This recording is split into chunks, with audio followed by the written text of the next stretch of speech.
and humid afternoon in Miami. Marlins Park is open. AC is on. The Athletics and the Marlins play game 2. It was the A's last night with a big 9th-inning rally. And Oakland continues to cruise with the best record in baseball. So this afternoon, Coco Crisp and the Athletics, Marcelo Zuna and the Fish are right back at it. And we get a look at Sonny Gray, one of the best in the American League. Nathan Eovaldi goes for the Fish. Hi, everybody. Rich Waltz along with Tommy Hutton. Oakland, we told you, best team in baseball, best record in baseball, and they played like it, Tommy. One small little misstep by the Marlins opened up a big inning. You know, there aren't many breathing rooms in their lineup, and if you're Nathan Eovaldi today, he's going to have to be on the top of his game. When you play Oakland, it looks like you're going to have to outscore them.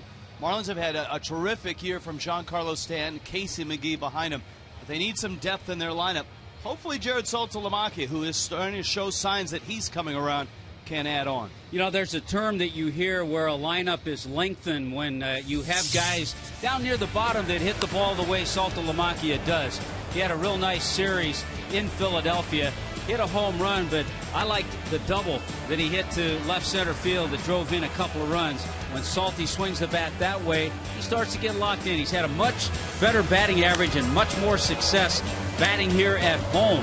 His home run was right-handed. That was his first right-handed home run all year. With Saltalamacchia hitting .293 here at Marlins Park. To me, one of the real cool things about interleague play is getting to see a team that you've read about or watched and haven't had a chance to see him in person. We get to do that with the Oakland Athletics, and we get to see Yoenis Cespedes up close and live, and he didn't disappoint last night. No, he didn't, and Cespedes is on quite a streak. Look at that, an 11-game hitting streak. He's hit .372 during that time. How about a 2-for-3 night, an RBI? He scored 3 runs. He threw a guy out at the plate. He has 10 assists. He has the most in the major league. So Yoenis Cespedes is fun to watch, and yeah, he's back in the lineup tonight. And that throw to the plate that you just talked about, there were big plays at the plate last night. When we get back, we'll dissect those plays as the Marlins and the Athletics are ready to go here in Miami. At the plate, turning points in last night's ball game. Craig Minervini, Jeff Conine, when we get back.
Fox Sports Florida is brought to you by Toyota. Let's go places. By AT&T Uverse TV. Find out what's possible with AT&T. Call 1-800-PICK AT&T. Mobilizing your world. By Checkers. Checkers brings big flavor for a small price. Feed your craving for quality for only $1. Cha-ching. And by your South Florida Honda dealers and sfhondadealers.com. Nathan Eovaldi emerges with Jared Saltalamacchia out of Miami's bullpen. Moments away from taking the mound, moments away from facing the best team in baseball, the Oakland Athletics. Sent out to center field. Greg Minervini, Jeff Conine. Guys? Well, Rich, you can only hope you'll have the excitement of the game from yesterday. Take the final result if you're a Marlins fan out of it. But great plays at the plate. You love to see great throws and bang-bang plays. Both went against the Marlins. Anything you do differently after looking at these two plays again, third inning? Yeah, absolutely. We take a couple look at these. One of the best arms in baseball right now is Yoenis Cespedes. This throw gunning down Giancarlo Stanton. You see the slide, though, on Stanton. He kind of slides around, tries to get his hand in there rather than slide directly into the plate. He told us that he wishes he would have slid directly into the plate like Mr. Coco Crisp here. This is the receiving end of Giancarlo Stanton's throw. You see how his front foot goes directly for that top corner of the plate, and you get there a lot sooner than you're trying to go around it with your entire body. So Crisp ended up being safe, and Giancarlo was out. Well, he had a little bit of both going. He got the foot in, then he tried to curl back with the hand. And Mathis told us, like you said on the postgame last night, what he has to do is, like Norris, sweep tag with one hand, which he didn't do. Well, it's a whole new style that the catchers have to learn with this new rule. All right, we got a lot more coming up. Game 2 of this series. It was a good one last night. We'll see what Game 2 has in store on a late Saturday afternoon. Nate Eovaldi takes on a talented young pitcher, Sonny Gray. And you'll see it next on Fox Sports Florida.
As the Fish face the Athletics for the second game in a row. A's winners last night, especially in the late innings. Back and forth they went. J.M. Lexus brings you the starting lineup. Coco Crisp, power and speed, and top the lineup. John Jaso does the catching. Cespedes on an 11-game hit streak. Brandon Moss at first. Josh Donaldson going to be an all-star. He's at third. Jed Lowry at short. Josh Reddick out and right. Alberto Callaspo drops into the 8th spot. And Sonny Gray, the right-hander out of Vanderbilt, who has been terrific for the Athletics since he came up last year, opposes Nathan Eovaldi. Pinch Penny brings you first pitch.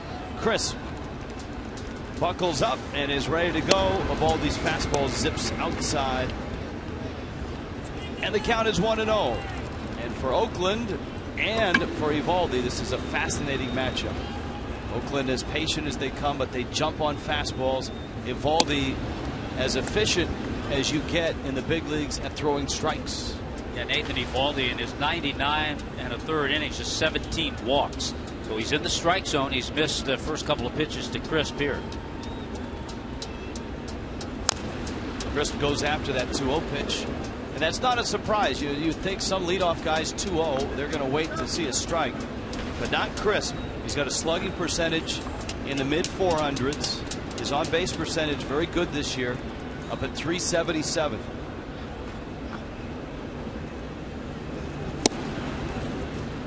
That pitch misses somewhere. Rob Drake is the home plate umpire.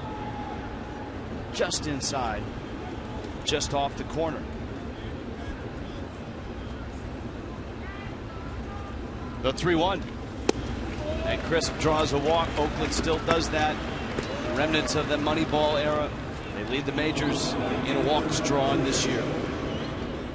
See what the defense looks like behind Nathan Eovaldi. Reed Johnson back in there. He started last night. Left field. Ozuna in center. Standing right. McGee, Solano. What a nice game Solano had last night. Well, he made some good plays. Dietrich at second. Garrett Jones at first. Salta Lamacchia handling Nathan Eovaldi. Oakland jumped Anthony DeSclafani for 2 first-inning runs last night. And Eovaldi, uncharacteristic, is all over the place right now with John Jaso. Jaso part of a 3-pronged attack behind the plate for Oakland. We saw Stephen Vogt last night relieving Derek Norris, who left with a sore lower back in the middle of the ball game. This guy will make you throw strikes. There were times when he was with the Tampa Bay Rays that Joe Maddon would hit him leadoff just because of his perennial on-base percentage being up there. And Oakland's lineup is an ever-changing organism, so to speak. You've got the core guys in the middle with Cespedes, Moss, and Donaldson. But Bob Melvin will mix it around. Crisp usually at the top of the lineup. But you got Jaso hitting second. Callaspo's back down in the 8th spot. Not afraid to platoon guys, and his team is okay with that. There have been a lot of guys that have been able to get a shot at playing because of that system. Up the middle into center field, a base hit. Crisp around second, stops there. Ozuna in center field. And Oakland looking just like they did last night. A walk, a hit, and now you're into the big lumber of Cespedes, Moss, and Donaldson. Well, talking about Jaso hitting leadoff, he has hit leadoff 7 times for the A's this year. And you mentioned this team, a run-scoring machine. They're the only team in the major leagues to average over 5 runs a game.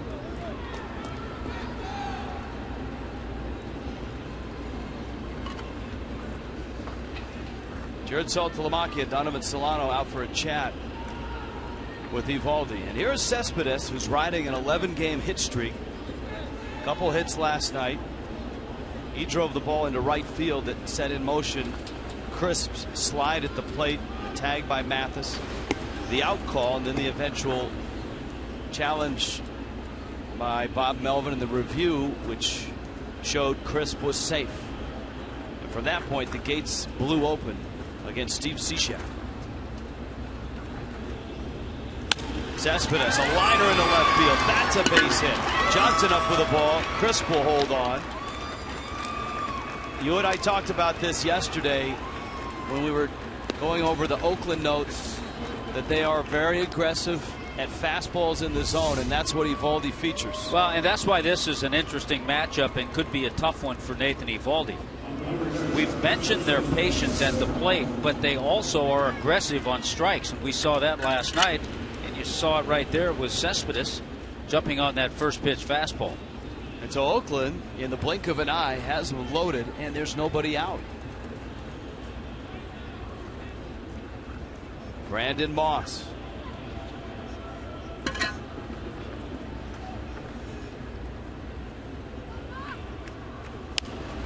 He pops one, foul territory, and out of reach of McGee. Moss is one of those guys, Tommy, that did benefit from Oakland's system.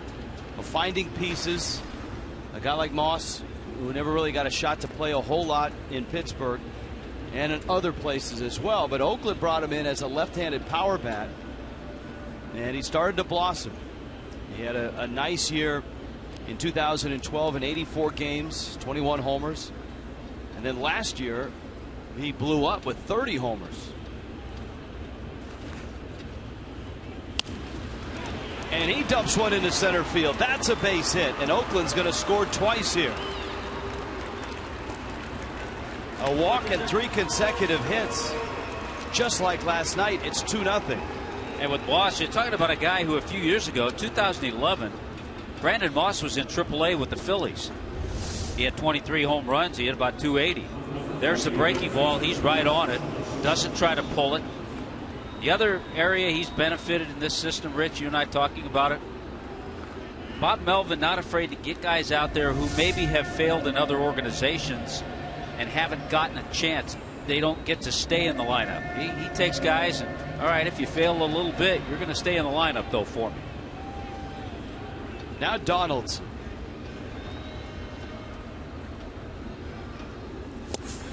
Donaldson swings and misses. Donaldson, one of those guys that did fail when he first made the transition from catcher to third. It wasn't a smooth transition in 12. He was up and down between Sacramento. Tail end of the season, though, all of a sudden he started to hit, and he was their postseason third baseman in 12. And then last year he really took the position and ran with it and had an all-star type season, though he wasn't an all-star. It looks like with the voting this year, he will be starting at third base for the American League Club. He has a 900,000 vote lead over Adrian Beltre.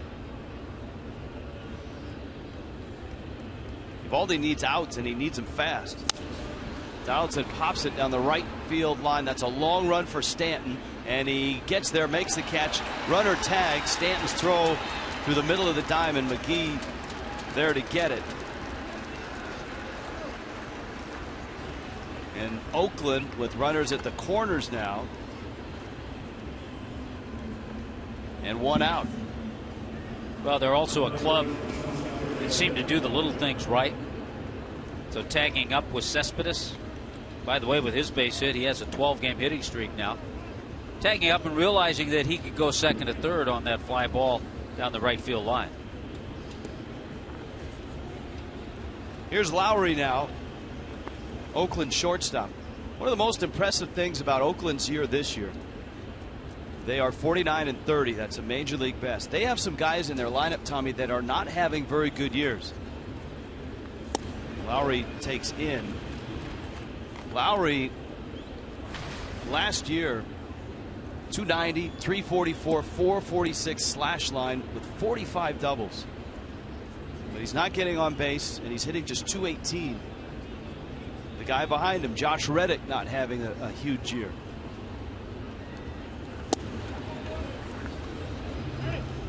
No swing. It's 2-0.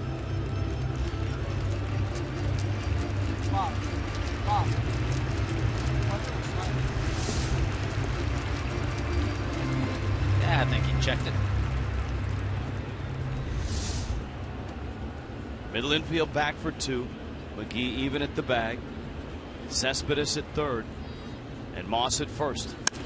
Back up the middle. Solano has it. Spins. Got it out there. Dietrich's turn. And safe.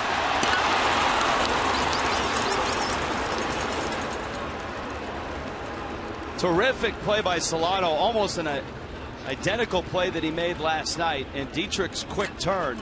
But Lowry beat the throw, and it's 3-0 Oakland. You know, the Marlins have had a couple of opportunities to turn double plays, but they've been on balls like this where Solano has just been tremendous. Tough to turn 2 that way with Lowry getting up the line pretty well. Good effort, though, by Solano and Dietrich. And I'll tell you what, the Oakland A's haven't hit a ball softly. Just about everything they hit it's been hit hard. The ball by Moss, maybe not real hard, but they've had good swings going back to last night and tonight already. And now you've got Reddick, Oakland's right fielder. Reddick has toned down the beard somewhat. Well, he just couldn't compete with Doolittle. Tough to compete with Doolittle in a lot of areas. Marlins got a taste of Sean Doolittle last night. He's got to be an all-star. I mean, if he's not an all-star, there isn't. Well, I mean, his numbers are unbelievable. Yeah, he's got to be out of that bullpen for the American League.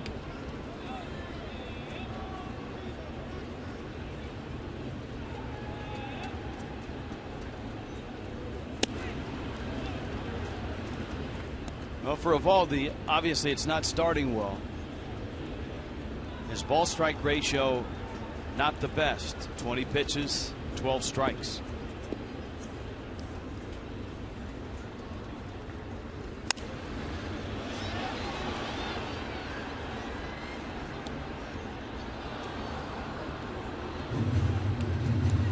The Marlins starters, it seems like we can look and check on this, but over the last few weeks have had trouble in the first inning. And the way the Marlins offense is going, it's not easy to dig out of a hole. They've gotten in a lot of holes early. Reddick into center field. That's a base hit. And Oakland is just tearing Miami apart right now with singles, much like they did last night. Watch the pitch. Big floating breaking ball. Not good. Nathan Eovaldi has not been able to use his secondary pitches, and he hasn't had command of his fastball. And those two things aren't a good combination. The other thing that's not a great combination is the fact that the Marlins had a short start from Anthony DeSclafani last night. Brian Flynn had to come in and pitch 3 innings. Flynn was sent back to New Orleans. The Marlins did bring up another arm. Sam Dyson is back up.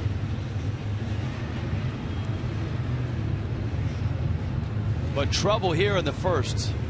The other thing about that, Jacob Turner's down there. He finished the game last night just a third of an inning, but because he hasn't done the relief thing in his career, you're not sure how he's going to respond to having to pitch in back-to-back games.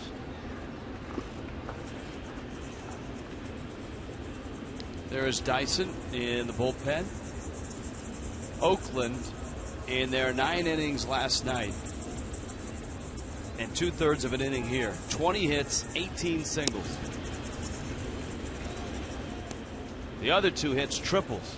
Donaldson's to deepest, darkest center field. And Reddick, who said it was the shortest triple in history. The sinking liner that Ozuna knocked down and then couldn't find. McGee, this is going to be a tough play, and it's going to land in fair territory. It's a base hit. Oakland has another run and another single.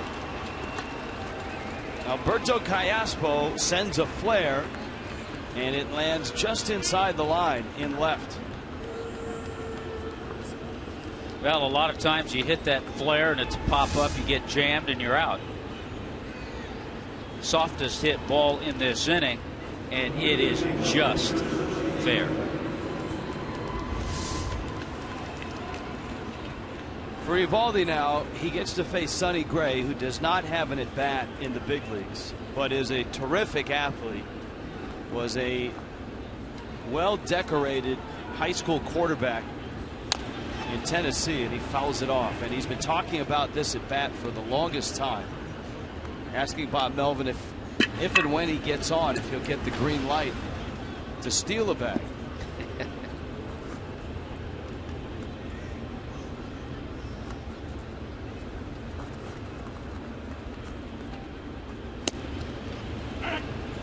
Count 0-2. Of course, if you're a starting pitcher, you always feel pretty good if you're hitting in the first inning.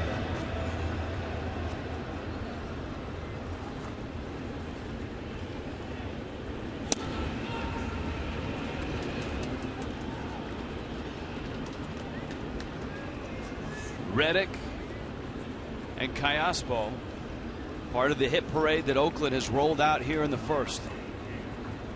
4 runs, 5 hits. And Gray with an emergency swing gets a piece of it. That's 84 miles an hour. I wouldn't be surprised if Eovaldi throws him a breaking ball.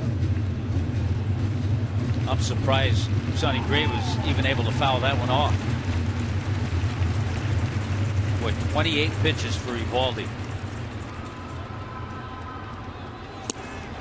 Fastball, he struck him out, and the Athletics make another statement early, this time with 4 runs.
Into a buzzsaw, the same buzzsaw they saw in the 9th inning of last night's ball game. Oakland has put 4 up here, and at the bottom of the first, the Marlins will go to work against Sonny Gray with this lineup, brought to you by JM Lexus. Reed Johnson back in left, Derek Dietrich in second, Giancarlo Stanton in right field, Casey McGee, Garrett Jones, Marcelo Ozuna, Jared Saltalamacchia, Donovan Solano, and Nathan Eovaldi.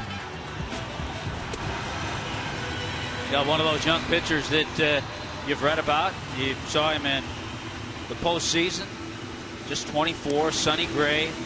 Well, he's been consistent. 14 of his 15 starts this year, he's gone 6 or more innings. He's 10th in the American League with that 2.91 earned run average, and he looks like he's 15. Got a good assortment, good repertoire of pitches too. 5'11", 195 pounds. Smyrna, Tennessee is home. And Oakland's first round pick, 18th overall of a couple seasons back out of Vandy. Reed Johnson, Derek Dietrich, Giancarlo Stanton, and Gray. This is down low with a fastball. Johnson getting the start in the left. He was 0 for 4 last night. Christian Yelich is actually back here in Miami and is getting ready to be activated and start tomorrow. It's his first day of eligibility to come off of the disabled list. How about the A's, Rich? In the 9th inning last night, they scored 4 on 5 hits, and they start this one today, 4 runs on 5 hits. Lowry gets the out at first. Oakland not known for their great defense, unless you're talking about throws from the corner outfielders. That they're known for. How about Cespedes leading the major leagues with 10 assists? Coco Crisp, Josh Reddick, Josh Donaldson, Jed Lowry, Callaspo, and Moss on the right side, and John Jaso doing the catching for Bob Melvin.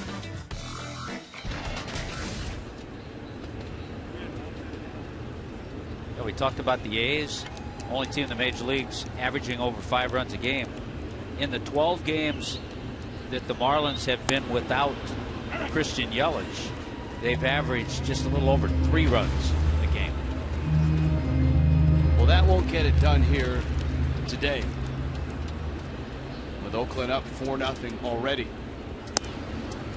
And Gray spots the fastball and then bends in a breaking ball, and quickly he's out in front 0-2. I think Derek Dietrich's got a little pull happy. been getting out front, pulling a little bit too much. When you see him drive a ball the other way, we talk about it all the time with hitters. Then you know they're seeing the ball a little better, waiting on it a little better. Stanton does it. Saltalamacchia does it.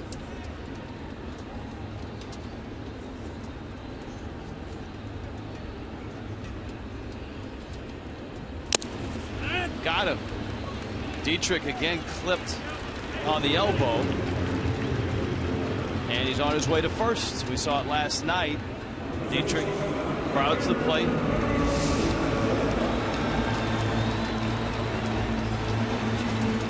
And you know that's close to being. One of these days he'll probably get called on. I think so. Not today. The Marlins do need base runners. Here's Stanton now. Stanton riding an 8-game hit streak. 14 hits in that span. And he had 2 last night. Both were line drive shots. Gray comes after him with a fastball for a strike. That's the really strong point about Giancarlo's year, with the 21 home runs, 59 RBIs, but the .312 batting average.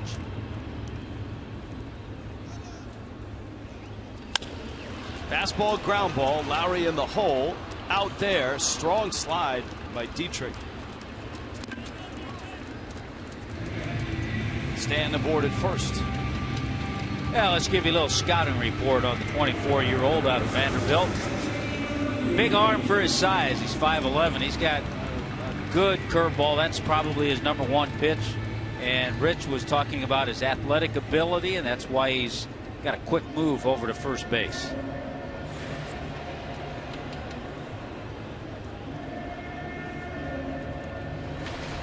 Here's McGee now.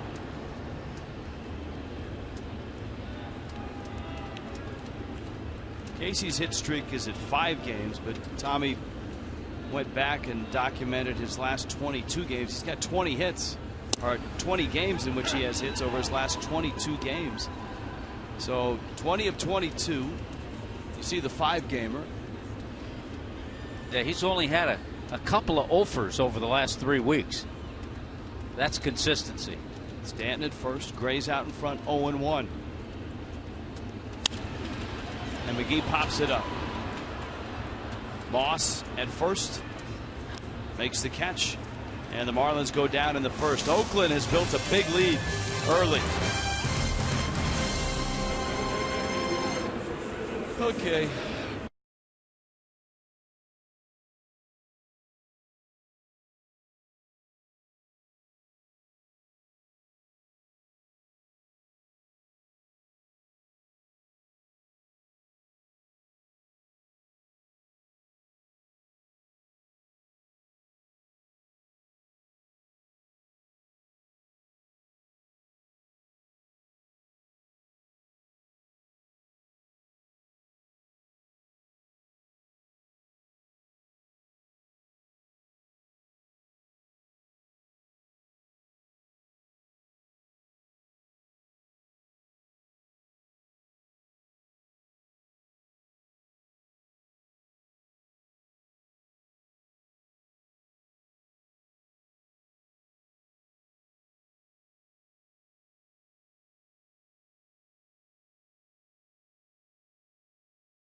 En español está disponible por SAP.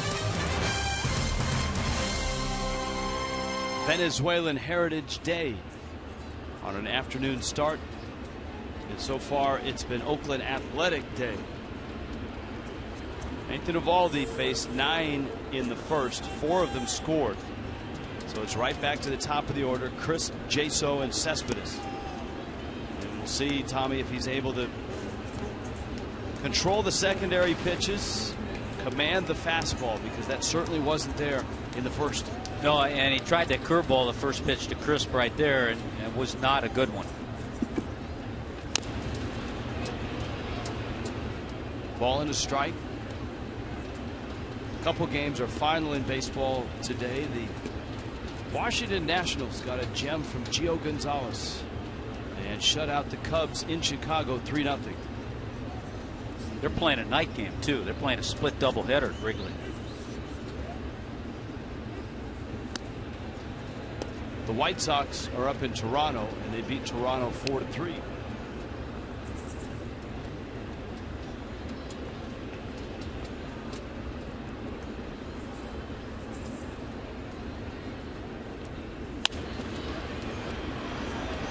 Into right, Stanton approaches. For the White Sox, Jose Abreu did not hit a home run. He has 25 home runs. A big Cuban right-handed hitter with the White Sox. He's the fastest rookie to ever get to 25 home runs.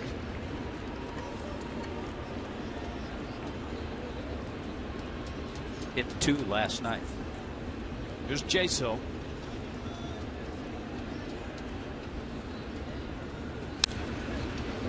Across the board, the offensive numbers for Oakland are pretty astounding. Lead the majors in walks and runs scored and on base percentage. 4th in homers. 7th fewest in strikeouts.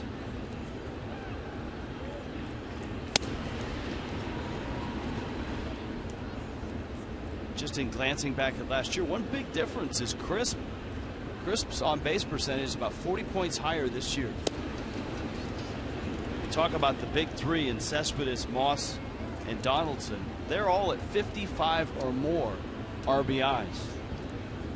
Moss has 59, Donaldson has 59, and Cespedes has 55. Guys are on base in front of him. Ozuna's there, and he makes the catch. So they're on their way to possibly have 3 guys with 100 RBIs. Yes, this is the halfway point for the Marlins in terms of games. Family Sunday tomorrow finishes the series a 1:10 start. Pick up a Pepsi 4 for $54 pack at 4 tickets. 4 KM beef franks, 4 Pepsi soft drinks. Starts at just $54. First 15,000 fans get a Marlins soccer jersey, courtesy of Pepsi. Marlins.com, the place to go for tickets.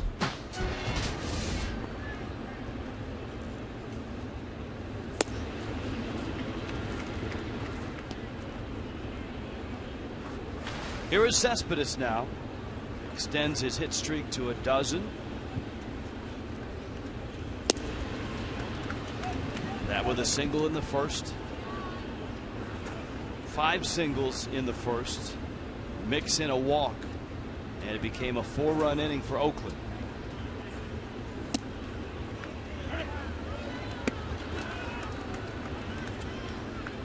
That was a good pitch. Nice, easy 96. For Eovaldi.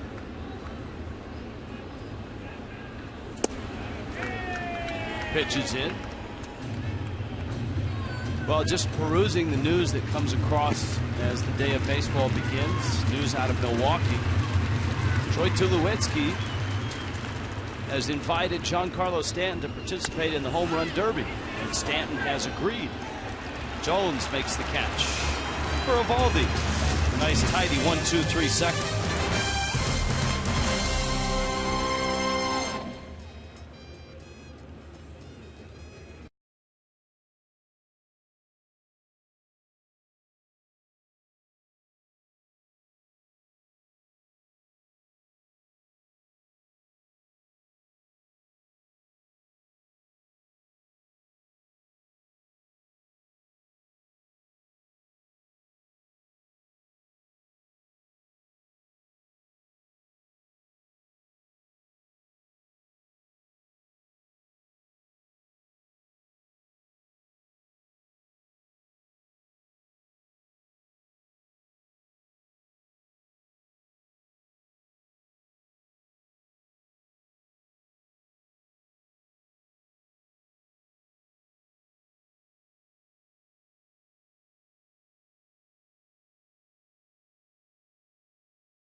14th, baseball's best gather in Minnesota for the 2014 All-Star Game on Fox. 7:30 start for the game, 4:30 start on Fox Sports 1 for special coverage. Giancarlo Stanton, news today that Troy Tulowitzki has reached out and invited him to compete in the home run hitting contest, and Stan has said, I am in. Yeah, that's good news. Fans will have a lot of fun watching that. Tulowitzki has not asked anyone else. One of the things Tulowitzki said in the story here is that he wants to make sure that the guys he invites are going to be on the All-Star team. So he's not going to invite anyone that's not on that All-Star team, which might affect his teammate Justin Morneau. A lot of people are hoping that Morneau makes it from Colorado. Of course, Jones takes a strike. The defending champion is in the house, Yoenis Cespedes. Jones, Ozuna, and Saltalamacchia. Miami down 4-0 and facing Sonny Gray. And Jones goes after a pitch up in his eyes. And it's Crisp who makes the catch. Well, who would you like to see, Rich, if you were Troy Tulowitzki and had the opportunity to toss out some invitations in the National League? Yeah, we'll just stay National League for now. I would go with El Oso Blanco, Evan Gattis. Because I would love to see Evan Gattis. You and I have watched. Yeah. This goes not only the home runs in the season, but we get a chance to watch these guys take batting practice and see what they do during batting practice, which is a lot more in line with the home run hitting contest. Ozuna takes down low. So I would go for Gattis. I think Yasiel Puig certainly would be an exciting choice.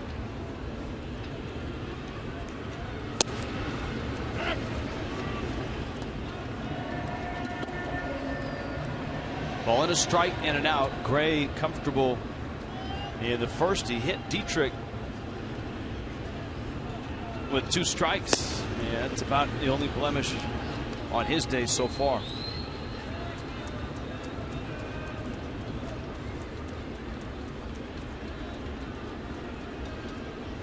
Sonny Gray from Vanderbilt. Sean Doolittle, who the Marlins saw last night, is from Virginia. Those two teams met in the championship series of the College World Series, and so there was a lot of back and forth. It went down to the wire. Final game, Oakland was on a plane and taking off, and those two were madly texting their friends trying to find out who won the ball game or who was ahead. And just as the plane was lifting off, word came that Doolittle's Cavaliers had gone down to Vanderbilt.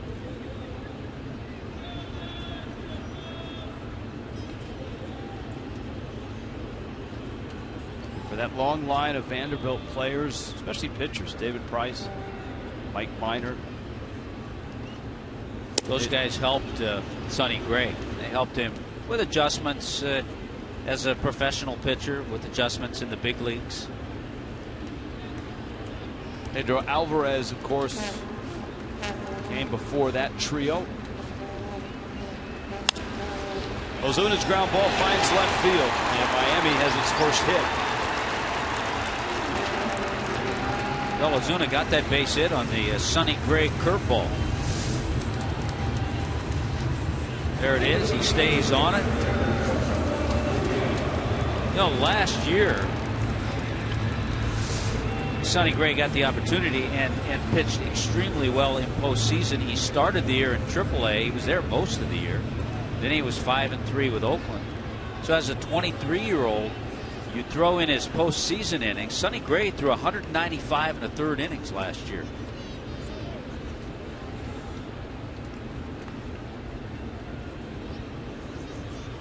Saltalamacchia now.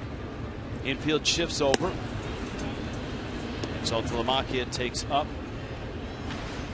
Saltalamacchia familiar with Gray, of course, with Boston last year. Oakland was a postseason team, winning their 2nd straight division title. but for the second straight year ran into Detroit.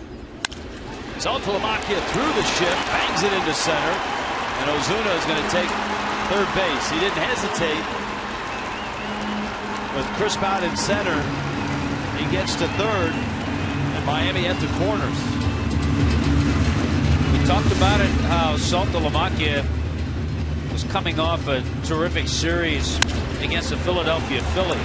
4-game hitting streak now for Salty. 5 base hits his last 12 ABs. Solano now. This is a big at bat because with one out, the pitcher's on deck.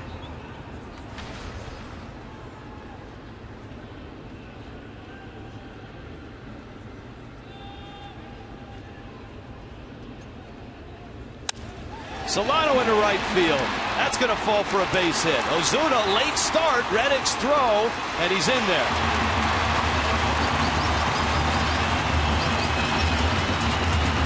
Actually, I thought Reddick might go to second base because the runners had to pause on that line drive that they weren't sure if it was going to carry to the right fielder or drop. So as a runner at third, you kind of pause, but then you have to go back and tag up. Saltalamacchia got a pretty good jump. He didn't have a play on him. Not sure I'll recommend that slide to the young kids that are watching today. But once again, a nice at bat and approach by Donovan Solano.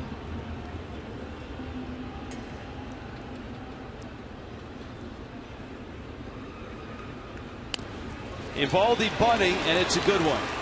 Gray has it, bounces it, and everyone's safe.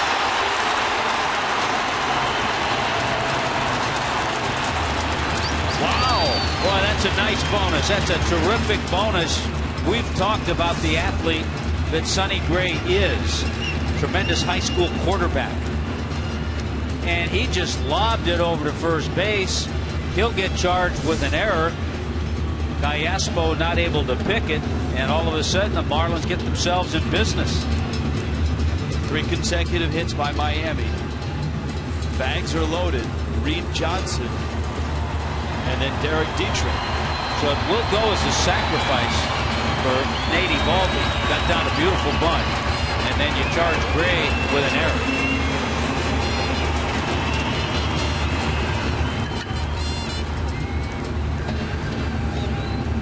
So here's Johnson, who bounced to short back in the first.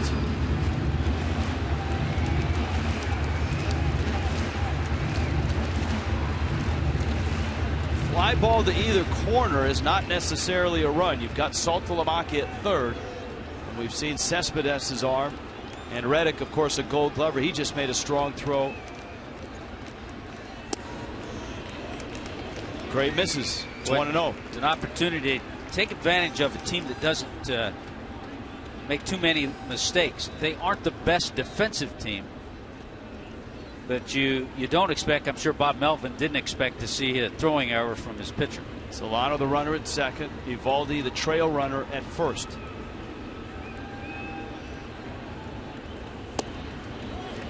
And it's in. 2-0. Gray doesn't walk a lot of people. He hasn't walked anyone in this game. He's walked just 20. This is start number 16.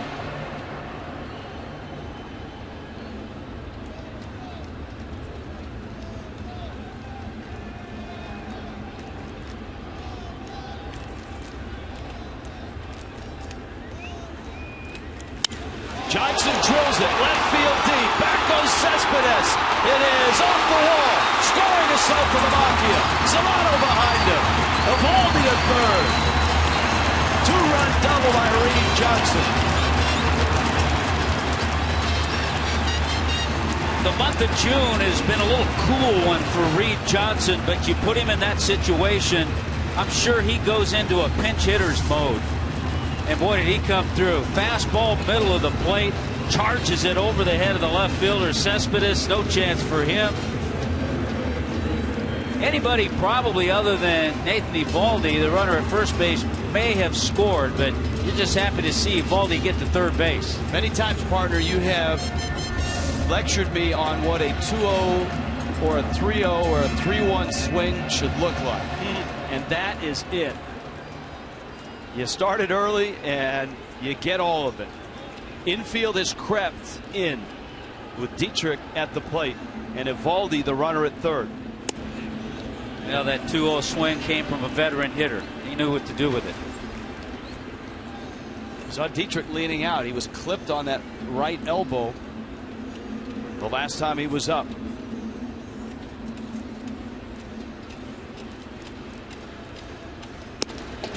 Good breaking ball for a strike. 1-1. Yeah, they're thinking of play at the plate mainly because Eovaldi's the runner.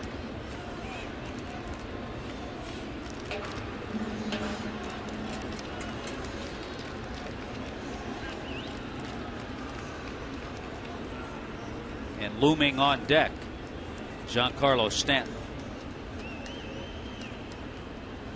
John Jaso. A little handiwork to the mask.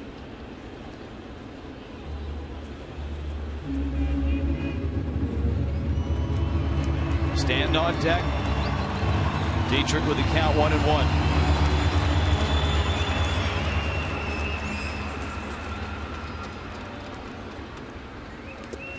Ball in the dirt. Check swing. And he did not go. It's 2-1. It's been a bit of a rough go for Sonny Gray his last 5 starts. He's won a couple games, 2-2, but over those 5 starts his ERA almost 5, 4.94, so he has had some struggles lately.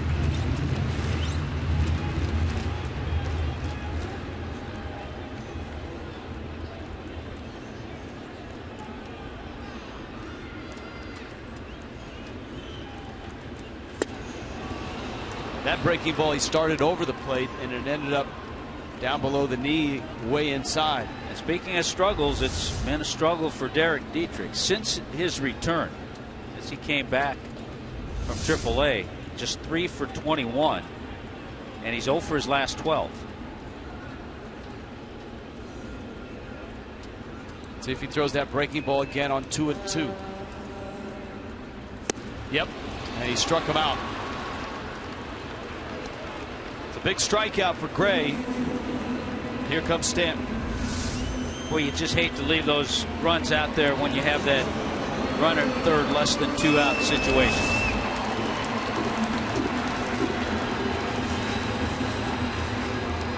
Well, how will Oakland pitch to Stanton? They will not. They will walk him intentionally and pitch to McGee. Knowing that the guy on deck is hitting near 390 with runners in scoring position. One almost went over the head of Jaso.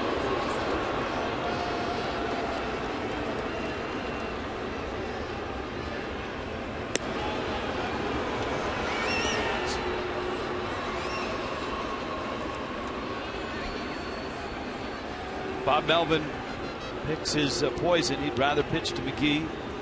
As McGee has said many times, he would rather pitch to himself than pitch to Stanton as well. Yeah, he says, I'd do the same thing myself. Well, this is the spot where McGee goes into that mode of not trying to do too much, staying short, staying middle. He goes into that right center line drive mode.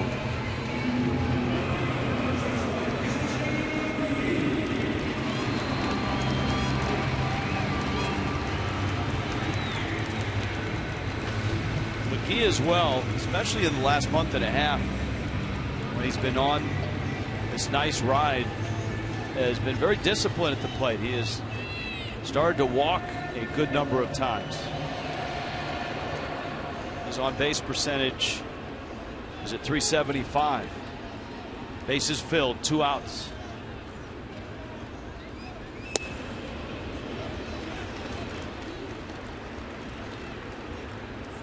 Eovaldi had the bunt that Gray threw away at first. Johnson had the big 2-run double to make it 4-3. Stanton intentionally walked after Dietrich struck out.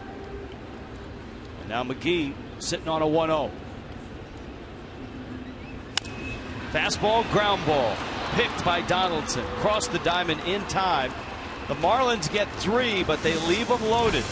Oakland has the lead by 1.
third. This copyright telecast presented by the authority of the Marlins may not be reproduced or retransmitted in any form. Accounts and descriptions of this game may not be disseminated without the express written consent of the Miami Marlins.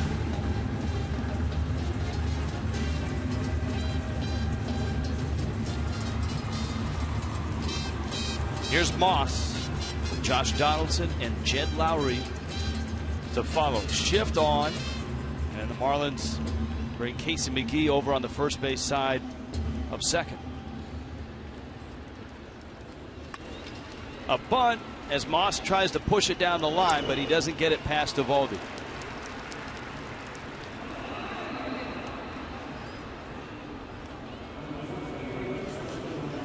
AT&T fan photo, hashtag it FL fan photo. It's a chance to have it shown in an upcoming telecast. It's brought to you by AT&T.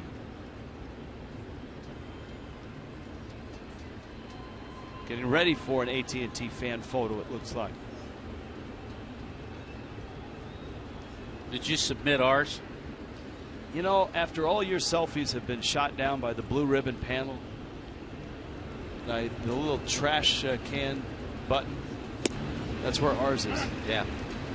That's where it resides. That little button where it just disappears.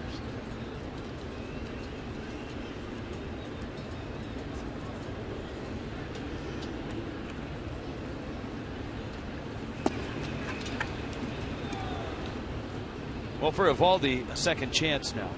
After a first inning where he was on the ropes, and Oakland scored 4 times. Miami got 3 back. And it's a 1-run game. Donaldson blasts one foul and out of play. Start of play today. The Oakland Athletics with the best record in baseball and a 4.5 game lead in the West. The Angels have played well lately. Seattle has played well lately. Seattle's 6.5 back. The rest of that division is struggling. Texas and Houston. Eovaldi on a comeback.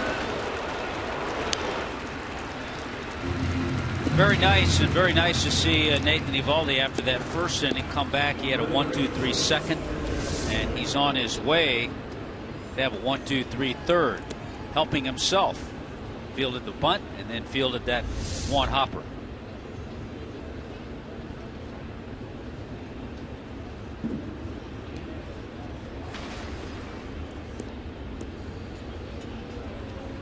Jed Lowry now.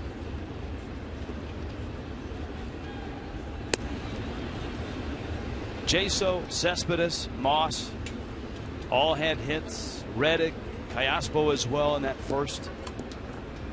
But since he struck out Sonny Gray, 6 in a row retired by Eovaldi.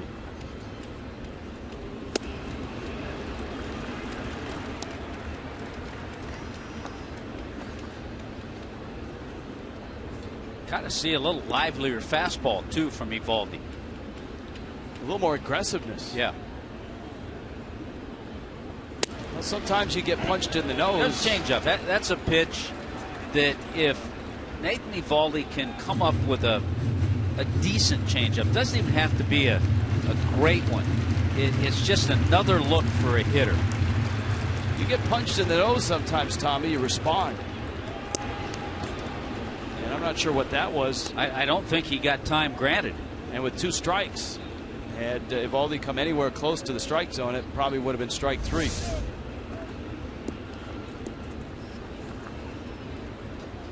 And Eovaldi knew it. You could see his reaction. He had a free shot and a strike. Breaking ball, ground ball. Jones has it to the bag. Steps on it. Suddenly Eovaldi is snapped back to form in a 1-run game.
this series 4-3 Oakland. It's time for our ATT U-verse rewind.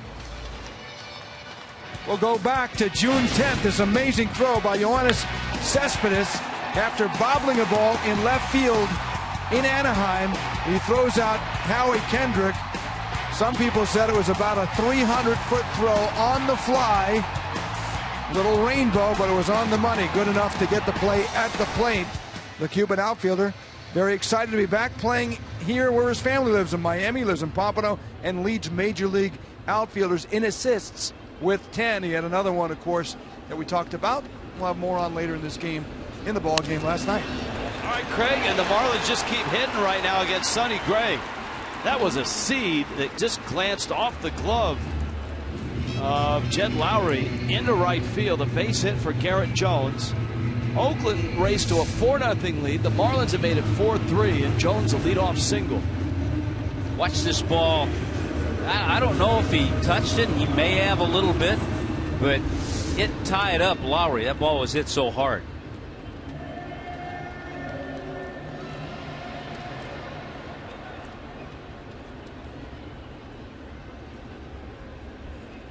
Stephen Vogt is in the ball game, and he's in right field. And he'll be tested here. That's a deep drive off the bat of Ozuna. Crisp, a basket catch. Tagging is Jones, and he's going to make it to second. Nicely done by Garrett Jones. And Ozuna just hit a ball about 393 feet to right center. Yeah, long way. Crisp usually plays deep, so he just had to go to his left. Good job to sum that up. And what you have to do as a runner, all of a sudden you realize, all right, he's going to get to it. He's going to catch it. If I can advance, if I go back and tag up. So good job by Garrett Jones.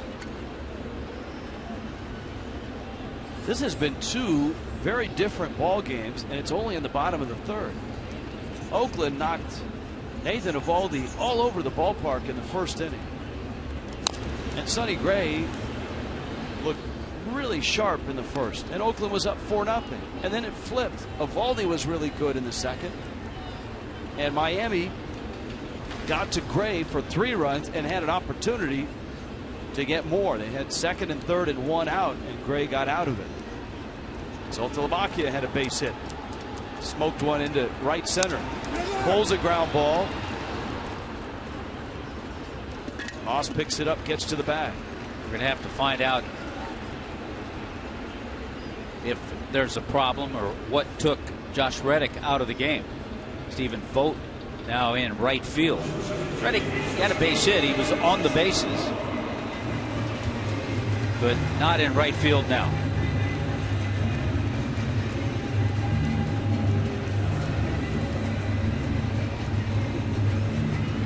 See what the A's do with Solano here. 2 out and the pitcher on deck.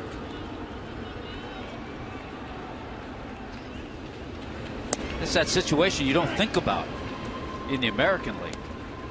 Well, and it's a situation that's really tough on a hitter because you're trying to think, is he going to pitch to me or is he pitching around me? And before you know it, it's 0-2.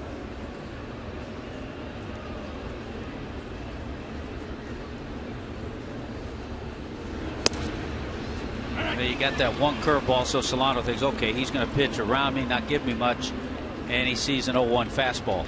As I said, before you know it, and it's 0-2.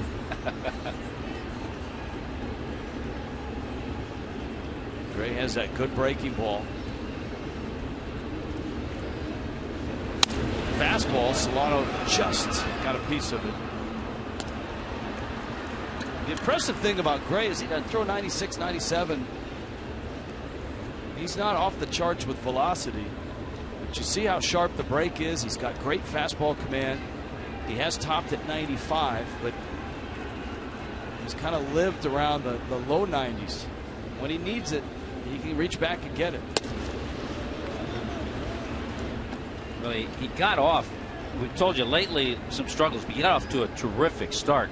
He was the American League Pitcher of the month of April. 4-1, had a sub-2 ERA.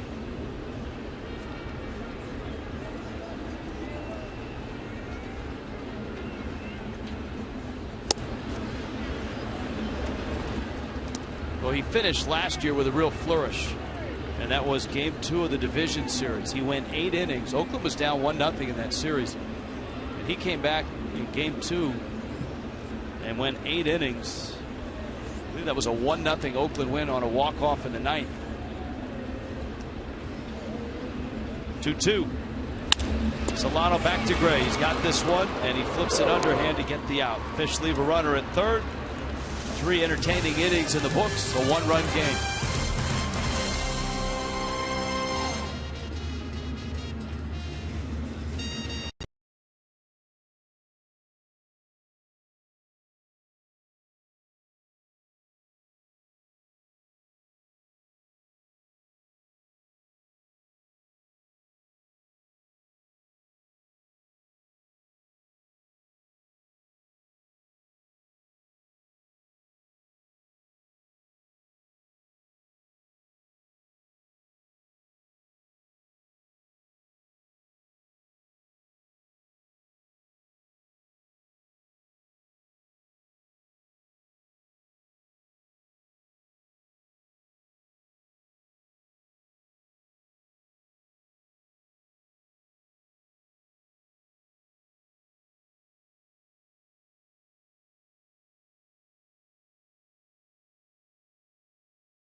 On an afternoon of baseball, Coors brings you the Coors Banquet Timeless Moment.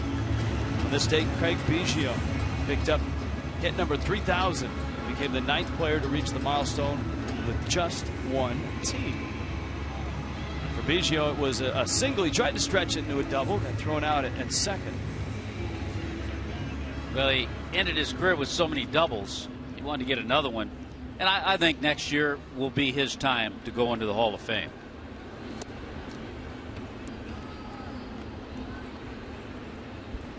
Well, here is Stephen Vogt for his first at bat. One of the nice things about Vogt, he can catch and he can play in the outfield, and he's come in for Josh Reddick. No word on Reddick's injury. So the A's, Rich, and Bob Melvin, they like guys similar to Joe Madden in Tampa Bay. Ben Zobrist. Yeah, very versatile guys. Well, Vogt gets drilled in the leg by Eovaldi. And I don't think it caught the little pad he's got to protect himself from swings. Ooh, back knee. Clip that back knee. Oakland's already down one catcher, with Derek Norris having a very sore low back. Vogt's okay. And, you know, to take it even further, you talked about the Rays. Both Vogt and Jaso were drafted by the Rays. But he's at first.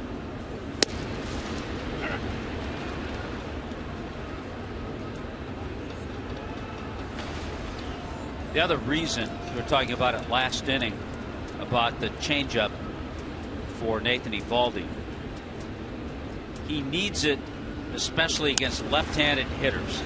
Dietrich right to the bag, flip to Solano, makes the turn, and a 4-6-3 double play. And to make that point, lefties hitting .307, righties .213 against Eovaldi. This is a big play, though. After a hit batter, nothing like a 4-6-3 double play to get 2 quick outs. And nothing like facing the pitcher. Sonny Gray struck out back in the first.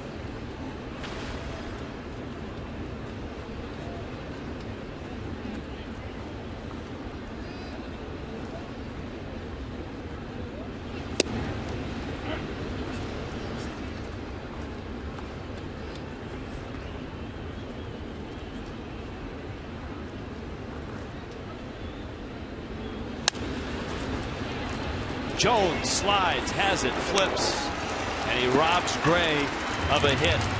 And Eovaldi is through the fourth. Still a one-run game.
Marlins baseball on Fox Sports Florida is brought to you by Palmetto 57 Nissan and Palmetto 57 Volkswagen, home of your money-back guarantee. By Publix, where shopping is a pleasure. Visit us at Publix.com. And by your South Florida Chevrolet dealer. Great shot of Miami on a hot, humid day. Afternoon baseball for the Marlins. We got to get us one of those, Tommy Hutton. Oh, yeah, get a couple of those up here. Where do we order those? Can we do that on the At-Bat app? The At the Ballpark app? Hey, Budweiser Bar and Balcony, send 2 of those to the TV booth, please.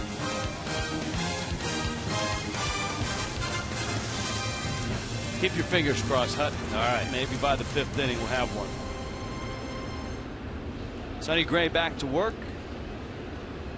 And he gets to face Eovaldi here. How about the comeback for Nathan Eovaldi, who threw 29 pitches in the first inning? The second, third, and fourth inning, a total of 30 pitches. Reed Johnson's Eric Dietrich to follow. And Gray gets a strike. 0-2.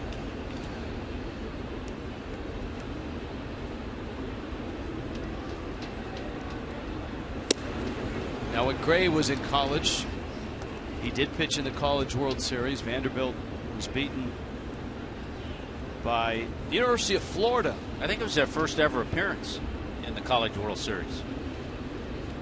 The Gators took him down. I think Disco was on that team then, right? 2011, I would expect, yeah.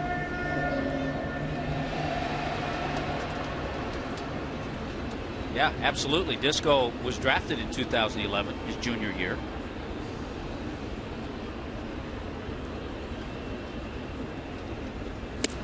Eovaldi goes after a high fastball and strikes out. So Gray gets an out to open up the 4th. The Phillies are here next on a Tuesday night at 7:10. That's game 1.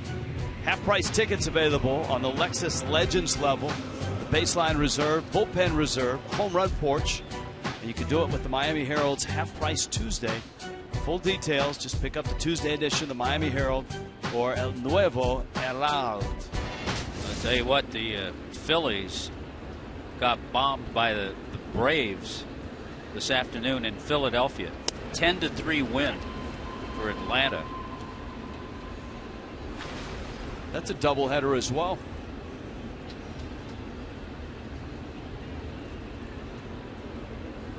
Not a good day, Rich, for Antonio Bastardo.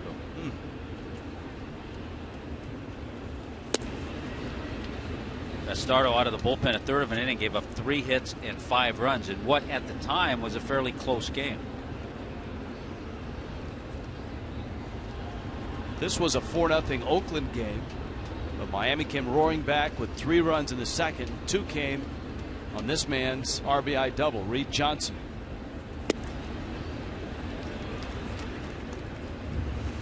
Marlins ended up with Johnson at second and Eovaldi at third.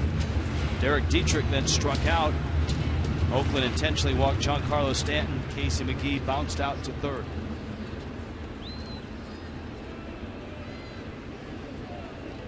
Two one coming. Ouch, hit him. Johnson is hit. Well, between Reed Johnson and Derek Dietrich, anything just off the plate inside, they're going to go ahead and take it. You know, we talk a lot about Casey McGee and the job he's done and the nice signing it was for the Marlins in the offseason. Reed Johnson has been special to this ball club too with what he's done. Came to camp as a non-roster player, had to earn his spot. Had a great spring. Been leading the National League in pinch hits, spot starts. He's been able to swing it with effectiveness. There's a chopper. It's going to find right field. Johnson going to try for third. Remember, Reddick's out of the game, and it's Vogt out there now. I don't know if that would have changed Johnson's mind because it was slowly hit, but it certainly was a factor. I think he would have gone anyway, but it's good to see Derek Dietrich take advantage of that hole with the runner at first base. Second baseman Callaspo cheating a little. Brandon Moss holding the runner. A little opening for Dietrich, and he took it. Kurt Young wants to make very sure that Sonny Gray knows exactly what the plan is here with Stanton at the plate and runners at the corners. 1 out, bottom 4. Well, you watch Vogt field that ground ball base hit, and he looks like a catcher playing right field. He's also playing extremely deep now with Stanton coming up.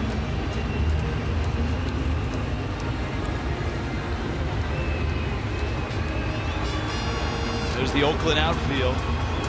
Infield back for 2. Stanton has bounced into a fielder's choice and was intentionally walked. Johnson and Dietrich at the corners. And Gray in some trouble again.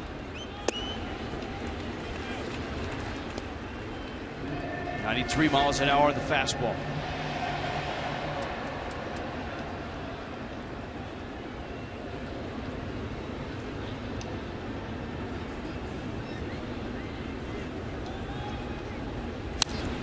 Breaking ball. Stanton had a rip. Boy, he sure did.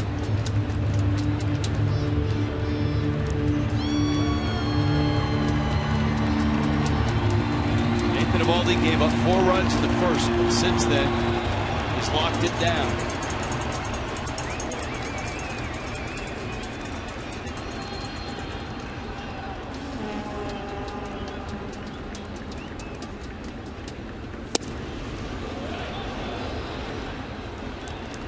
That's a good take. That's a pitch that over the last few years at times Stanton would commit to that fastball and go ahead and swing even though it was off the plate. That was a good take.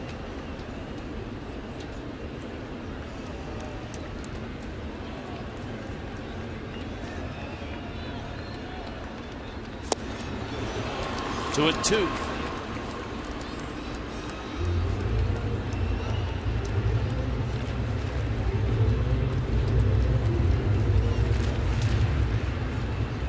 Stanton has seen everything that Sonny Gray throws in this at bat.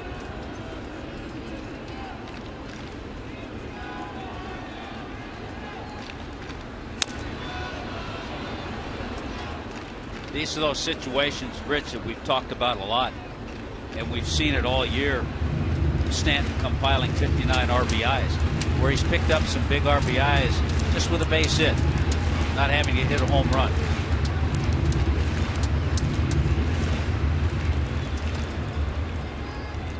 Pair of ex-big league catchers, Mike Redmond, Bob Melvin. 2-2 coming. Liner in the left side. And a base hit. Game's tied. Dietrich holds at second. Put the brakes on, Derek. That's Cespedes out there in left field. That was a great example. Look at how he balled it like that base hit, too. He knows he's back in the game. It's a tie score. Got started by Reed Johnson, who was swamped by a pitch. Great two-strike swing by Giancarlo. Pitch was down. Pretty good pitch by Sonny Gray, but a better swing by Giancarlo Stanton.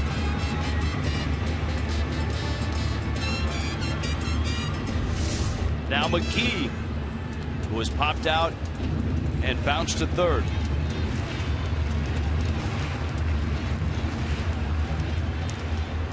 For Stanton, Rich, that's a 9-game hitting streak now. RBI number 60.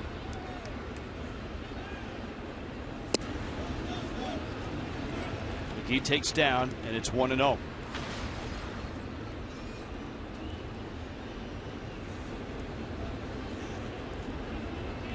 Wow, 43 RBIs at home. So 43 of the 60 right here. This is the 45th game at home. 2-0. I'm sure those who follow Oakland would tell us this is not a sharp Sonny Gray.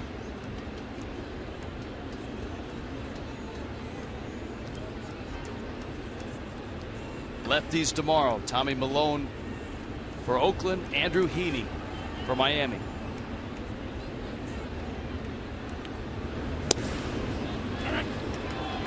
Breaking ball for a strike. Heaney watching this unfold, probably thinking to himself, well, I know how this goes, in watching Eovaldi give up 4 runs in the first. Yeah, he wants to get those first inning home run problems out of the way. Oakland got 2 in the first inning last night, 4 in the first inning here. Pitch is out. And McGee runs the count to 3-1.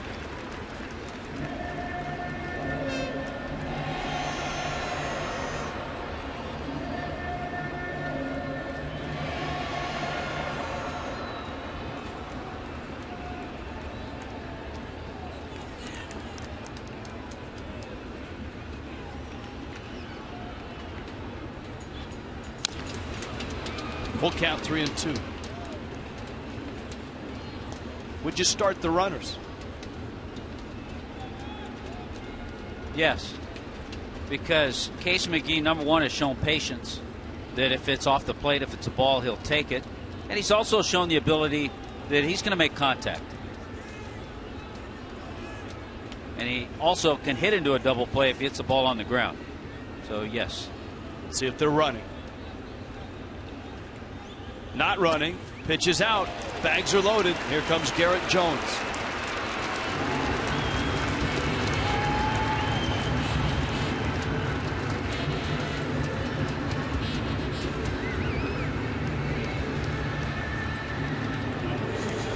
Jones is on a nice run right now. You go back to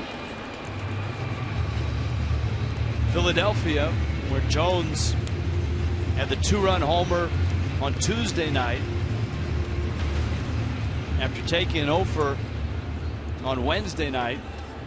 Remember, he came in late and had that double on Thursday, and then last night he was 2 for 2. Ground ball first, wicked hop, and Oakland will get it out. Miami will get a run. Nice job by Garrett Jones to put it in play with something on it. Well, it's amazing, and the more games you see, you watch, you make contact in these situations, something's going to happen. A good play by Brandon Moss to pick that bad hop. But because Garrett Jones put it in play, the Marlins take the lead. So Miami now ties the game. Jones picks up his 36th run driven in, and Ozuna's up with a chance for more. McGee at second, Stan at third.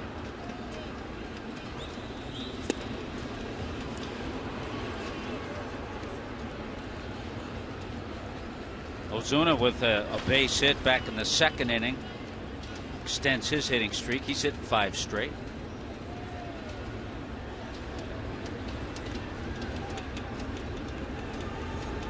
Stanton ties it. Jones unties it. 3 in the second, 2 here in the fourth. 5-4 Miami. And Oakland has an arm up. Jim Johnson, who was brought in to close, and he struggled. That opened the door for Doolittle, and Doolittle has had an all-star season since. Well, he's made the most of that entrance once the door was open.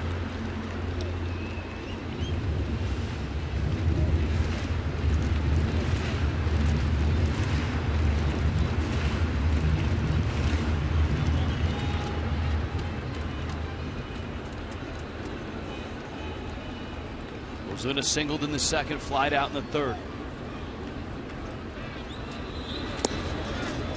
Bouncer in the dirt.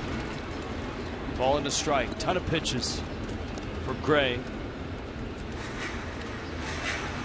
74 total. Eovaldi has thrown 59.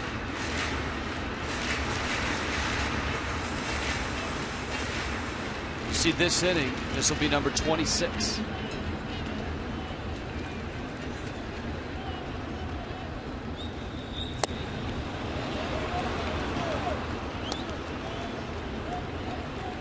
It's a progression, and we've seen it with Stanton. If Ozuna can progress the same way Stanton has as far as laying off that pitch over the next year or so, then you're really going to see something. Be surprised if Gray throws him a strike.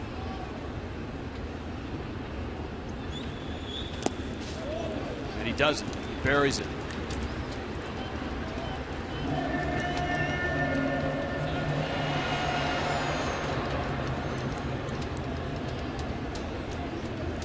Stanton's liner to left tied the game.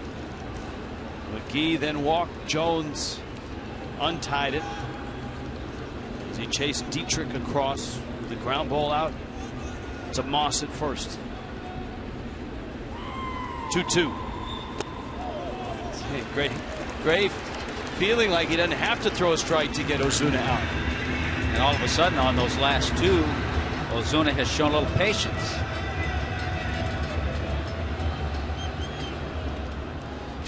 Look at that. Think he goes back out there again? Tougher to be patient 3-2. Got him. This one he started inside part and it cut away, and Ozuna strikes out. But Miami gets 2 and now leads this game by 4.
Fifth inning rolls around. Miami has come from a 4-0 deficit to lead this game by a run. This is game 2 of a 3-game set. Game 3 tomorrow, and it's a Kid Sunday and a big day for Little Leaguers. If you're a Little Leaguer, a parent of a Little Leaguer, tomorrow's a great day to watch. Marlins and Athletics. We start at 12:30. South Florida Honda Dealers brings you Marlins Live. What did I read? Is it the 75th anniversary of Little League Baseball? Tommy Hutton digging out some vintage Little League photos. I'm not going to ask you the exact year, but maybe the era. Oh, heck, I'll give you the exact year when we see them. I want to, I'll give you a little hint. Mid-50s.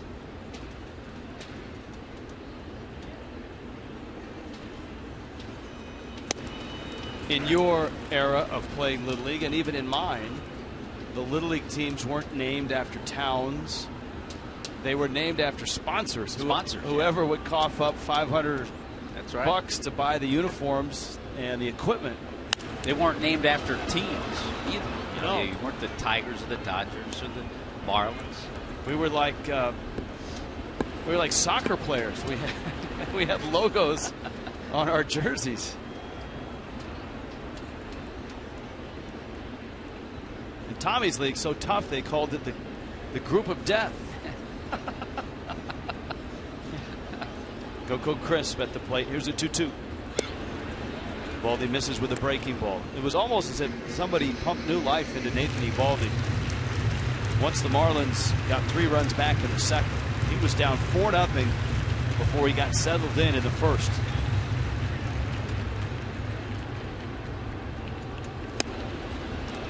And he just missed inside. He walks the leadoff man, and he's got Jaso and Cespedes and Moss if the inning progresses. Well, he has to be careful because that's how it all started in that first inning. A walk to Coco Crisp, who eventually came in to score. We told you last night, Crisp steals bases, rarely gets caught.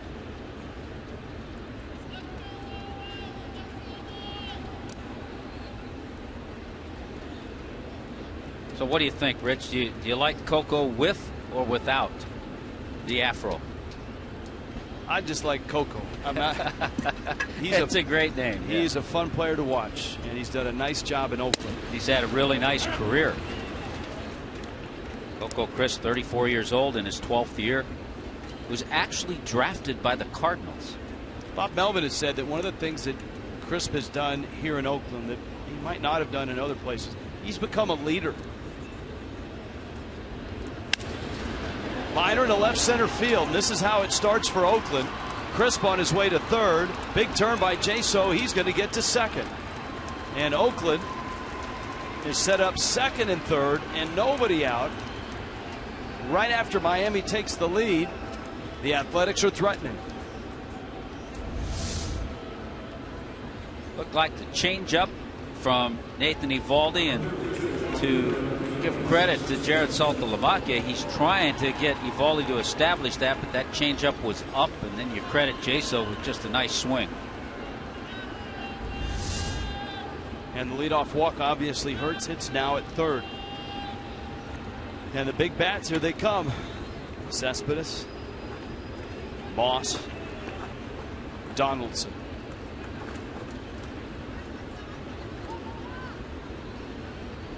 Well, we told you they're averaging over 5 runs a game. Eovaldi gets a strike. Cespedes singled and popped out. He's hit in 12 straight.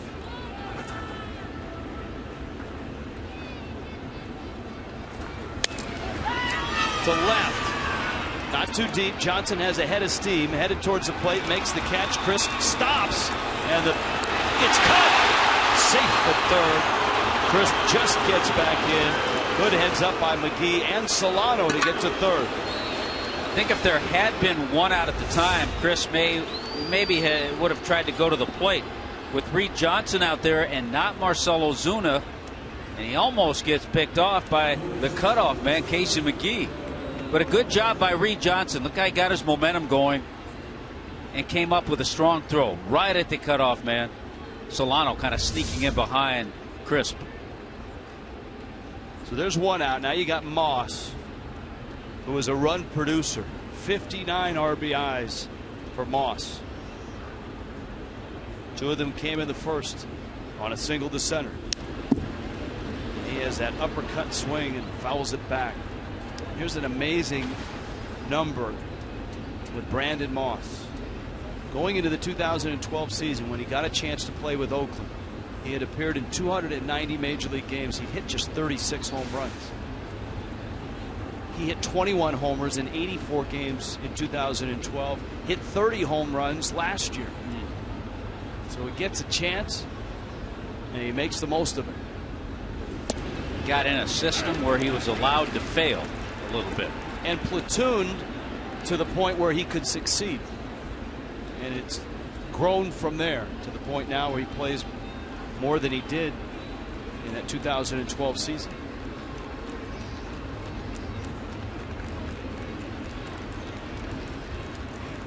Oh, 2. Evaldi's out in front of him now. 1-2.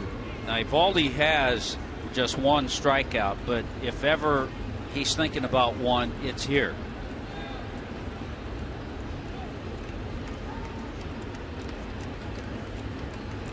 Moss has 18 homers. Good pitch, though.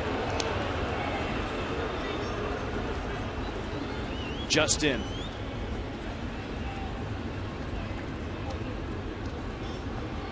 Chuck Hernandez, intense. Crisp at third. Jaso at second. Evaldi a 1-run lead. Moss fouls it back.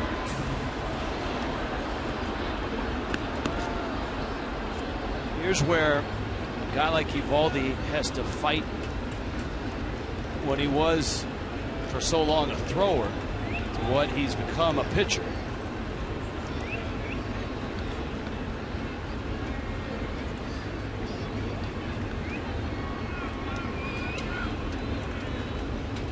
Two. This is one of those at bats that we're seeing the patience of an Oakland hitter. Right-handed bat. Josh Donaldson on deck. Yeah, Moss is on base percentage .355. Slugging percentage in the 520s. 3-2 coming. Got him. Ball in the dirt. Still at the plate. Saltalamacchia has to throw to first. The runner comes home. The throw not in time. Well, you can see that one unfolding.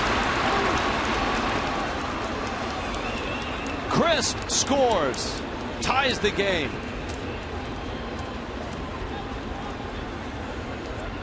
You can see Crisp down there at third. He knew that first base was unoccupied and that Saltalamacchia, took a look. Salty took a look at Crisp, who was holding his ground, but as soon as he turned and threw, that's when he took off. Right there's the look by Saltalamacchia. You know, the other thing on that throw, Jones didn't have a chance to come get the throw and build any momentum because it was in the line and he had the runner coming right at him. If he's a right-handed first baseman, might be the one time a right-handed first baseman has an advantage on that play. If he's a right-handed first baseman, he's got a better shot at the plate because he had to clear himself from the runner. So the scoring is that he scores Coco Crisp on a fielder's choice. Oakland has tied the game at 5. Jaso is still at second. Donaldson behind in the count 0-2. Boy, and Evaldi made a terrific pitch. They did. He struck out Moss.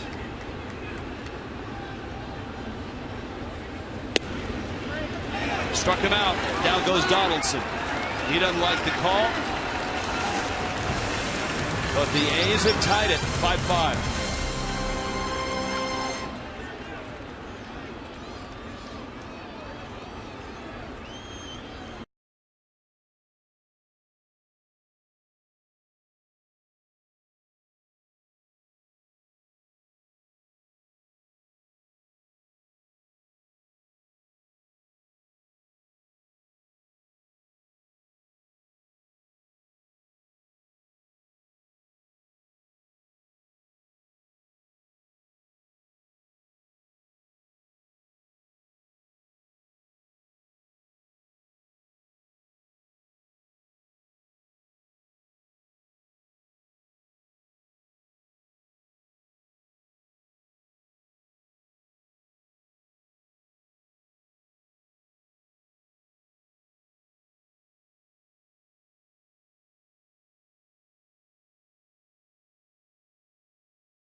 Well, been talking about the exciting player that Coco Crisp is on the strikeout. Now watch Saltamaki. He looks, then he throws,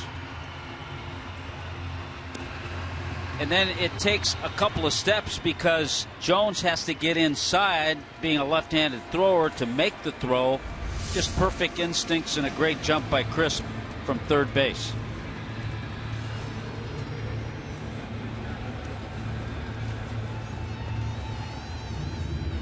What a wild ride this has been so far, huh? A lot of stuff has happened in this game. Now, could Salty have pump faked? Yeah, but it's early enough in the game. You want to get the out. Well, here's Saltalamacchia, Donovan Solano, and then Evaldi. Both pitchers have thrown 79 pitches. Of course, Evaldi has thrown 5 innings. Gray has thrown 4. Salty to center. Crisp makes the catch. And up comes Solano. Wednesday night against the Phillies, 7:10 start. Wednesdays are kids eat free nights. Every child 12 and under with a ticket gets a coupon for a free KM beef frank, bag of Frito-Lay chips, and a small Pepsi or Aquafina water. Get your tickets at Marlins.com.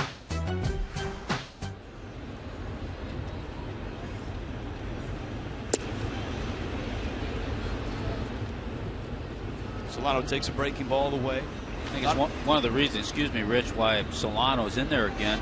We saw Ed Lucas start a few games, but Solano played a nice game at short, and he's really giving the ball club some good at bats. A great at bat in the second. An RBI single. The liner to right field. Gray gets a strike and it's 2-1. 5 runs, 6 hits for Oakland. 5 runs, 7 hits for Miami.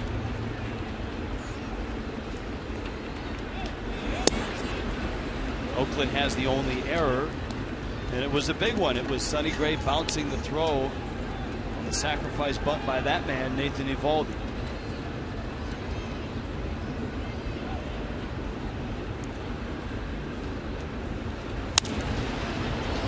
Down the right field line. Remember, that's a vote, not Reddick. Think about the Marlins have put together 7 hits and 5 runs. Sonny Gray came into this game 7th in the American League with opposing batters hitting just .227 against him.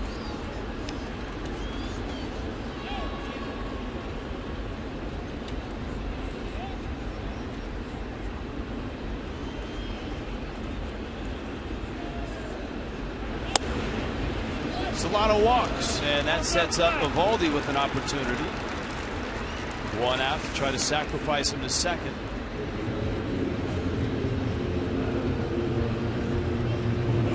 Lefties tomorrow, Malone and Heaney.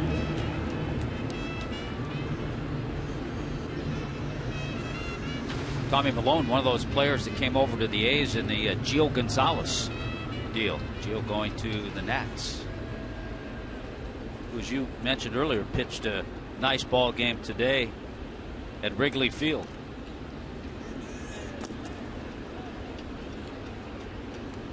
See what Gio did. 7 innings, 2 hits, no runs to pick up his 5th win.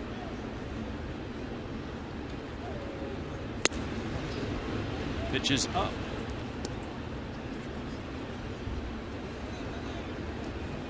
Derek Norris also came over in that trade. Brad Peacock, A.J. Cole, other pitchers that went from Washington to Oakland. Solano at first. Evaldi bunts it foul.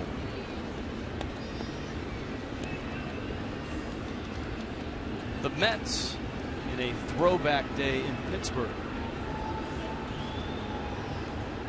have a 5-2 lead over the Pirates.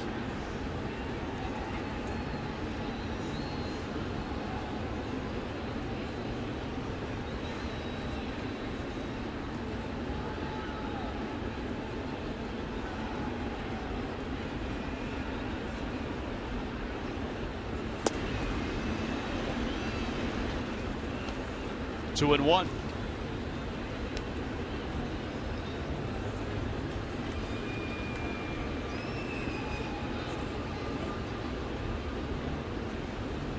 It's interesting to see where Valdi stands as a bunter. Valdi's back foot even with the back of the plate. Flat out misses that one. It's 2-2.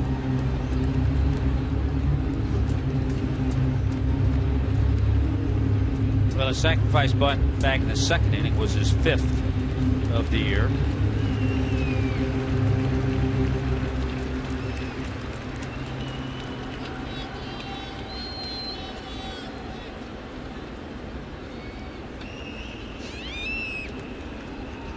Still going to try it 2-2. And he takes strike 3 called.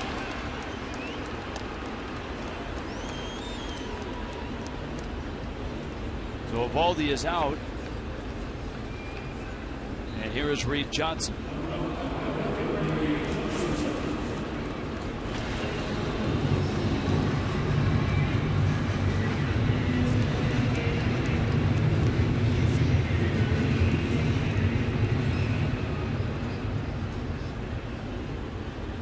You noted Sonny Gray has a good move to first.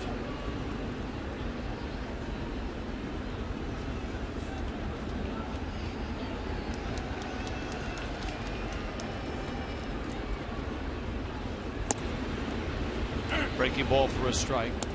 Josh Reddick, a right knee strain.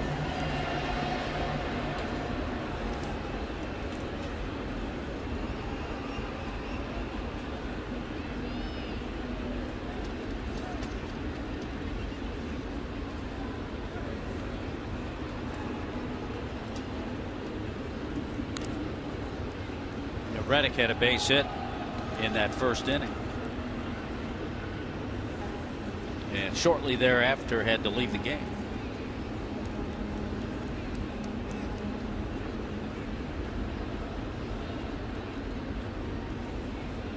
Big moment for Reed Johnson in the second.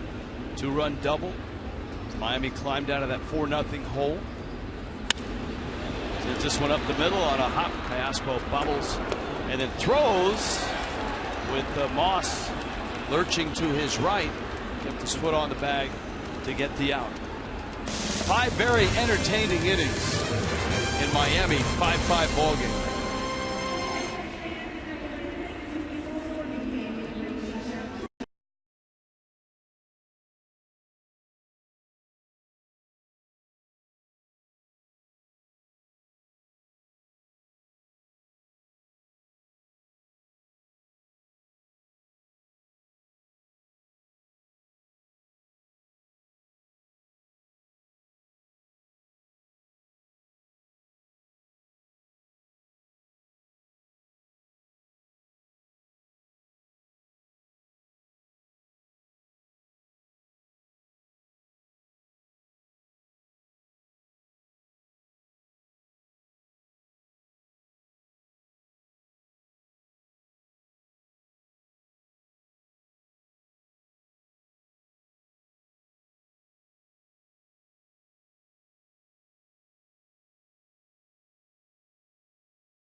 Inning here. A's coming up to the plate. Marlins didn't win game 1 of the series.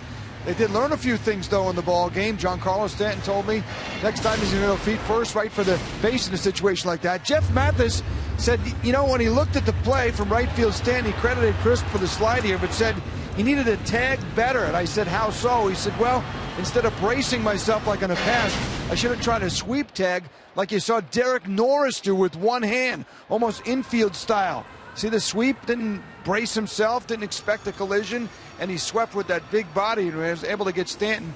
And Mathis said, I need to incorporate that kind of play in my game as well.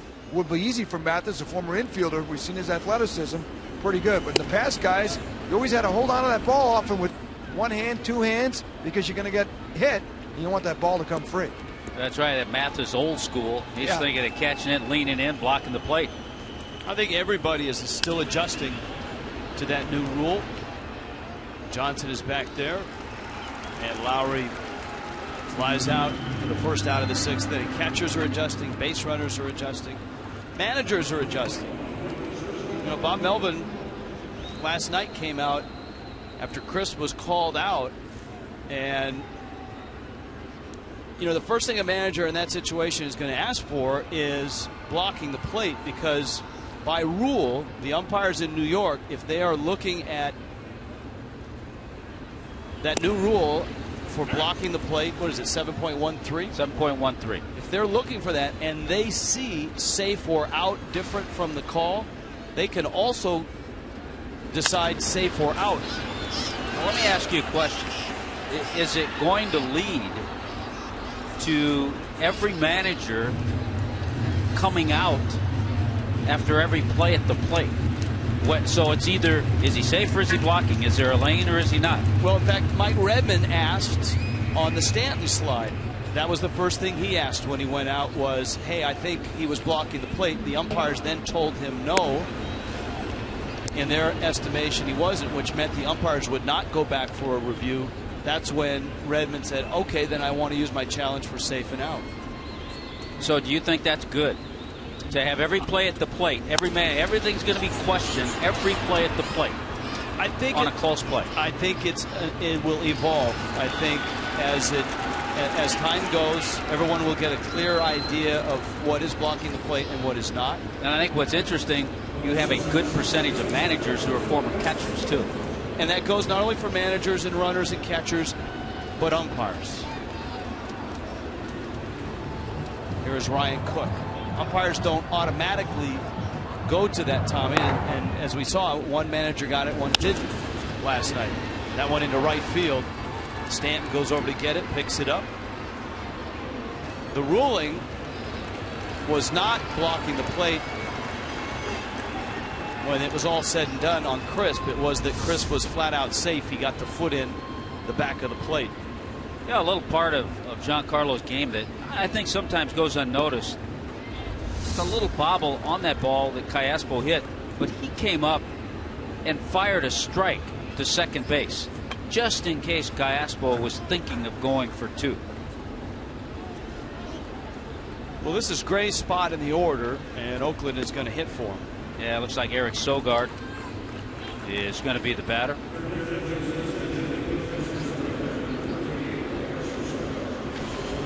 We have found and identified one thing Oakland does not do well offensively. They're not a good pinch hitting team. Well, American League teams usually aren't, because they don't use that as often.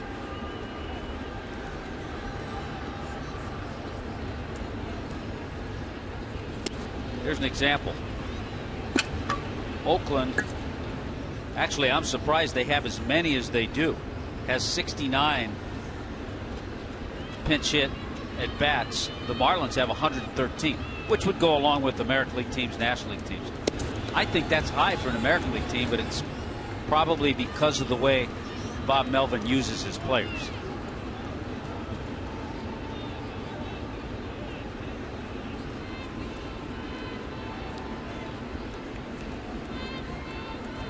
Although they have hit well lately as pinch hitters. Oakland 9 for the last 22. Tell you what, when this first inning, the half inning was over, you sure didn't think Nathan Eovaldi would be here getting through one more out. He'll get through this sixth inning with the possibility of going a seventh. Sogard, Aspo at first. He takes outside. No, because it felt a lot like the beginning and the end of last night's game, where Oakland came out roaring and then they finished with a flurry. Well, as it was, we mentioned that in the 9th inning, Oakland got 4 runs on 5 hits, and they did that in the 1st inning.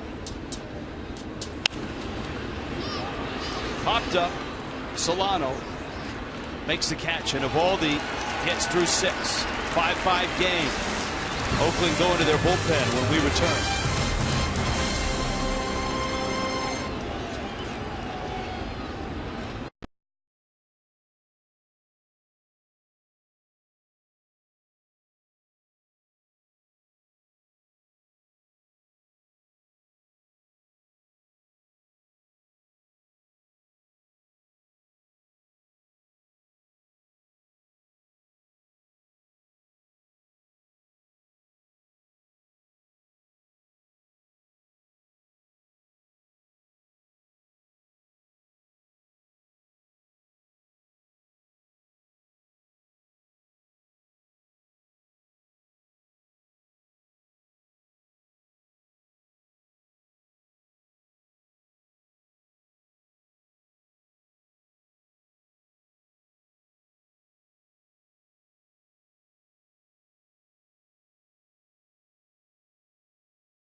Miami has left 8. Oakland has left 4. Bottom of the 6th arrives. And so does Ryan Cook.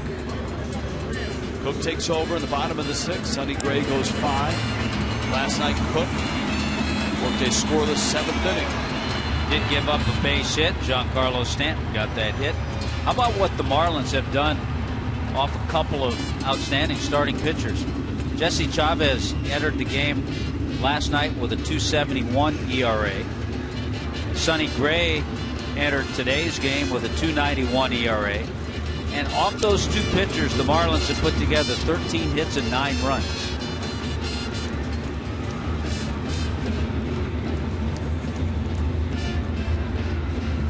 It's the point of the ballgame, too, where you and I both had conversations with Mike Redmond.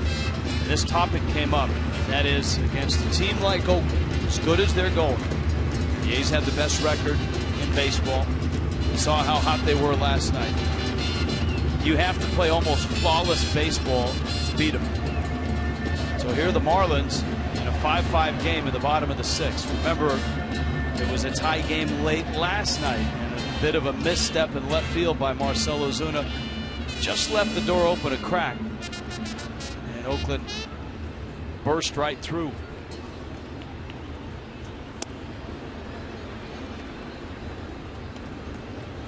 Dietrich up there first. Stanton and McGee.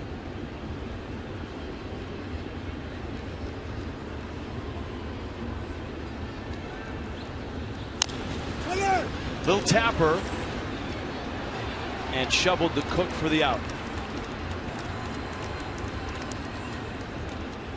Before Stanton arrives, our Toyota Trend. 20 homers, 60 RBIs before the All-Star break. In Marlins history, it now has happened 4 times. Gary Sheffield, Cliff Floyd, Mike Lowell, Giancarlo Stanton.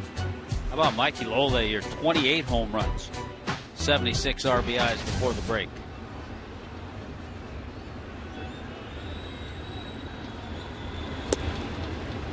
Second half, Lowell would get injured, correct? Yes.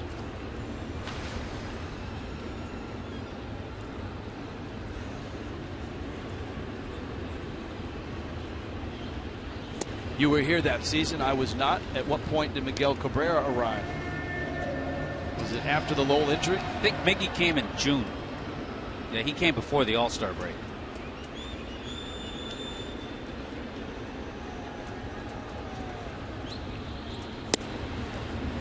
Stanton takes a strike. Nice to have a guy like Cabrera you could plug in once Lowell went down. Then when Lowell came back, plugged the young Miguel Cabrera in the outfield. That's what was amazing. And even now, look what he's done in Detroit. They needed him at third base because of Prince Fielder last year. He went over, he played third base. Now he's playing first base this year. June 20th was Miguel Cabrera's debut, and that was that home run in extra innings against the Rays. It was quite a debut. Stanton with a count 2-2.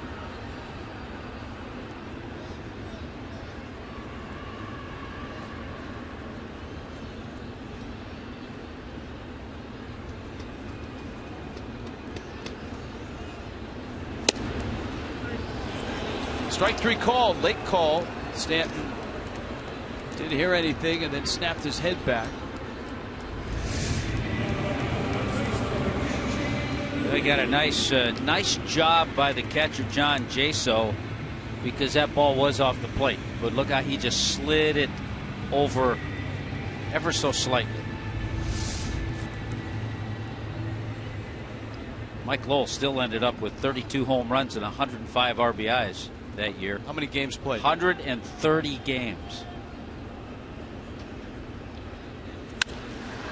McGee, left center field. Cespedes and Crisp. And Cespedes who makes the catch. 1-2-3 go the fish. On to the seventh, 5-5.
When I find my place, it's showtime. No time to wait, my whole life when you find my face, it's showtime. No time to wait, I'm gonna shine when I find my place, it's showtime. No time to wait, my whole life when you find my face, it's showtime. It's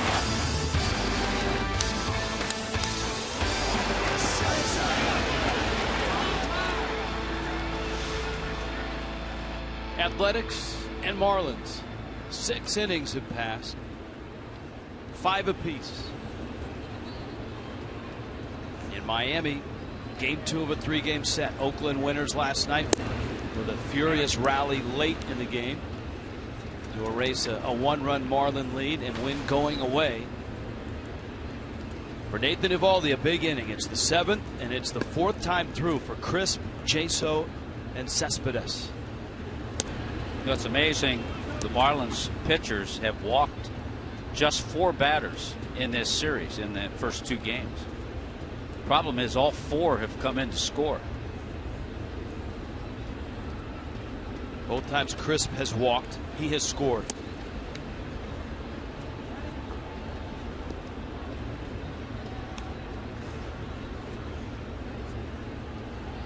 That pitch was right down the middle of the plate. Boy, that's when you have to shake yourself, Rob Drake. Don't get fooled by the hitter showing and bluffing bunt.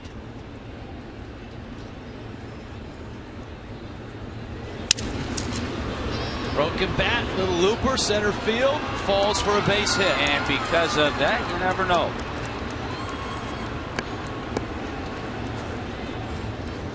And Oakland has Crisp on for the 3rd time. I think what happens sometimes, Tommy, as an umpire, if a guy squares is focused on whether he offers for the ball or not, he actually did call for an appeal down at 3rd base. Marty Foster.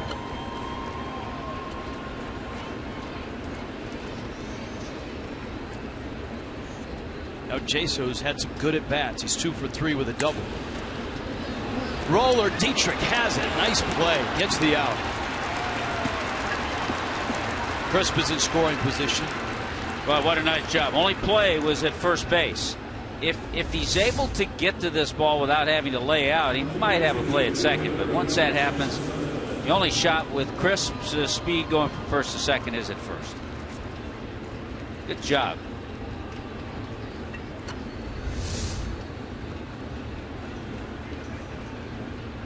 For Eovaldi, this might be the last man he faces. Moss is on deck. Marlins have Mike Dunn ready in the bullpen.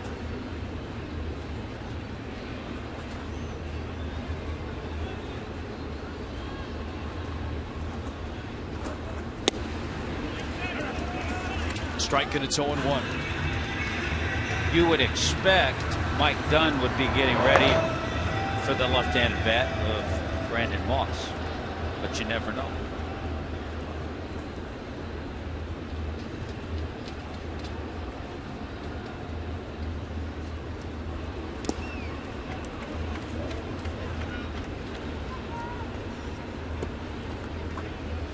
Our Geico quote, hello to the Gecko. They went to Cespedes.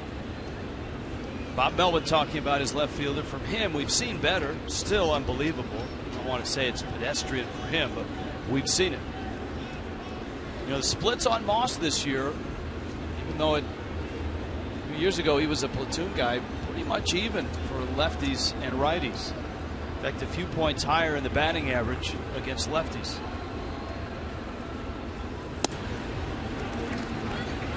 The only difference is he hasn't seen a lefty yet today.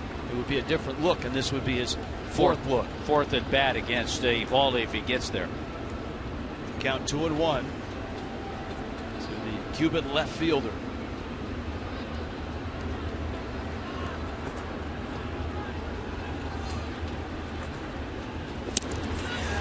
Big rip. 2-2. Good pitch. That secondary stuff, Tommy, has come back to him. Been much better after that first inning. Cespedes has been consistent. Last year, 26 home runs, 80 RBIs. The year before that, 23 home runs, 82 RBIs.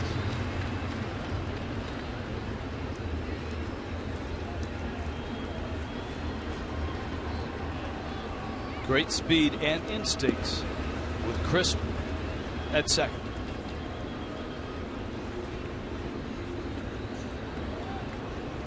In fact, those instincts are the reason that this ball game is tied 5-5.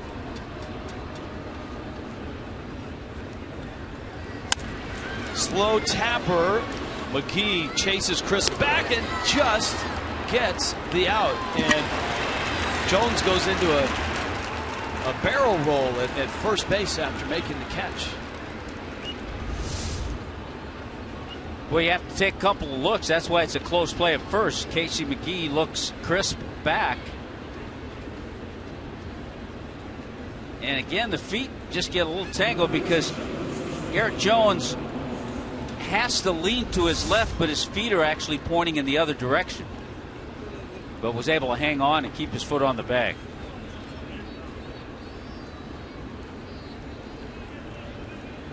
Well, one way around Moss is to walk him, and that's exactly what Mike Redmond will do.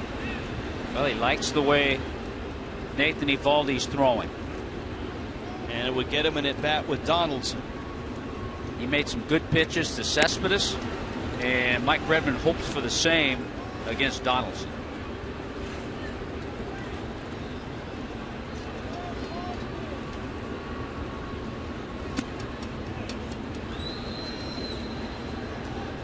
So Eovaldi's pitch count over 100.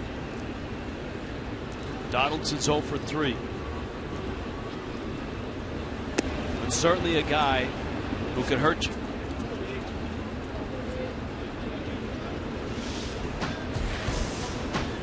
This Wednesday, it's Marlins and Phillies. That's the 2nd of July.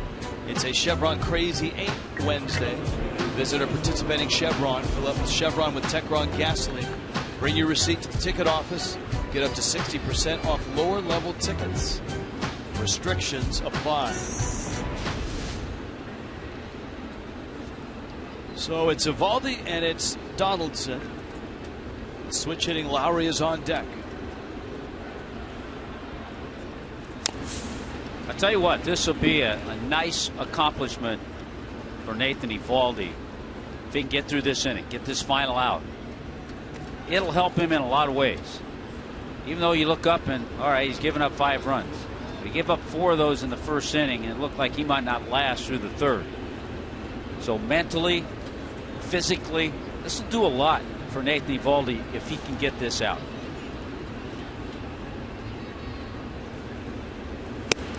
How often do we see young pitchers, and Eovaldi is one at 24, whether they are Marlins or from another team, get rocked in the first inning and fall apart?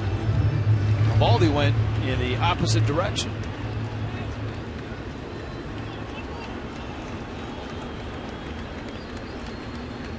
Oh, 2 to Donaldson.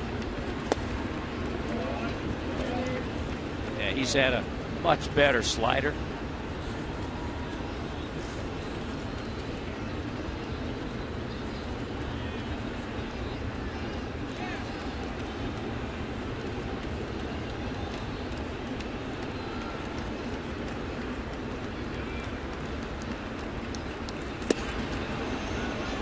Donaldson took it. Count 2-2.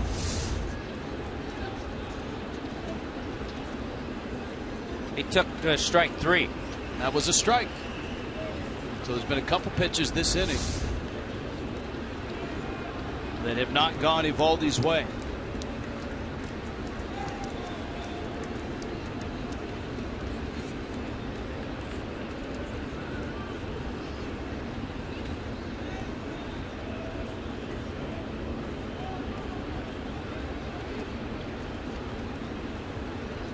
The 2-2. Breaking ball, a little tapper, and it's a foul ball. Got a little foot save there in this World Cup time from Eovaldi over in foul territory. Nationals have won. Joe Gonzalez, with some help from Rafael Soriano, shut out the Cubs 3-0. They play again later on tonight. Atlanta won the first of a doubleheader, beating the Phillies 10-3. They play later tonight. That was nice in that game. Tony Gwynn Jr. got a start and was 2 for 3. Good for him. 2-2. Fastball. Donaldson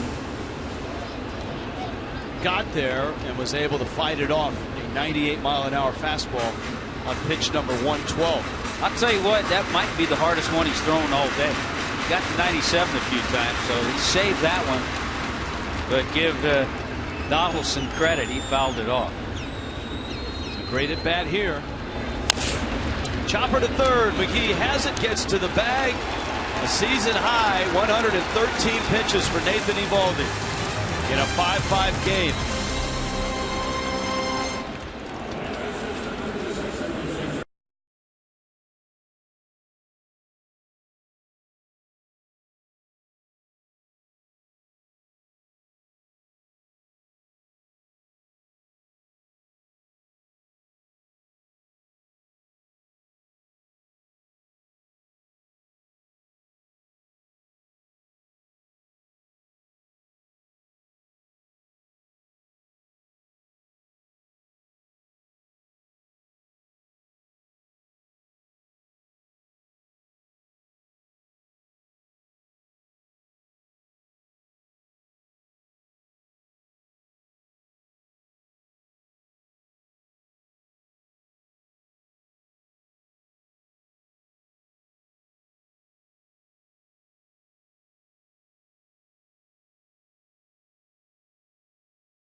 got to be proud of. Nathan Eovaldi gave up 4 first-inning runs, wobbled a lot in that first, then tightened up against the best team in baseball. And Chuck Hernandez is like a proud papa right there. Yep. 5-5 ball game. Hey, here comes the AT&T fan photo. Hashtag your tweet. Hashtag FL fan photo.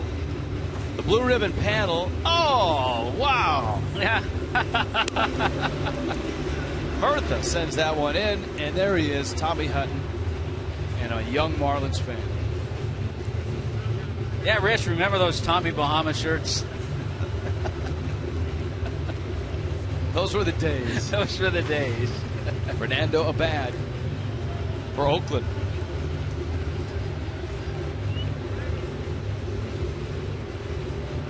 Got a little deception with that left-hander with Garrett Jones coming up. Bat will feature a curve, a fastball, a bit of a changeup. First appearance. First time we've seen him in the first 2 games of this series. Jones has been swinging it well. He's 1 for 3 with an RBI, and he takes a mean rip and missed it. 0-1. Houston is beating Detroit again. Wow. 2-1. It's in the 7th. One of our favorites with a big game against the Tigers last night, Jose Altuve, who's hitting .342, well ahead in the American League, stole home. Runners at first and third. They tried to pick the runner off at first, and he took off from third, came in and scored. Abad out in front, 0-2. Jones a liner, and Callaspo makes the catch. Another good swing by Garrett Jones today.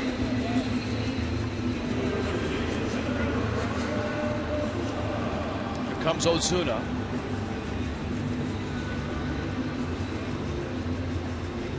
Ozuna, a 1 for 3 day.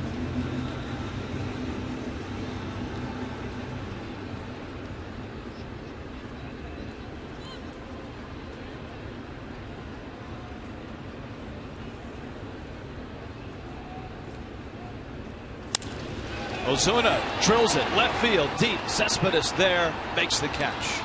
Well, I tell you, may have gotten that just a little bit on the end of the bat. It didn't have that real crisp, solid sound. He's not moving that well on his way back to the dugout. Oh, a little limp in that gait. And I don't know if it's a cramp or if he's got something in the leg.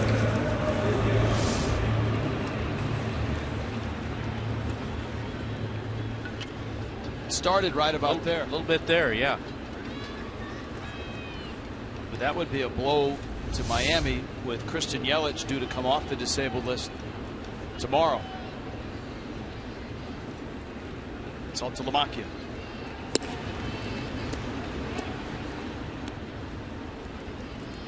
Sean Cunningham, Marlins head athletic trainer, over to have a conversation with Ozuna. First thing you hope for is a cramp.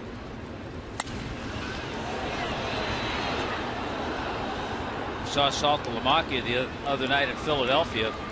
Homer for the first time this year as a right-handed batter. He hit it off Cole Hamels.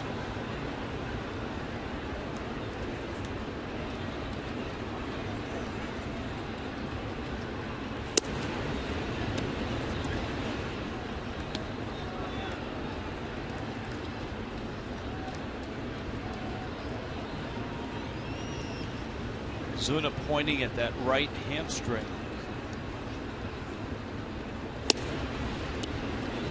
A bad misses. 3-1 to Saltalamacchia. Solano's on deck.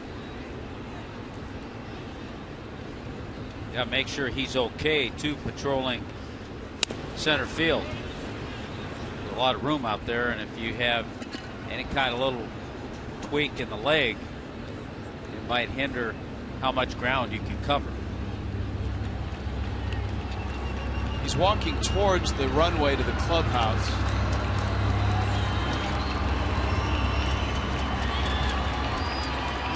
Obviously the Marlins have a more than capable defensive replacement in Marisnik. Saltalamacchia rung up on a breaking ball. A 1-2-3 inning in the 7th for a bad. To the 8th, still 5-5.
Game summary, Gulfstream Park. Well, just as they did in the ballgame last night, early scoring. Brandon Moss with a big base hit.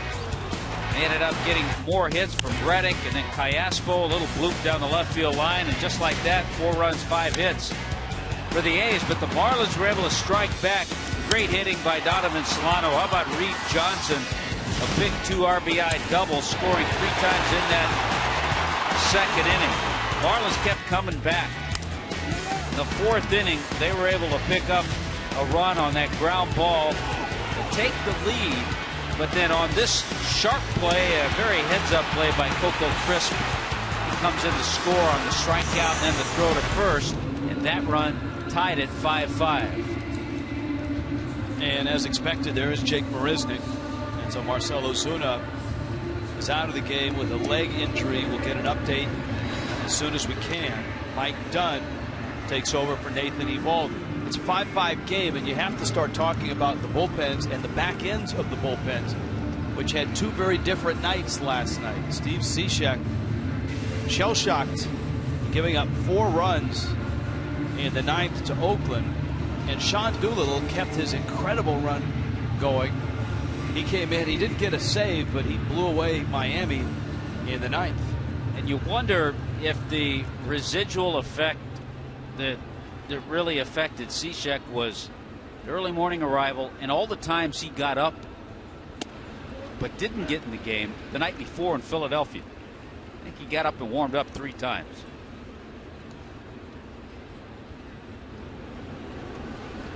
Loosening up right now. Rich and I do that before every game. With not much results. Jed Lowry, Stephen Vogt,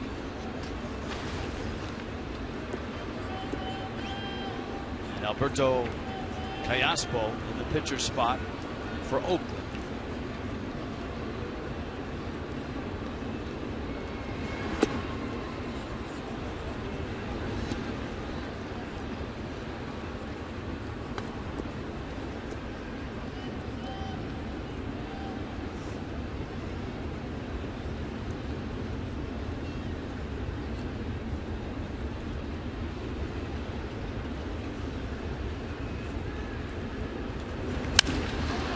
Hit well, left center, in the gap. Marisnik racing, won't get it, and it bounces up over the wall. Lowry has a leadoff double here in the 8th.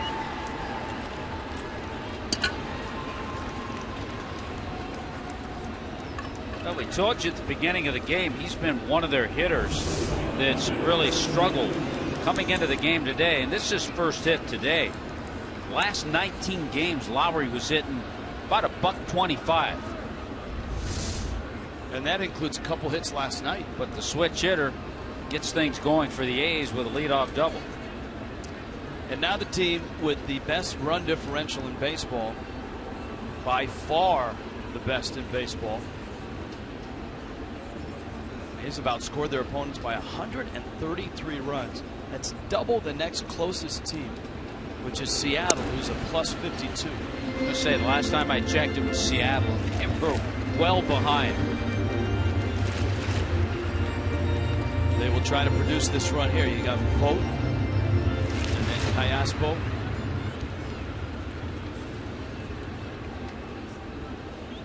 Craig Gentry has a bat. He's on the top step.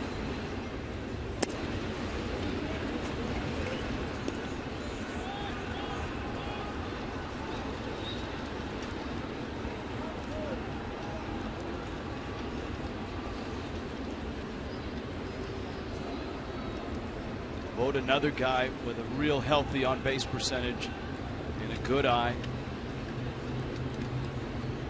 361.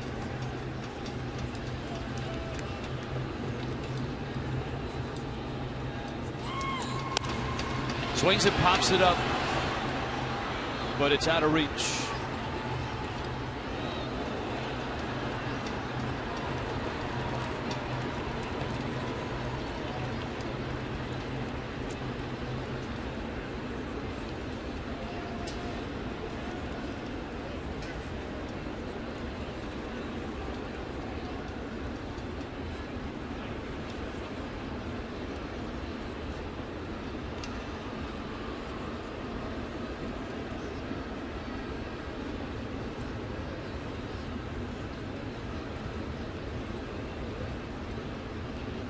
Squares and bunts foul.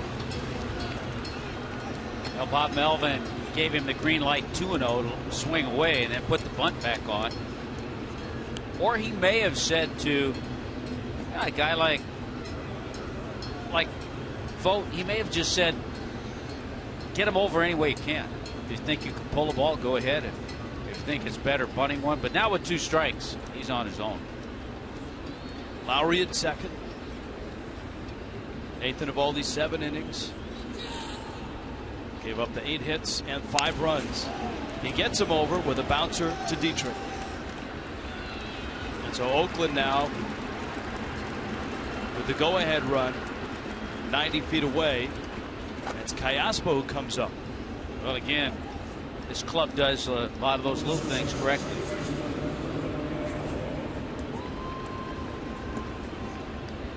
I don't think you can rule out a squeeze here either. I don't think you can rule out anything.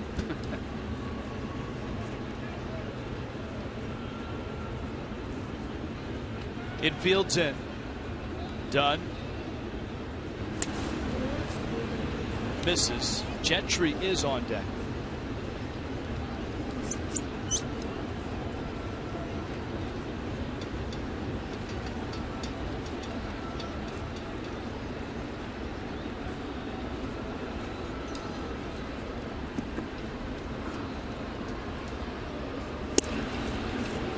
Dunn comes in and gets a strike, and it's 1 ball and 1 strike.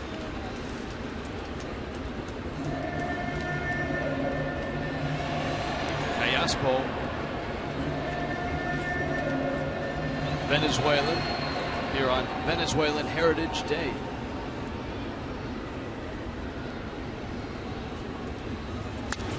Fouls it back. Offseason home is in the state of Florida. It's in Orlando. Versatile guy for the Angels, the Royals, Arizona. He is really, really tough to strike out. He came into this season 282 career walks, 281 career strikeouts. 1-2. Speaking of the Angels, did you see where they swapped relievers with the Pirates? Ernesto Frieri going from the Angels to the Pirates, and Jason Grilli going to Anaheim. I like the article because described them both as deposed closers, like they were dictators or something. 2-2 coming. In the air, foul. Jones into the seats.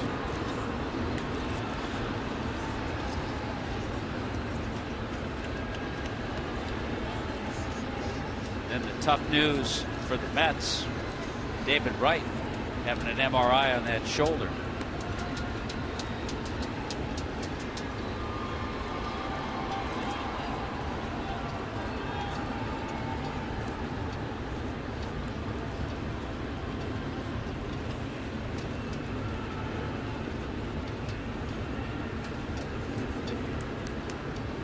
Two.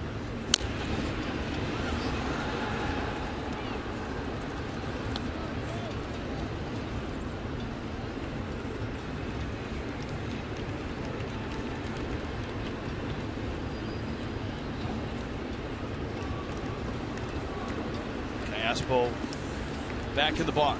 One out, infield trying to choke off a run. Mike Dunn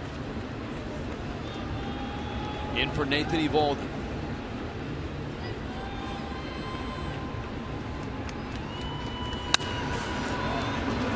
You can see how tough he is to strike out.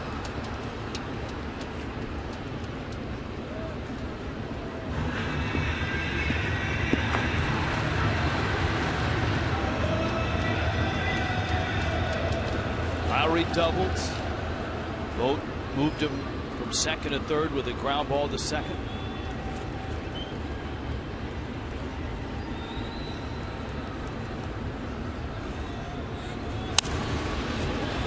He just goes into that protective mode with 2 strikes.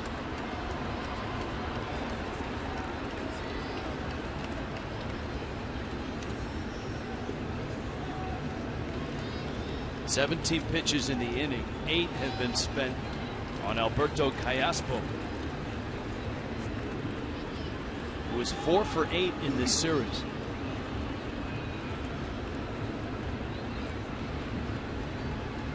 Two. Up the middle into center field, and Oakland has the lead. Callaspo battled, and with the infield in, that one just snuck by Solano.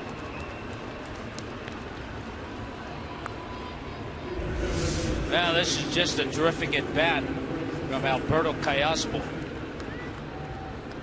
Just trying to make contact, reaches out, drawing in infield, is able to get it up the middle.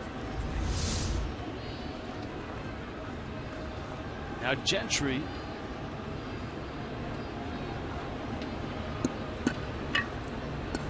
Gentry has been hot lately, last 13 games.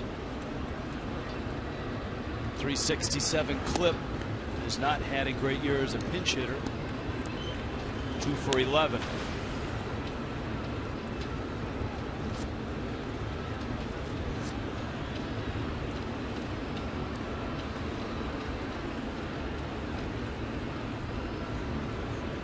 Last year he had a great year as a pinch hitter. He was second in the American League in pinch hits.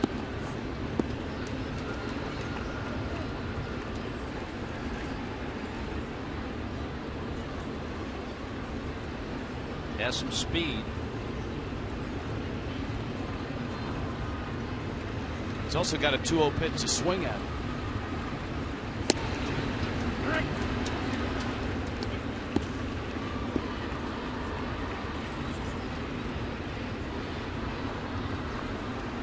Another one of those guys, Rich. Looks like Sam Dyson getting ready.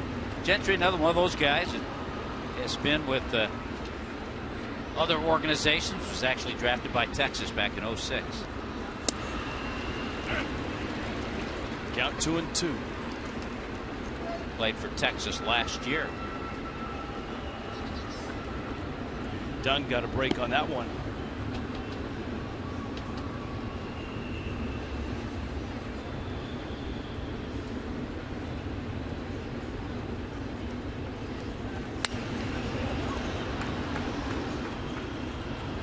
Count stays 2-2.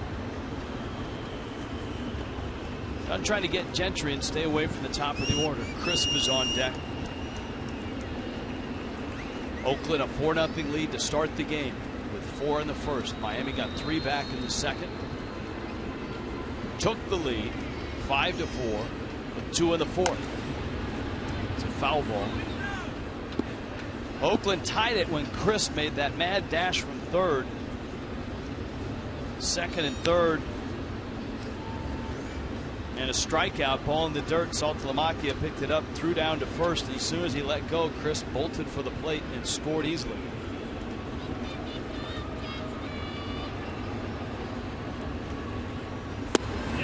He went. So Dunn gets the out. So here comes Chris, but it's with 2 outs. Callaspo still at first. Good slider. Got Gentry to commit.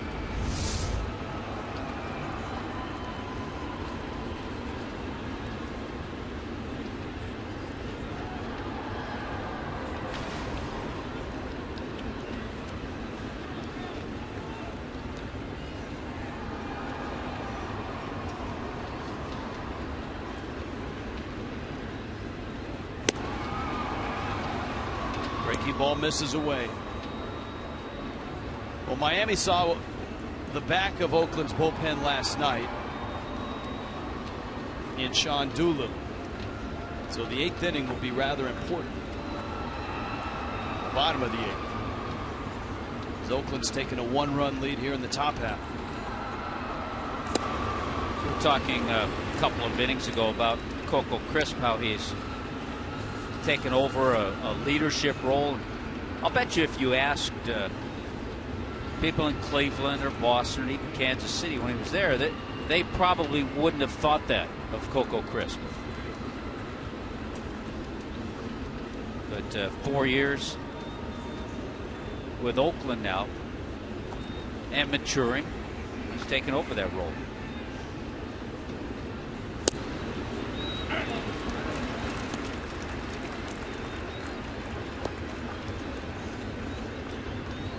Count 1-2.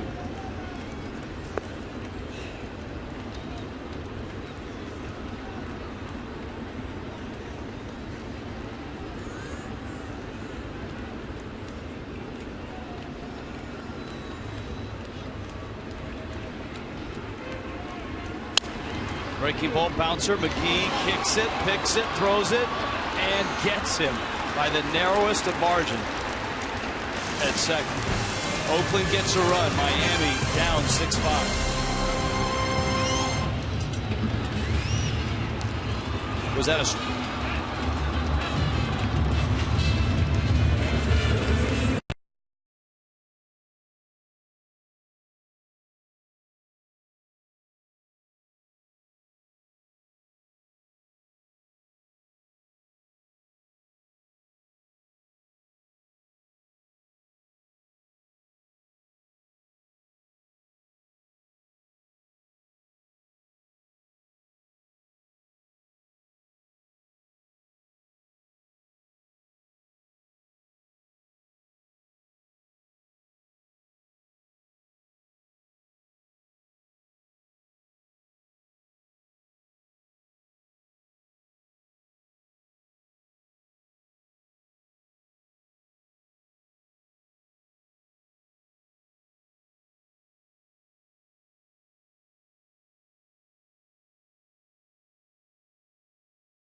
in Miami, game 2 of a weekend series. Oakland winning in the late innings last night. MLB.TV Premium is the #1 live streaming sports service, and it's celebrating 12 years. Millions of subscribers. Visit Marlins.com and find out all about MLB.TV Premium. A free at-bat 14 subscription allows you to watch live baseball on over 400 mobile and connected devices.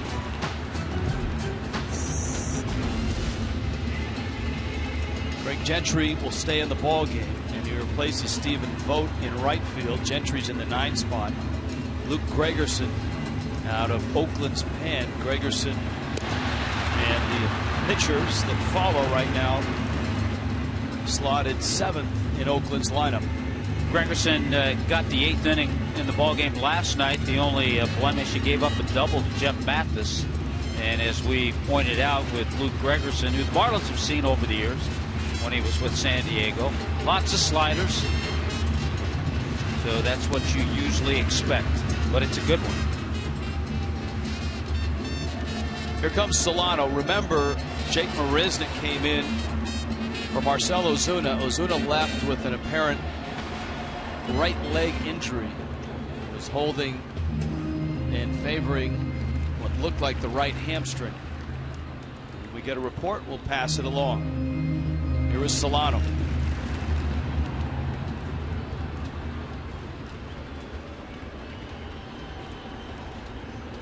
But just think about the last 3 games, the extra innings in Philadelphia.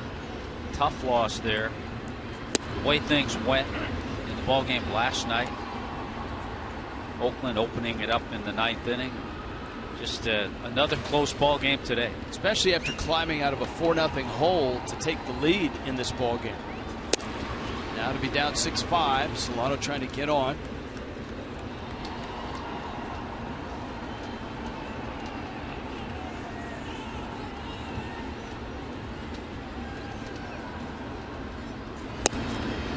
Big breaking ball for a strike.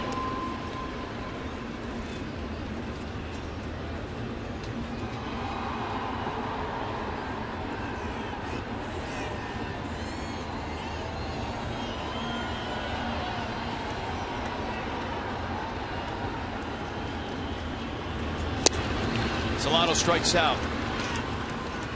Gregerson opens his inning with a strikeout.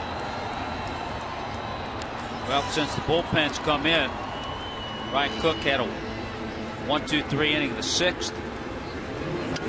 Bad had a 1-2-3 inning in the 7th. And Gregerson gets the first out here in the 8th. Oakland's bullpen, even though last 2 weeks they've had a rough spot, their ERA is close to 5. On the season, 2nd best in the American League in wins and ERA, an ERA of under 3. I think it's another thing that Oakland has done really well over the years, the last few years, is pieced together pretty good bullpens.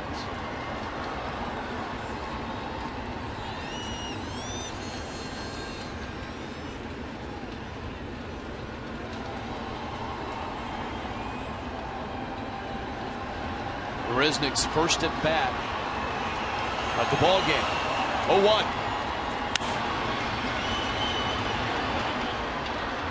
Breaking ball in on his hands, and he fouls it off.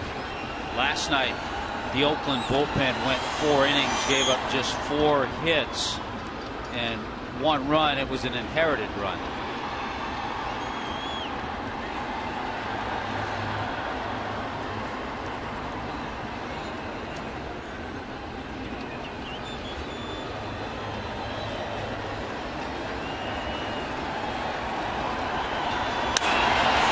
Shoots one under the glove of Moss, who stumbled round first, headed for second, and the throw is waiting for him. Wow. Jake Marisnick, for some reason, thought he could beat the throw to second, down a run. Well, remember, it's Gentry out there. If Vogt were still in the game, it might be a better gamble, but you've got the play in front of you. You just can't take that chance when you're down. I know he's trying to be aggressive. He's struggled offensively. Well, it's close. Wow. Did he get the hand on the bag? Oh, wow. That's a. I don't know if that's. I don't think the Marlins are going to challenge it. From that look, it's close enough to at least go out and start the process. Marisnick didn't argue, though. And that would be the first clue that maybe he did tag him. Here's another look. So it's a base hit. Hard to tell from that angle. His left hand appeared to have gotten on the bag before he was tagged. Johnson a one-hopper. Donaldson has it. And the Marlins go down in the 8th, and they've got Doolittle waiting for him in the 9th now.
Here in this ball game with the A's leading by 1. We'll have our Checkers post-game show. Jeff Conine coming up of clubhouse reaction, plus the bounce back for Nathan Eovaldi after a tough start, and the all-star push for Giancarlo Stanton.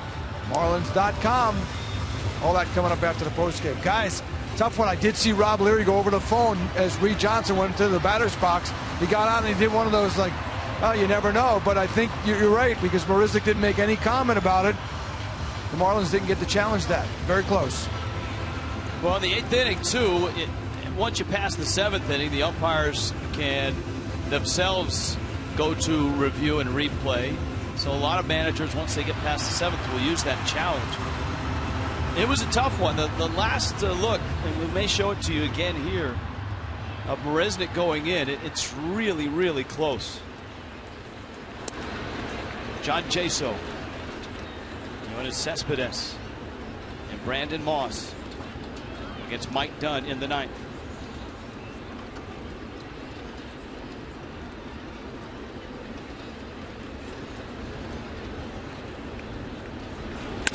A 1 lined into left field. Johnson's there and he makes the catch. Here's a look at Marisnick going into second.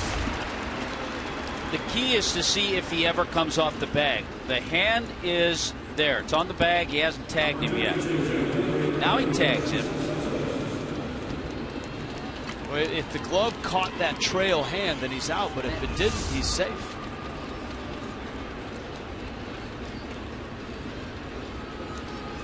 And here comes Mike Redmond now. And he's going to change pitchers.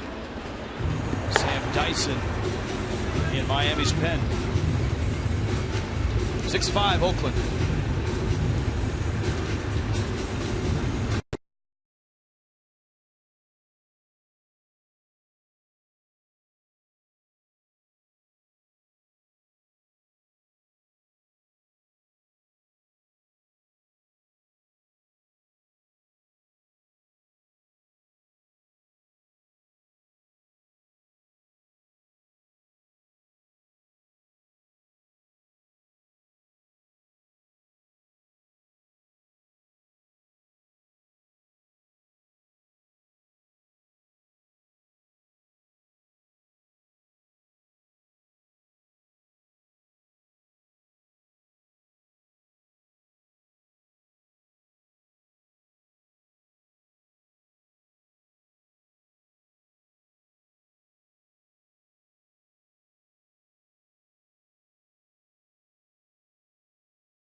ninth. Oakland is up 6-5. Did numbers for Nola. New Orleans working out of the bullpen. Saw Sam Tyson earlier in the year. Good sinkers from Dyson. He's going to have to keep the ball down to Cespedes.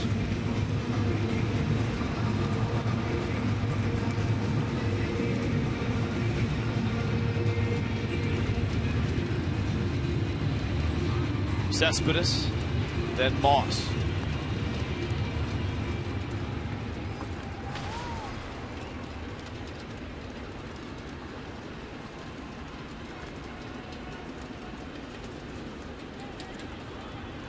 Cespedes was part of that barrage in the first inning in which Oakland put 4 quick runs up.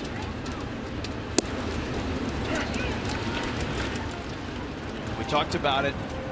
Once the game got to 5-5, you don't want to get to the ninth down a run and have to figure out a way to score against that guy. What, a couple of 96-mile-an-hour fastballs. First 2 pitches. Quickly 0-2 to Cespedes.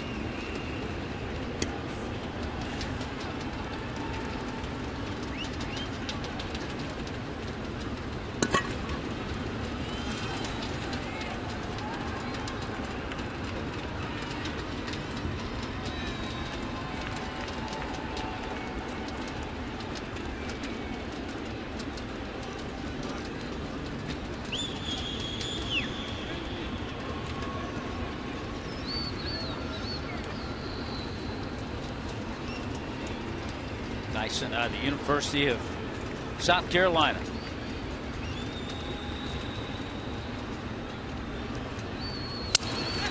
Cespedes dumps it into center. Broken bat and a base hit. Here comes Brandon Moss. Miami will have scheduled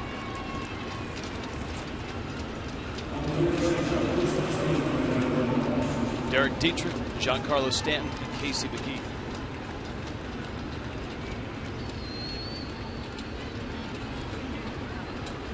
Sam Dyson did not come over in that big trade with Toronto, but he was claimed off waivers from Toronto. Tommy John surgery a few years ago. Infield shifts over to the first base side. Earlier, Moss tried to bunt against the shift, but didn't get it down the line enough. That was when he was leading off an inning, but he was just trying to get off base.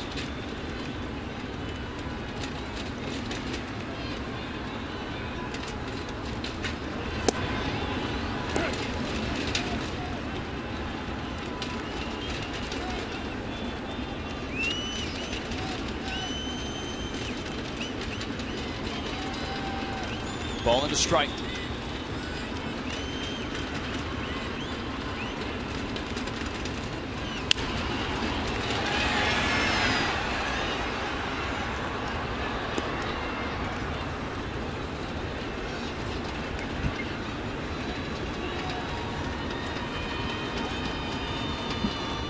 Moss out of Loganville, Georgia.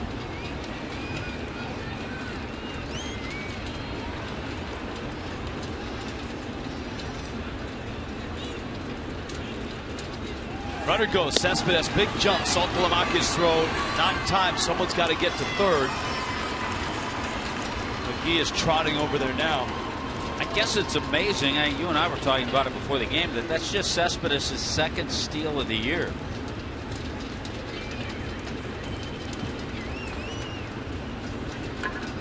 But he did get a tremendous jump. Moss strikes out on the pitch. Here's Donaldson. Mike Redmond is on his way out. Doesn't look like he's going to the mound. It looks like he's headed out to talk to the second base umpire, Joe West. Maybe he's going to ask him about the Marisnik play too while he's there.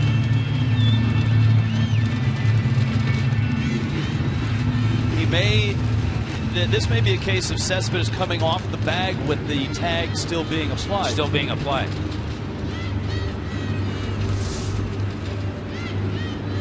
Let's see if he comes off with the slide. Oh, he lifted his leg up. He did lift the leg up. Don't know if the tag or the glove was on his thigh at the time. He's out. He's out. He's out. He's out. There's no question he's out. Glove is on the leg. And if they overrule that call, that's a good play by Solano. They keep that tag down there. Cespedes comes into the dugout almost as if to say he knows he's out. Right there. Is the glove on him?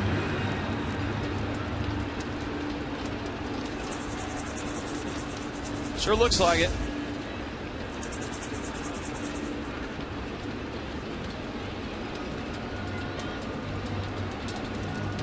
New York is looking at it. So we've seen the glove in the area when the foot's up. Now we just have to find and see if the glove is on him. And other views. Yeah, it's on him. Yeah, it is.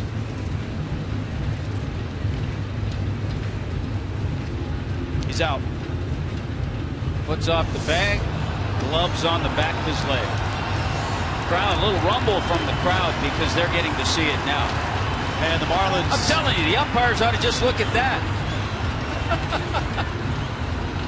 The Marlins are gathered on the mound, and they've watched the replay. I think Bob Melvin has seen it as well.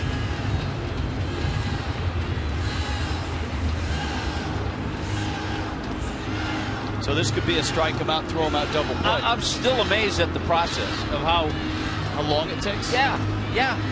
How they told us by the time the umpires get the headsets on, they will have had the answer from New York.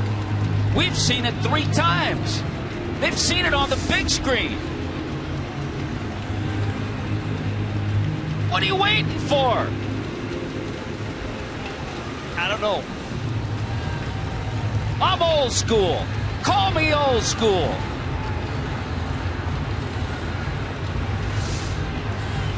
Way too long.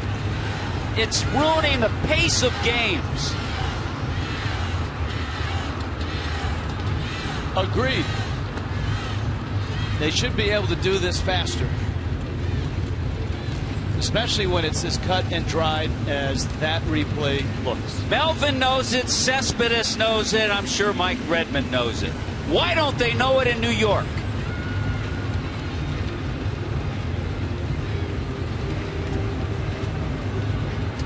That's why many have argued for just having a 5th umpire on site who looks at the replays here instead of waiting for New York. How's it going to be now if Dyson has to go and pitch some more?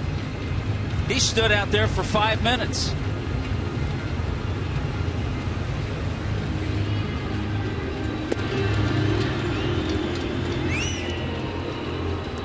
Ridiculous. Absolutely ridiculous. I hope Joe Torre is watching this.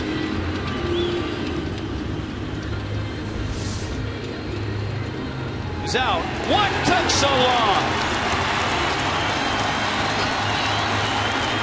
And so it is a strike him out, throw him out, double play.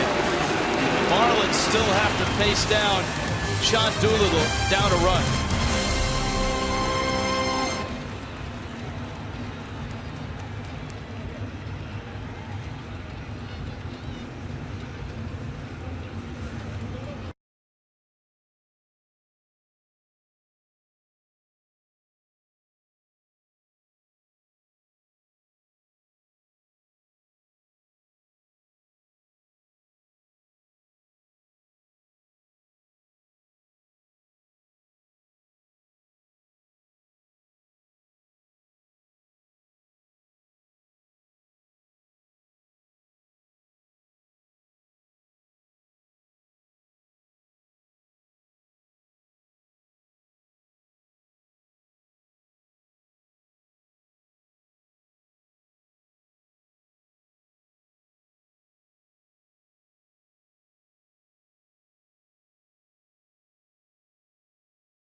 his leg off. The actual review time, once Miami challenged it till the ruling was rendered, 3 minutes and 40 seconds.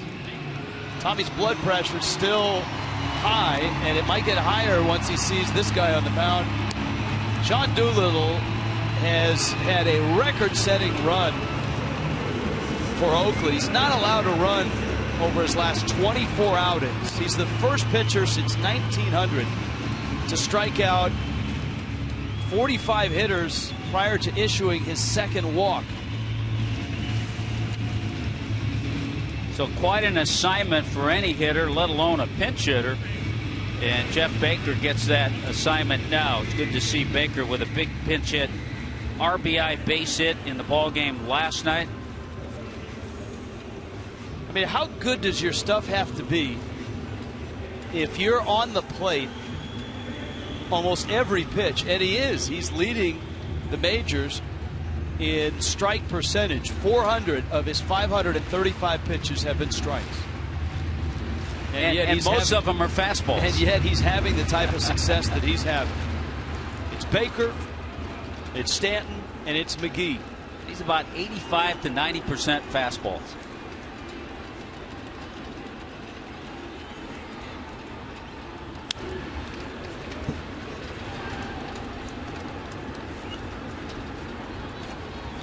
Baker fouls it back. Baker from the Virginia area, played at Clemson. Doolittle played in the ACC at Virginia. There's a breaking ball. How about that? Well, you get geared up for that fastball, and he drops in a pretty good slider. And Oakland's trying to get a College World Series, Championship Series bookend here. Sonny Gray from Vanderbilt starting. Doolittle trying to close it. Fastball misses away.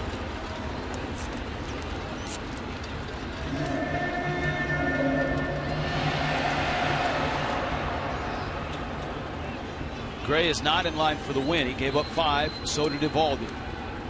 1-2. Swing and a miss. 95. And Baker missed it.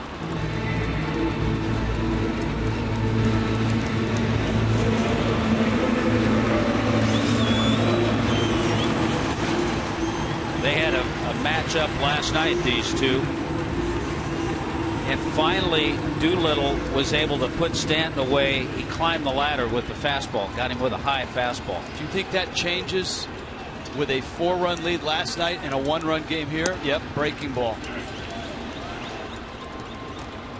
0-1. Yeah, it was 4 runs. He was just going after him with heat. Here the stakes are higher.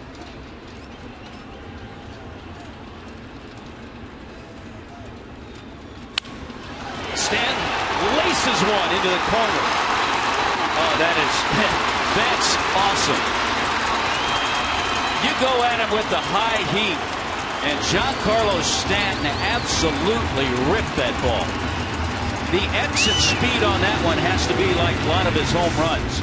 Look at this. There's the high fastball, and look at that ball rocket out to left into the corner.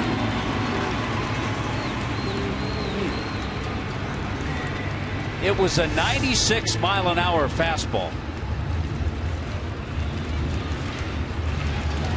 Double number 21. Here's McGee. 105.6 on the exit speed.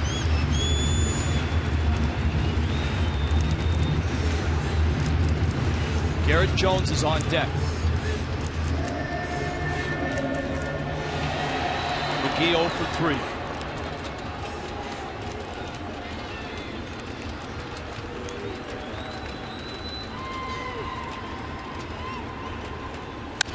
McGee right center field. That ball's going to drop. Here comes Stanton. He's going to score.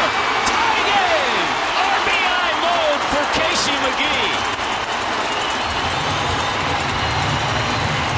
24 consecutive outings without giving up a run, and Miami gets one. Hits McGee.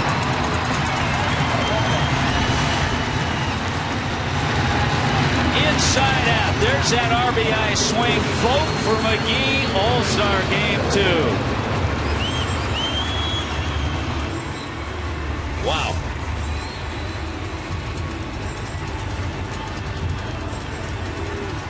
Jones now.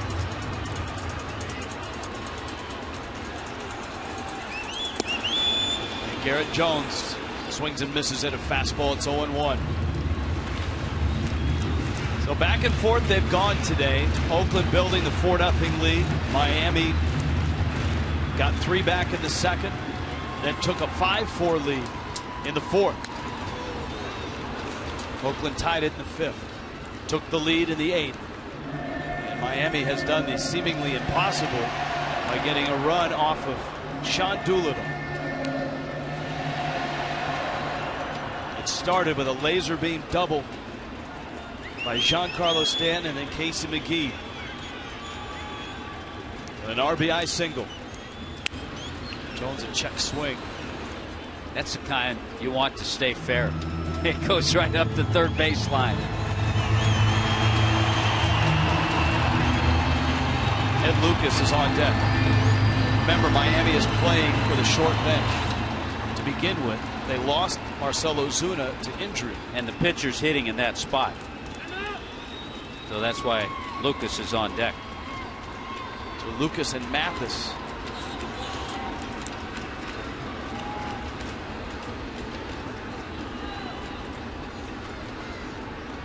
McGee runs, throw to first, and he is in there. The ball gets into left field. McGee doesn't see it, and he holds second. Little gambler move on Casey McGee's part. He's saying, okay, I'm going to go on first movement because they don't think I'm going to steal. And if you go on first movement, that first baseman has to make a good throw. It's always a tough play, especially for a right-handed throwing first baseman. Casey just didn't see the ball trickle into shallow left. I don't know if he would have made it. But just a heads-up play. Good job. Is that number 1 on the year? All right. Count 0-2 to Jones. To right, hit well. Gentry's back. McGee tags. Catch is made. McGee will get to third. And here comes Ed Lucas with 2 outs in a tie game in the bottom of the ninth. And the winning run is 90 feet away. How great has this game been today? This has been exciting. There have been a lot of things happen, good and bad. Marlins have come back and tied it against one of the best here in the ninth inning.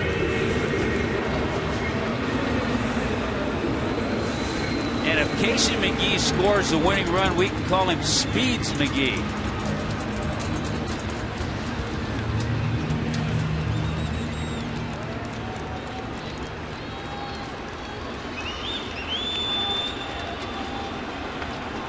Doolittle ready.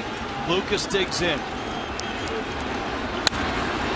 He took a shot at it on the right side. 95-mile-an-hour fastball.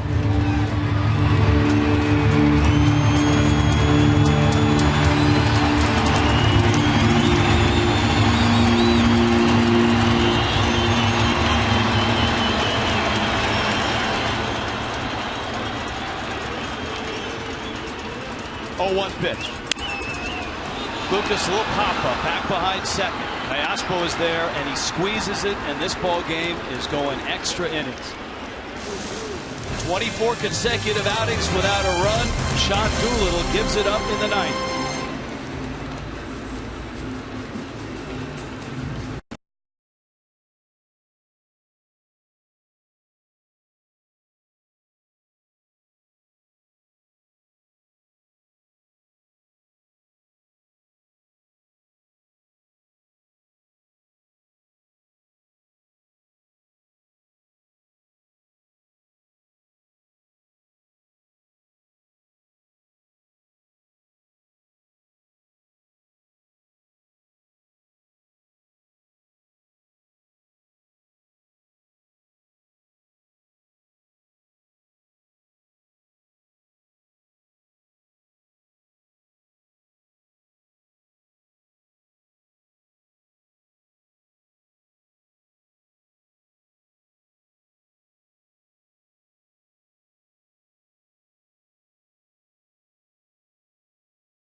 Extra Innings Baseball presented by Jack Link's Beef Jerky. All season long, Jack Link's Beef Jerky. Feed your wild side. What a ball game this has been in Miami. Casey McGee, who has been the best in the National League with runners in scoring position all season long, comes through against Sean Doolittle, knocking in Giancarlo Stanton. The Marlins have to scramble here with the short bench. Jeff Baker, who pinch hit to start that inning, will stay in the game, and he's at second base. Steve Cishek, who looked gassed last night when Oakland knocked him around and scored 4 times in the ninth, breaking a 5-5 tie in the process, comes in and pitches a very important frame here at the top of the 10th.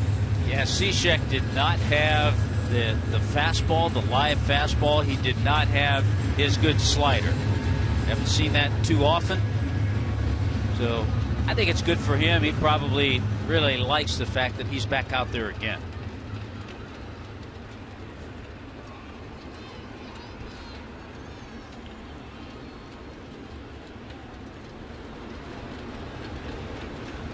Josh Donaldson. He takes outside. Donaldson, Jed Lowry, and then the pitcher spot for Oakland.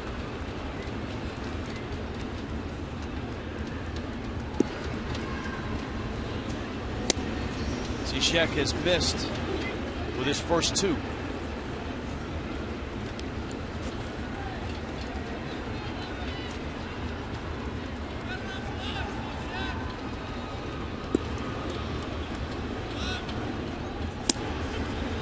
Gets a strike.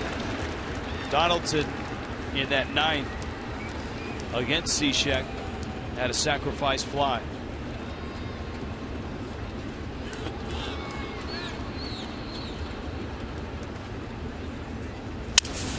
Broken bat roller. Solano backhands, plants. Gorgeous play for a guy that hasn't played a whole lot here in Miami. Solano's played the heck out of shortstop in the last 2 ball games. Yeah, and he makes this play nice. This is why you want to backhand this, because you can plant that back foot and then get a little something on the throw. That's textbook and nicely done by Solano.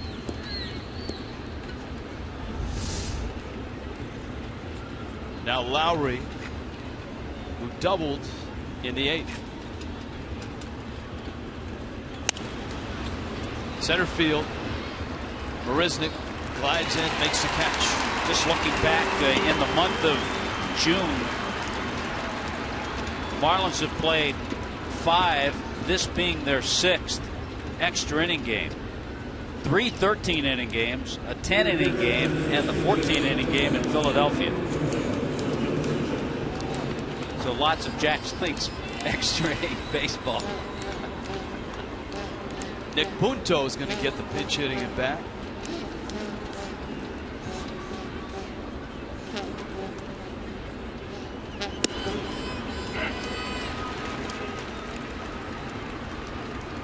Punto takes a strike.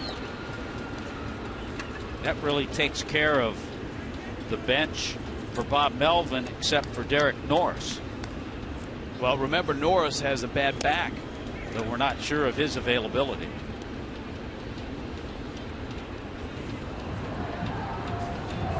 Dan Otero, the Miami guy,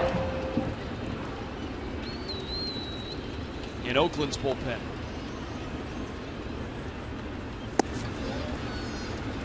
Cishek misses down low. The count's 2-1. 6-6. Marlins were able to get to Otero, a couple of hits and a run last night. Miami has Saltalamacchia, Solano, and Marisnik. Cishek trying to get it to the bottom of the 10th and keep it 6-6. Alberto Callaspo, who had a big at bat for Oakland in the 8th inning. And he knocked home Jed Lowry. Punto walks. Cishek gets the first 2 outs.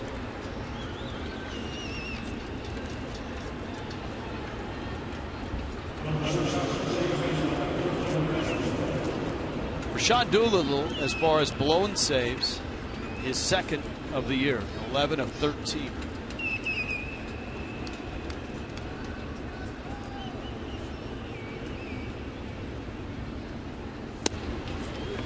Just to put that ninth inning in perspective for the Marlins, we gave you all the superlatives on Doolittle. Here's one more. Going into that inning, since June 1st, opposing hitters were 1 for 40 against him. Stanton doubled, McGee singled.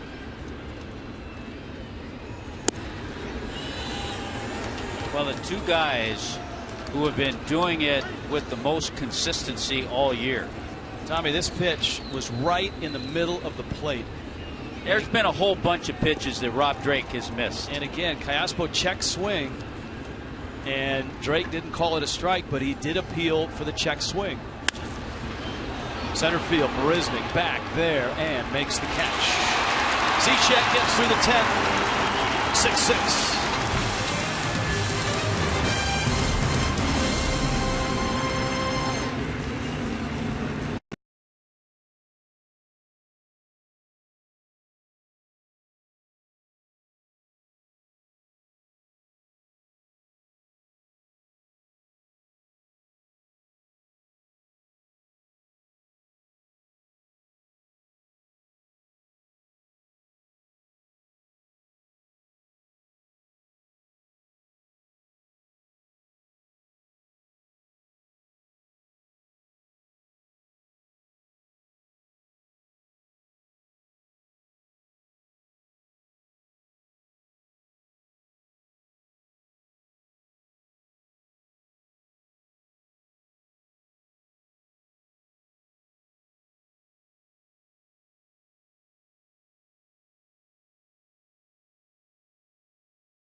Steve Cishek, to say the least. Knocked around for 4 runs in a 9-5 loss. He gave up the 4 in the 9th last night. Here in the 10th, he comes in. A scoreless frame. And now Oakland has to answer with their bullpen. Dan Otero, who grew up here in Miami, went to Duke. He's had a nice year with Oakland. Talked about last night when Otero came in the game. Solano doubled. He gave up that base hit to Jeff Baker. Keeps the ball down when Otero's at his best. A lot of pitches around the knees.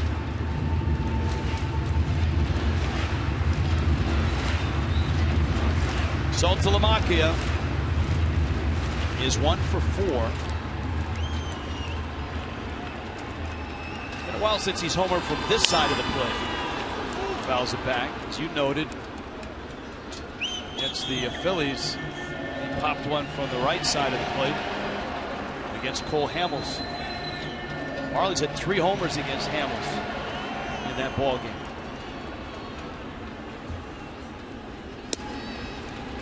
Change up a strike.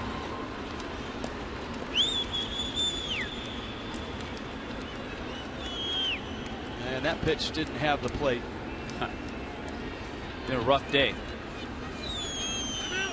Saltalamacchia's last home run from this side of the plate was on May 2nd against the Dodgers.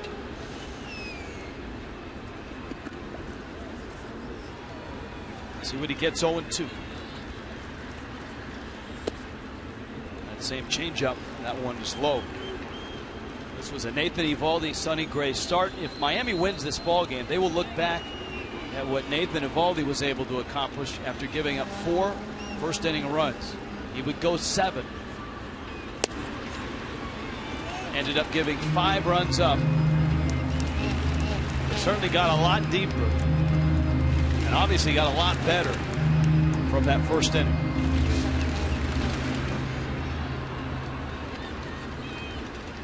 Two.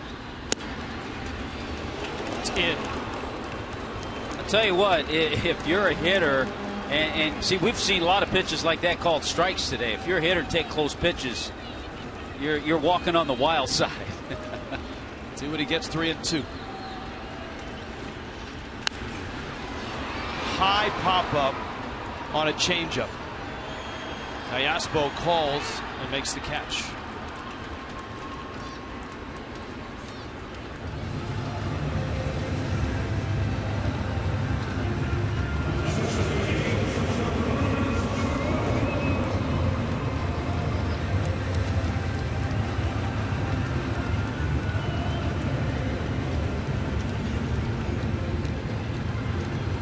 Solano now. RBI single back in the second. 1 for 3 with a walk.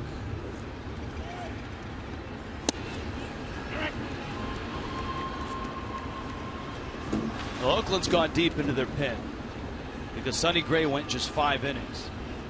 Brian Cook, Fernando Abad, Luke Gregerson, Doolittle in the 9th. Marlins getting a run off of Doolittle. Now Otero. Bob Melvin not used to seeing Doolittle give up hits, let alone a run.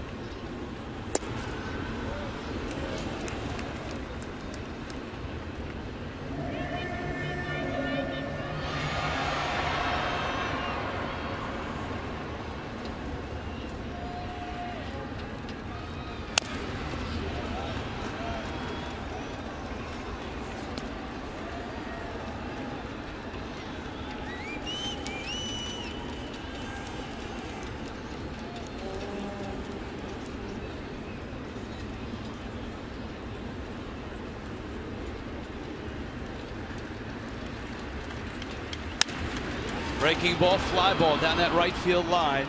Gentry makes the catch. And Otero has a pair of outs. Here comes Jake Marisnik.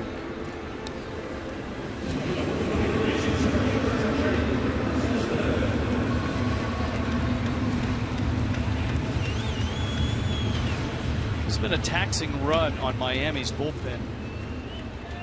Going back to the series in Philly.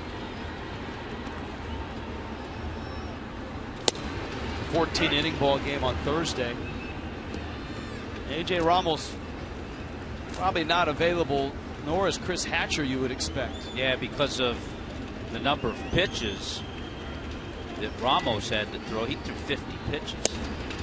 And the innings for Hatcher. We talked about the extra inning games.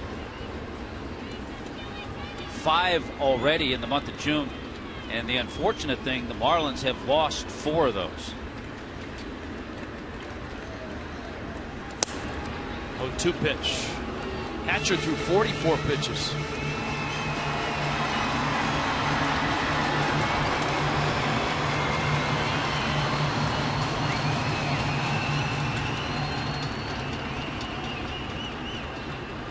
One-two. Struck him out. Marisnik caught looking. A 1-2-3 10th for the Fish.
Baseball all season long, presented by Jack Link's Beef Jerky.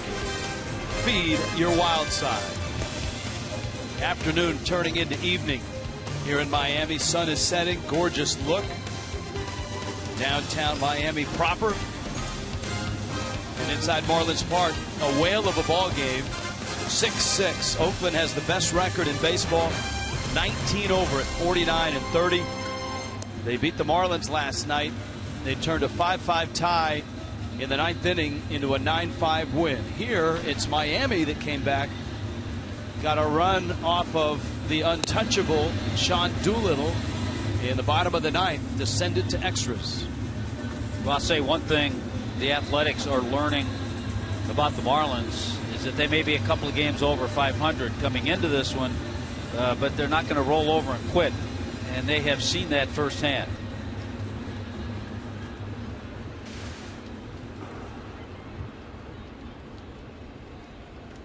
Craig Gentry, Coco Crisp, John Jaso, Brian Morris on the mound. Morris, a scoreless inning last night.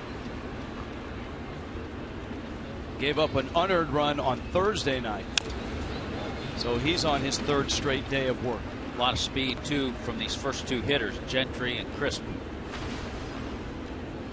Marlins have used Mike Dunn, Sam Dyson, Steve Cishek, and now Morris.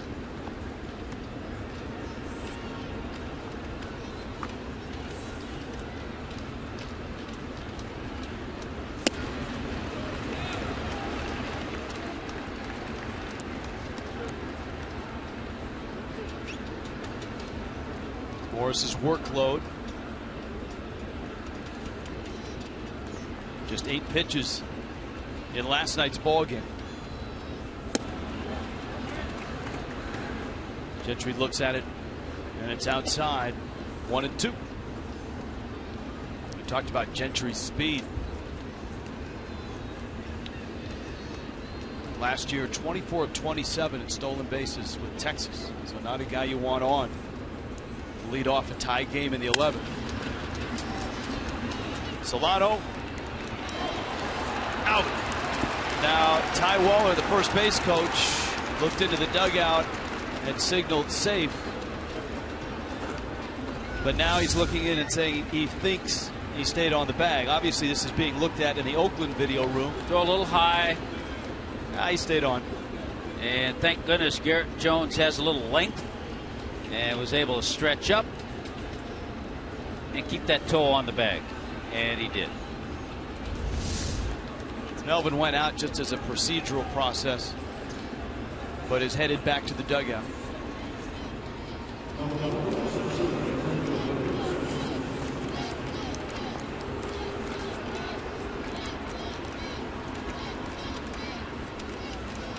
Here's Coco Crisp.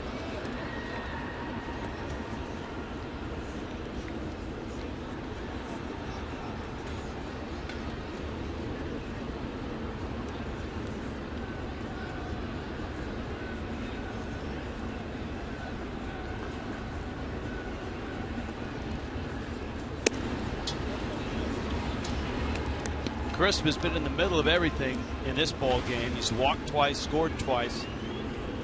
Also has singled.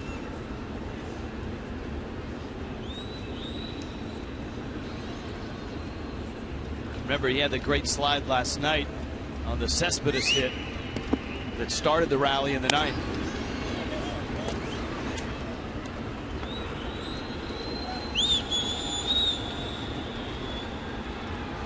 Oakland's bullpen, they've used more pitchers, has Oakland, than Miami, but their pitchers much more fresh. They had an off day on Monday, an off day on Thursday.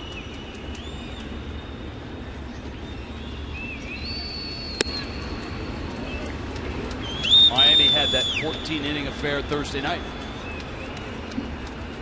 Morris is behind Crisp 3-0.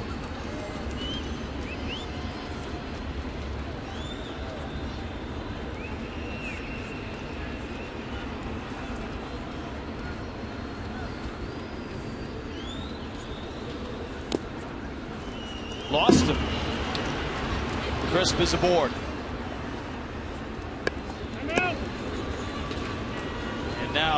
Marlins have to worry about Crisp stealing second. Well, the other 2 times today that he's walked, he's come in to score.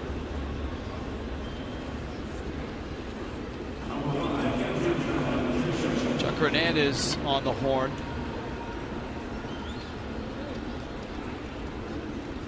You have Jaso.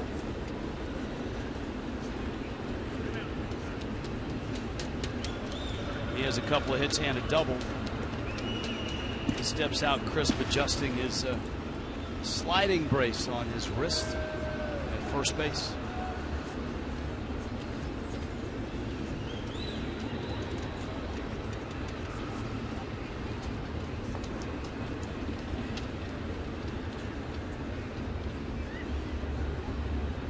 Leaning, not running.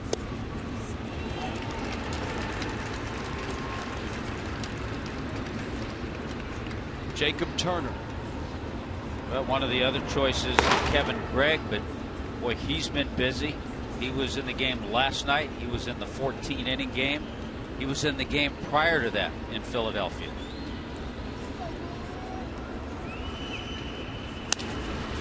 Into right. It's a base hit. Crisp stops at second. And Oakland has first and second with 1 out.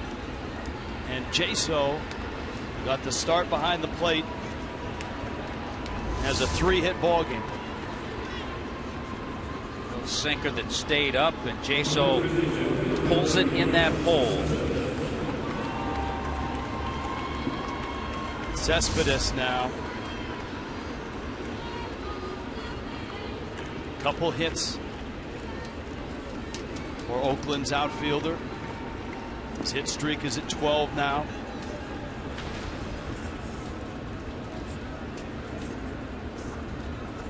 Four for 9 in this series. Got great speed at second.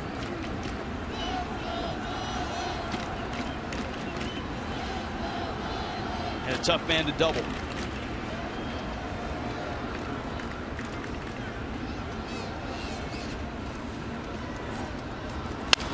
Hit hard. McGee bobbles out there. Baker's turn. Safe there.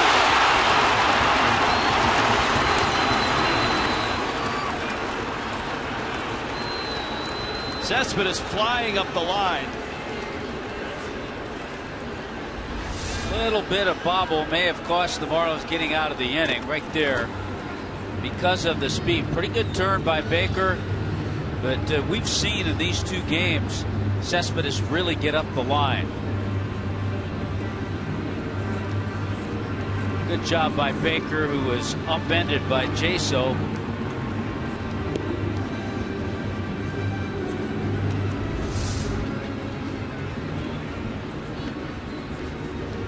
Miami does have a challenge remaining.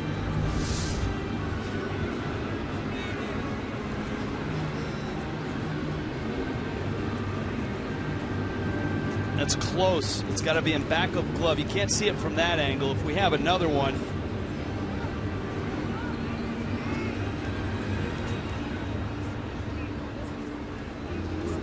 The thing I like about Cespedes, he kind of continues his stride. He doesn't take that extra leap. If he does that, he might have been caught in the air. Well, those are the 2 best looks that we have. And I don't know that it's decisive. Here's another look.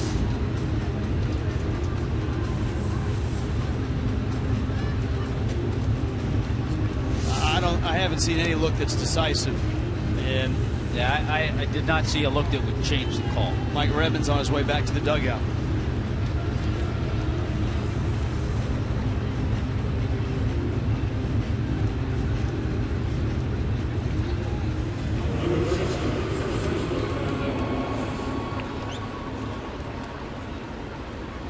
We have speed at both corners here. Cespedes and Crisp and Moss, who has big power.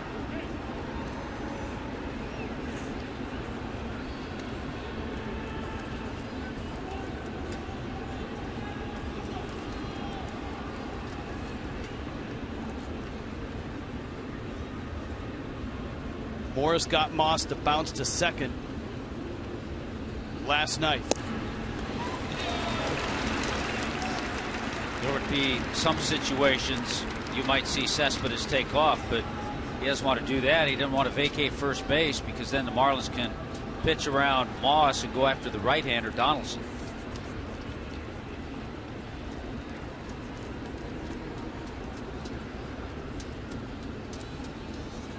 Oh, 1.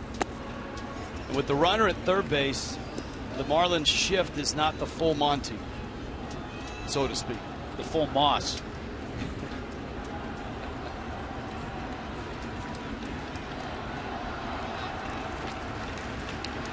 Ball and a strike.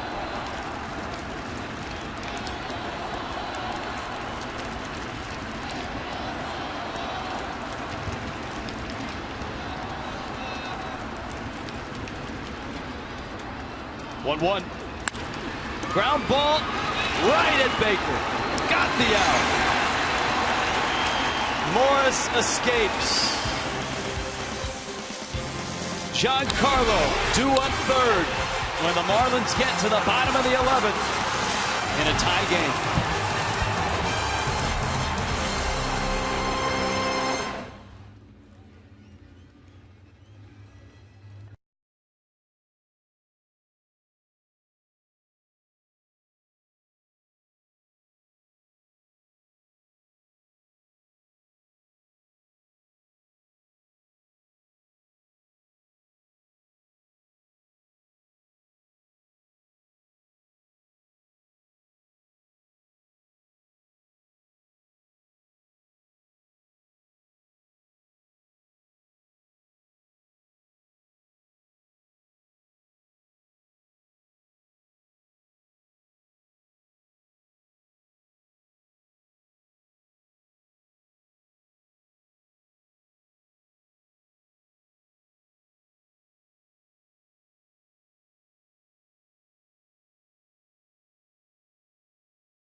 Bottom 11. Giancarlo Stanton due up third. Dan Otero will stay in the ball game as Bob Melvin tries to get a multiple inning outing from his right-hander. Well, we seem to say this every game. It gets so important then when you look at the starter for tomorrow's game, Andrew Heaney. Reed Johnson takes a strike. Heaney has watched Oakland put up 6 runs combined in the first 2 innings of this series. 2 last night, 4 against Eovaldi here. Johnson muscles one into right center, a base hit. And Miami has a runner aboard.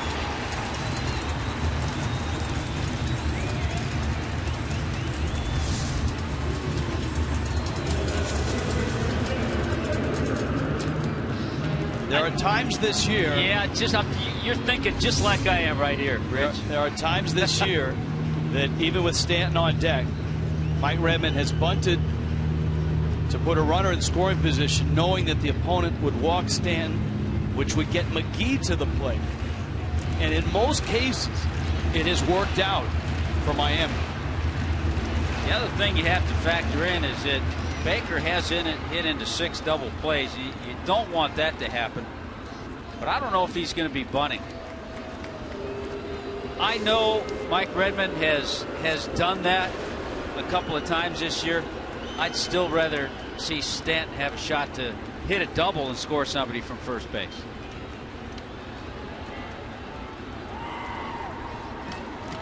Baker squares, pushes it first base side, foul.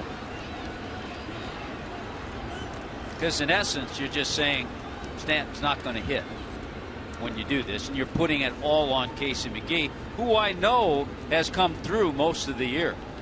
Jeff Baker's last sacrifice bunt was in 2008.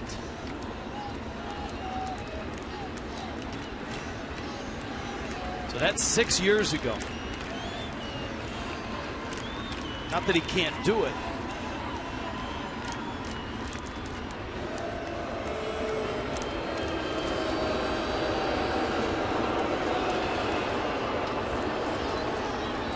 Counts 0-1.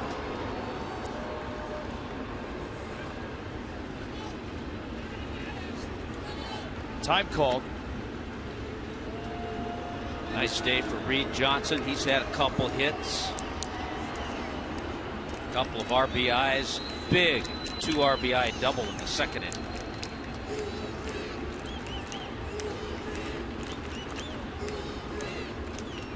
Otero. Johnson back.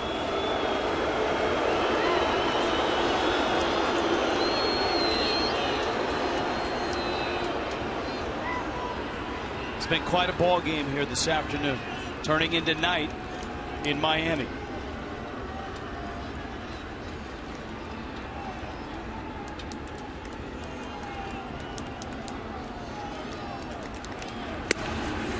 Runner goes and is hung up. Oakland pitched out. Miami hit and ran. Johnson's in a rundown, and Otero tags him out.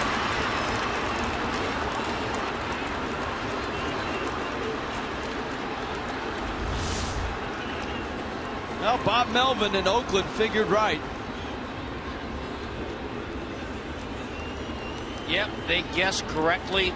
I don't know if it would have helped, but there was a time, even on a pitch out, you had to try to swing the bat, throw the bat, try to foul the ball off any way you can, even on a pitch out.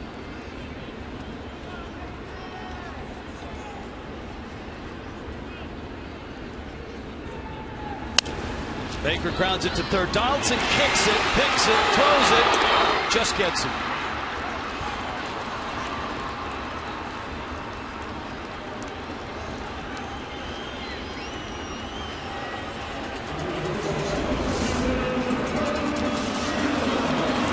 Well, we talked about Donaldson. He's committed 15 errors this year. He made a nice recovery to just get Jeff Baker. So now with Stanton, the only way he can beat Oakland is to hit it out of the park. And you got to know that Otero is aware of that. He may not see a whole lot to hit, believe it or not.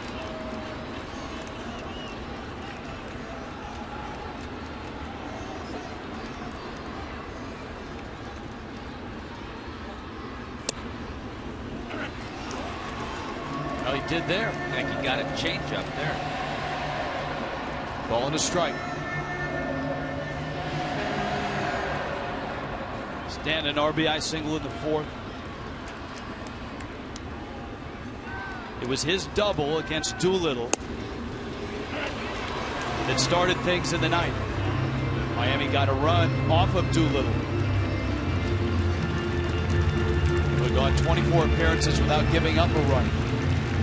He scored him with an RBI hit.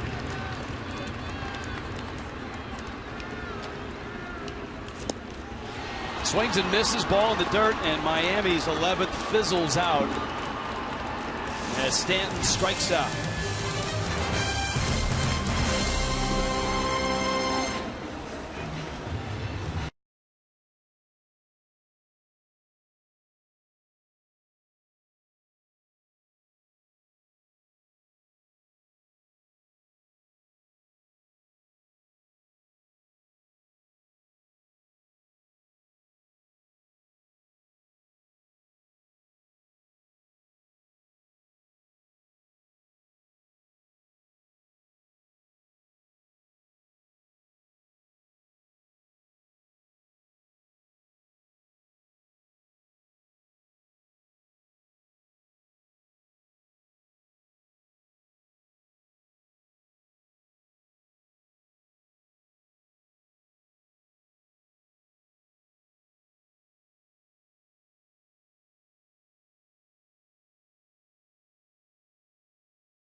and Miami.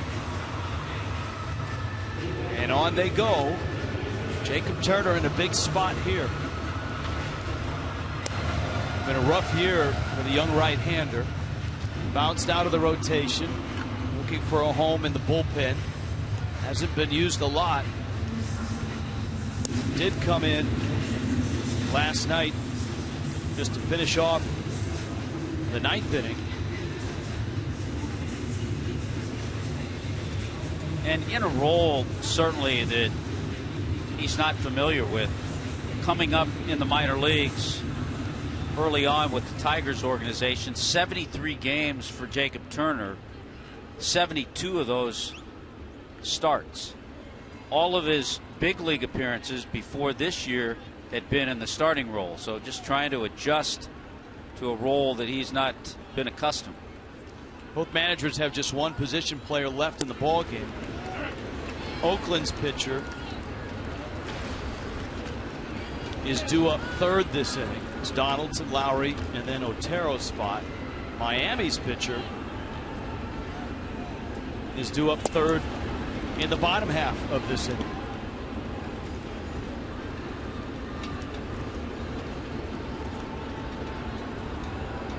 Donaldson on an 0 for 5 day.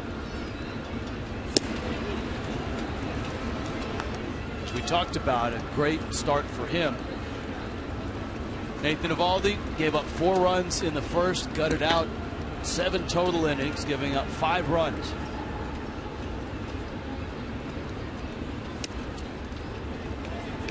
Turner misses in, and it's 3-1.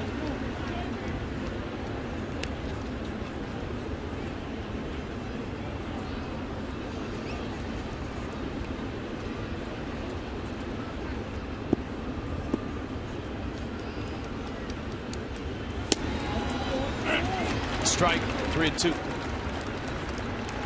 Jim Johnson is up. We saw him early in the ball game get up. That's the second time.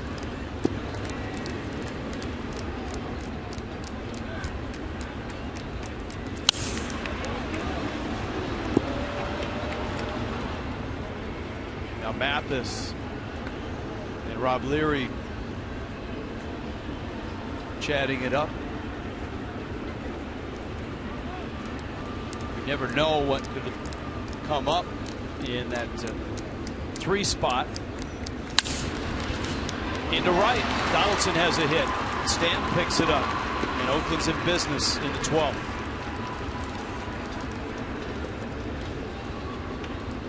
Well, the Marlins didn't have any luck or accomplish anything with a leadoff base hit. See if they can snuff out that leadoff single from the A's.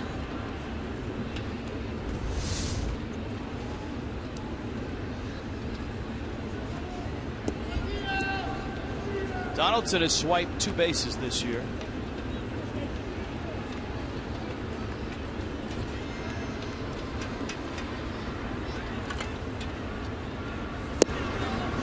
Lowry takes down low. Lowry is doubled. Was in the 8th.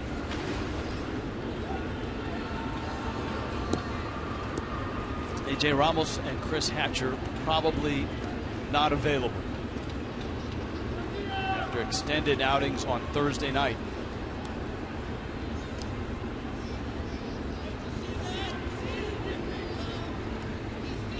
Think about it for Jacob Turner. Go back to his long career in the minors. When's the last time he pitched in the 12th inning of a ball game?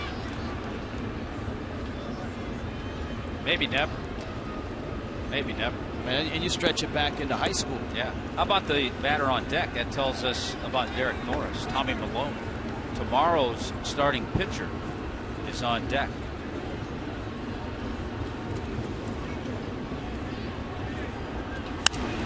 Oakland has used Doolittle as a pinch hitter.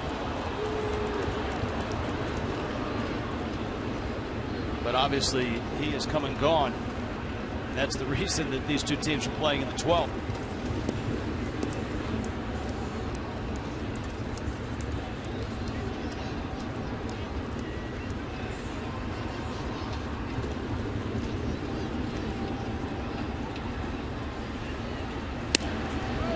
2-1 is up, especially if you've got Tommy Malone on deck. You got to throw strikes here. Because if you walk Jed Lowry, you just set it up perfectly for the A's.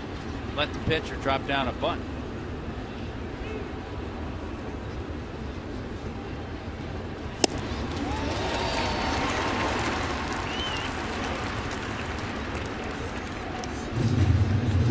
Let's see if Bob Melvin sends his runner.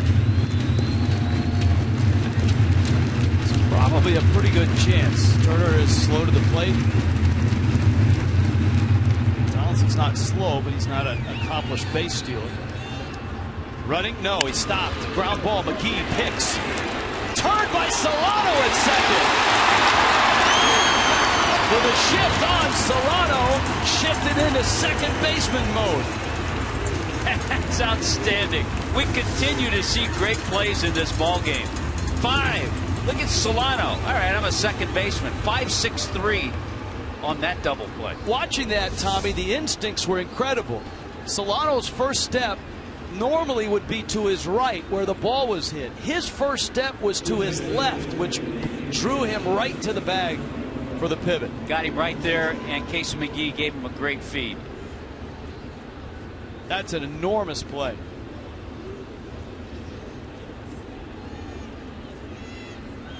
And here's Malone, who lines it to center field. And just like that.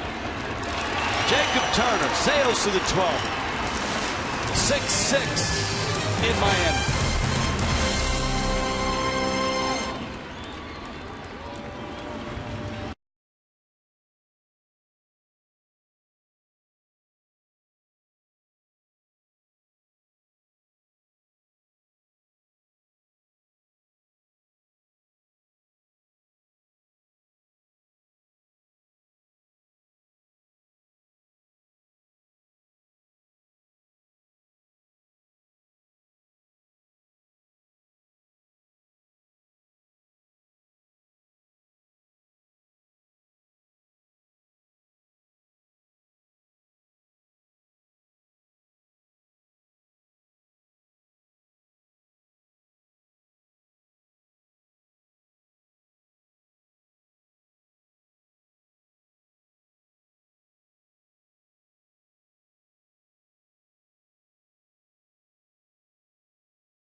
And the runner from first started and stopped, and that is what prompted Solano to jab to his left. Well, we were wondering if he'd be on the move, Donaldson. He was, man, kind of stopped.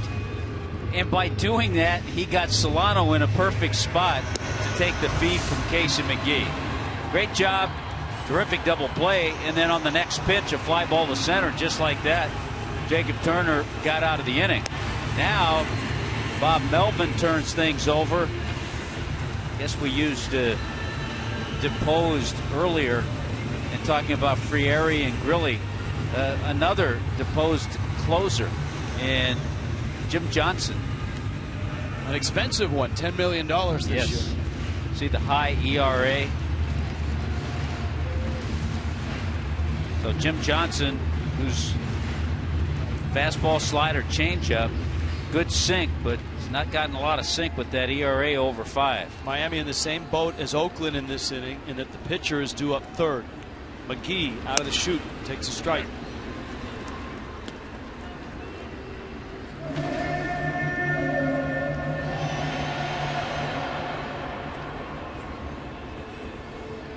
McGee, an enormous hit in the 9th, came against Sean Doolittle, and it tied the game.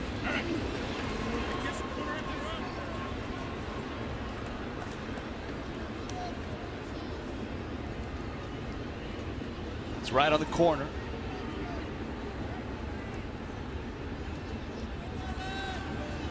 Oh, 2.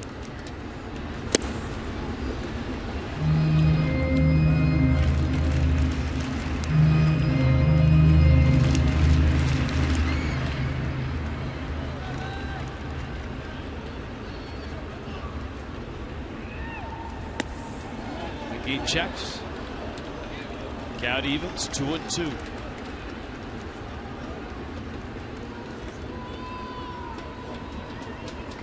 "13 hits for Oakland, 11 hits for Miami. Oakland's left 10, Miami's left 9.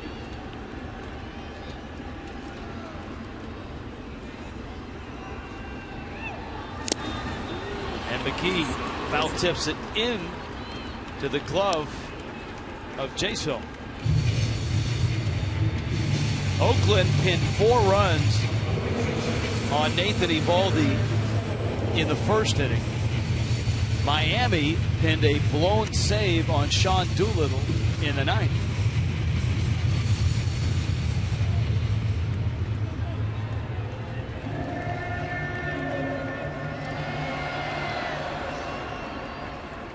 Jacob Turner is on deck.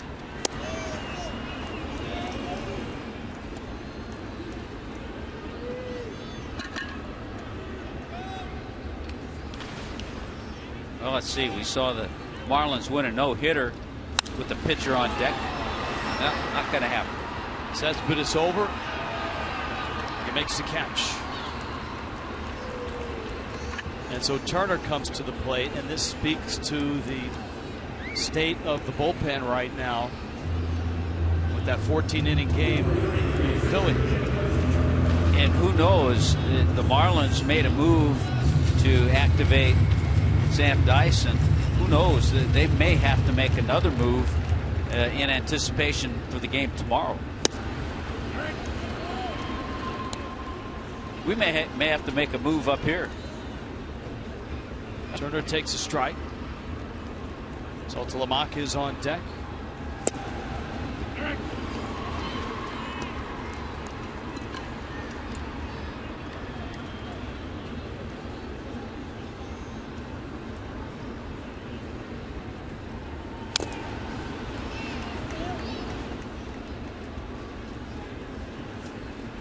Well, the Marlins will make a move tomorrow. Christian Yelich is coming off the disabled list.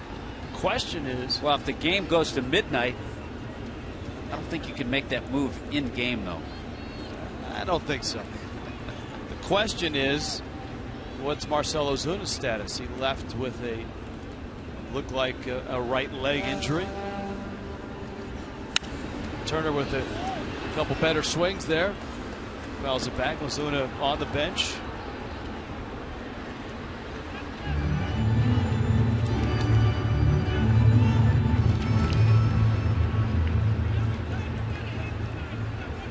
Oh, 2. Turner strikes out. So Jim Johnson strikes out Jacob Turner. On we go to the 13th.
13th inning in Miami. Oakland and the Marlins, the Athletics winners last night in a game that went into the ninth tied. Jacob Turner came in and just mopped up, got an out when Steve Cishek gave up those 4 runs. Did he know he'd be playing a prominent role in this one? The state of Miami's bullpen is such that A.J. Ramos, even Chris Hatcher, unless it's an absolute emergency, and at this point, having watched what we've watched, you really doubt that they would come into the ball game. I'll say this. This has been a heck of a warm-up act for Chino Inacho. Here's Callaspo. As much of a struggle as it's been for Turner this year, it's a great spot for him to be in for 2 reasons. He has something to prove, and he has the ability to throw multiple innings. Bouncer, Baker. It's a first in time. Callaspo is out.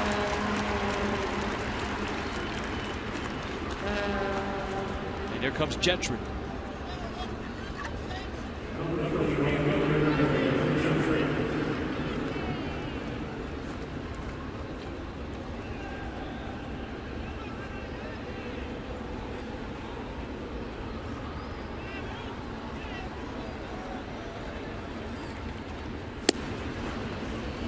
A lot of games have come and gone since this one started.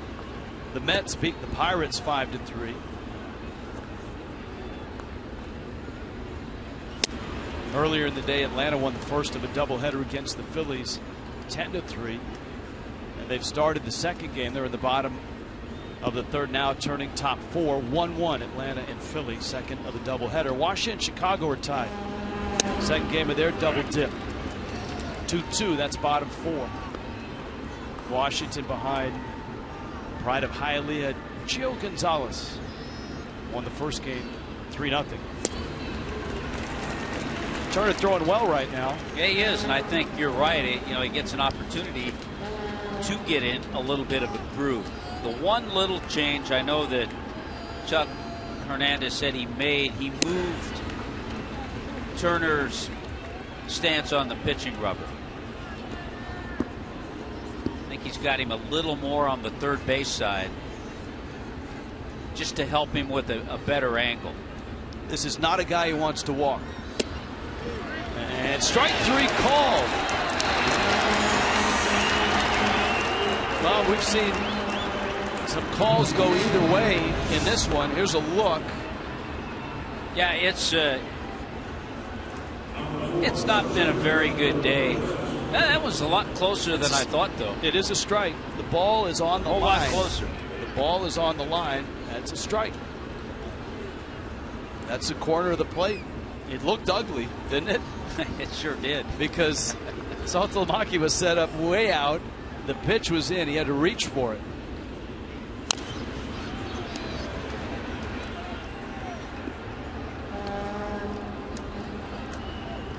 Coco Crisp.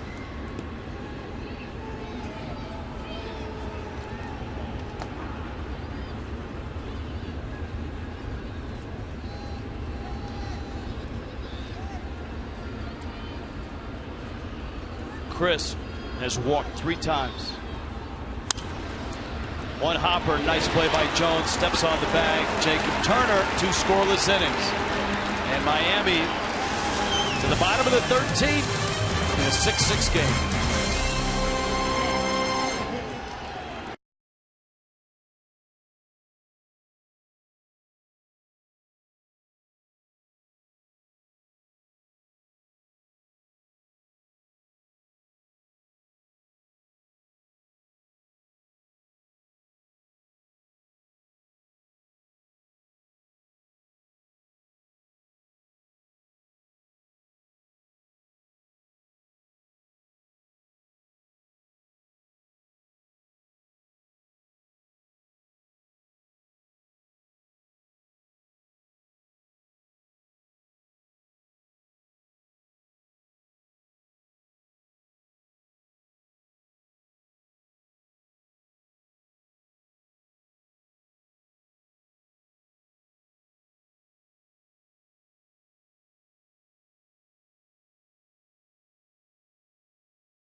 These are here. Yeah, you know, I knew they'd show up. I didn't think they'd have such good seats, but nice going, fellas. You guys are scheduled for a 7 o'clock lift tonight. That'll have to wait. I always wondered what happened to Muscle Boy back in 1997. He's still here. And so are we. The Marlins and the Athletics have played 12 and a half very entertaining innings, and nothing is settled. Saltalamacchia, Donovan Solano, Jake Marisnick, second inning for Jim Johnson. He looked good in the 12th. This would be the 13th.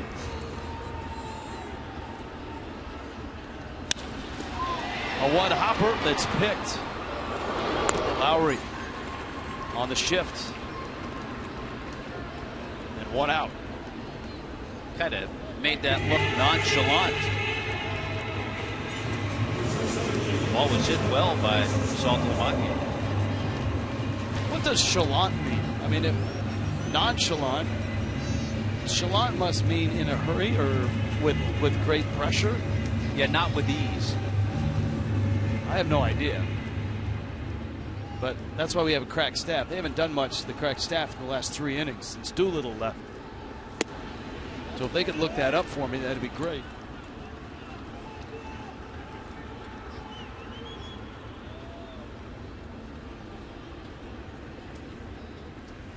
Here's the 1-0. Didn't you rent a 2-bedroom chalet in France when you No, went on that ski vacation? That's chalet.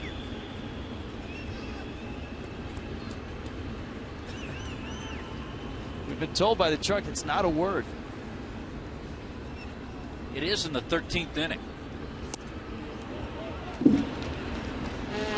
That one misses in.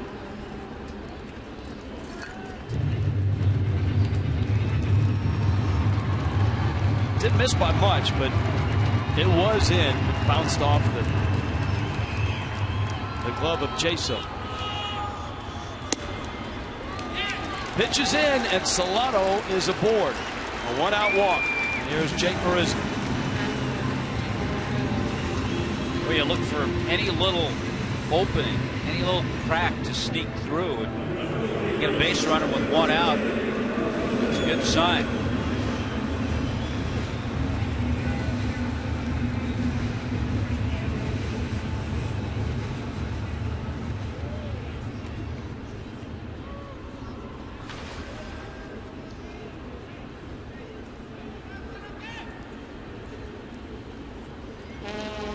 Marisnick has had a real rough ride.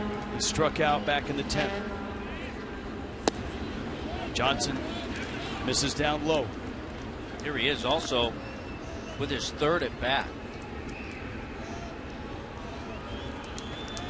He did have that base hit, but then was thrown out at second, attempting to stretch it to a double. That was back in the 8th inning. Solano at first.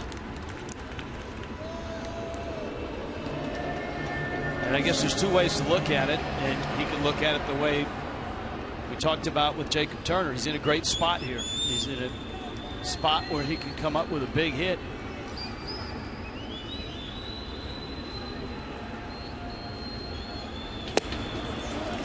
He's down low. Even a great at bat here that turns into a walk. Because you have the veteran Reed Johnson, who's had a good game. He's had a couple of base hits, 2 RBIs.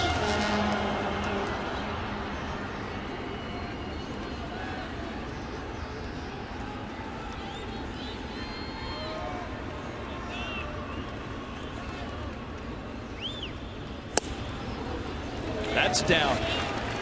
3-0.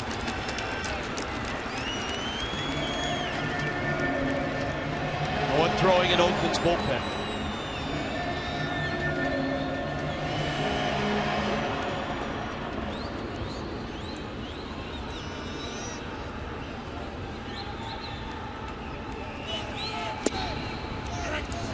There's a strike, and it's 3-1.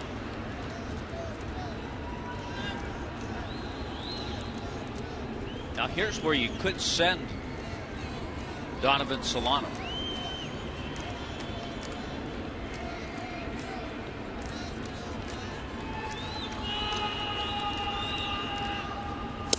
Not running. Marisnick swings and misses.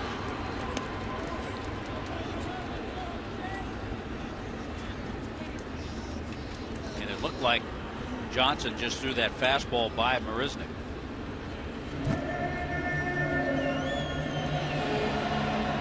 We'll count one out. Solano at first.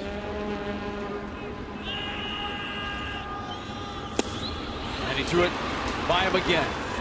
And that's why Mike Redmond did not send Donovan Solano. His susceptibility of striking out.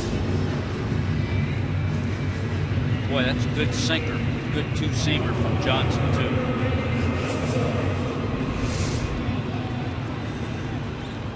Well, Reed Johnson has a couple of hits.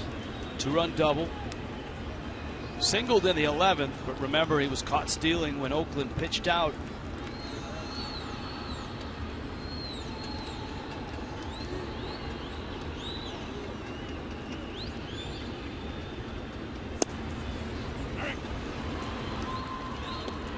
Striking, it's 0-1.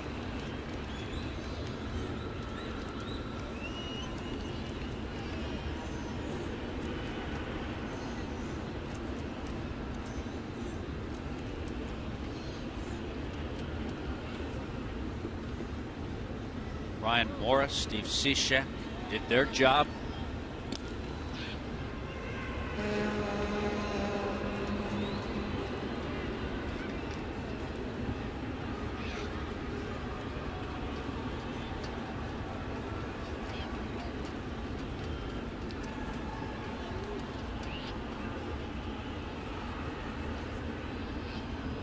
A 1. And Johnson went around. So Jim Johnson has Reed Johnson 0-2.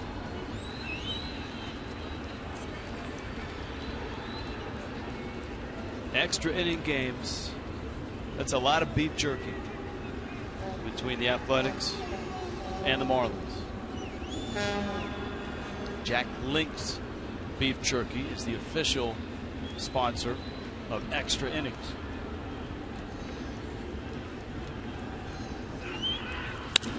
Johnson, a bouncer into left field. It's a base hit, and that gets Solano to second.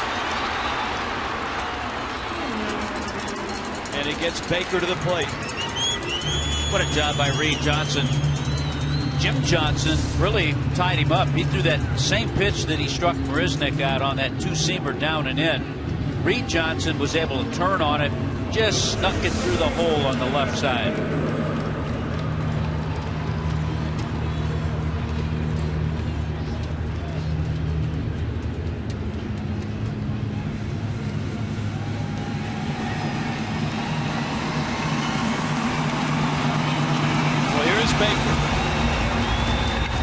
Into the ball game in the 9th and was struck out by Sean Doolittle. Bounced to third in the 11th.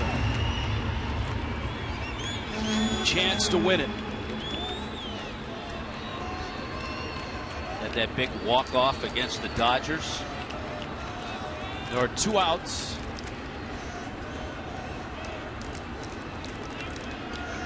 Outfield has tightened up in right with Gentry. You've got Cespedes with that big arm in left. Crisp does not have much of an arm at all in center. Solano the runner at second. Baker takes a breaking ball for a strike.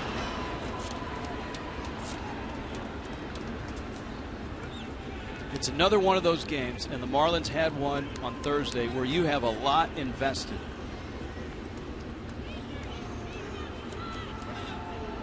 (6-6), bottom 13. Well, it was a tough loss Thursday, no question. I know Mike Redmond, Rob Leary's bench coach, said they didn't get a lot of sleep last night. There have been some tough games, some tough ones to take because of the investment. Stanton's on deck, but Baker's in the hole 0-2.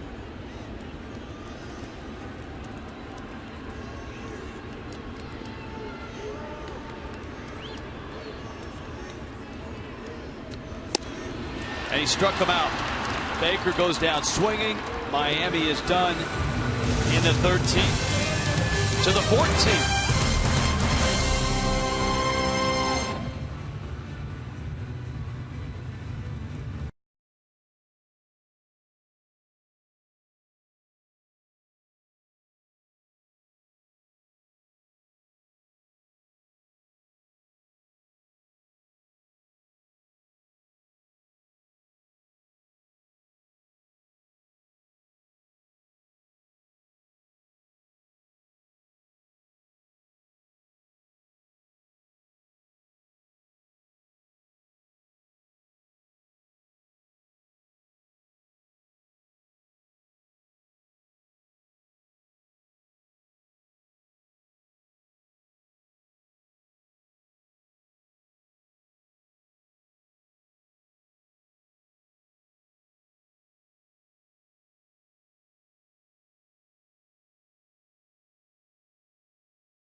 13th.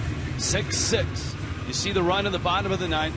That came off of Oakland's closer, Sean Doolittle, who had such an incredible ride going into that inning. Got the first out. Giancarlo Stanton hit a laser beam double down the left field line. And Casey McGee tied it. But since then, even though both clubs have had opportunities, no one has scored. I know there's a stat that I have here, Rich, that you've been wondering about the last few minutes. We've gone over the 4-hour mark. The Marlins have played 6 games over the 4-hour mark, and second in 3 days. I was just thinking about it. Salta Lamaki has caught the last 2 14-inning games and 4-hour games. But they're topped by the Mets. The Mets have played 8 games of over 4 hours, and the Cubs, Phillies, and Dodgers 7 games. It's a tough spot of the order. Chaso, Cespedes, and Moss in a test. Jacob Turner. Turner pitched scoreless 12th. And likewise in the 13th. Got a nice double play in that 12th inning. Good play to start it by McGee, and a terrific play to turn it from the shortstop spot by Solano.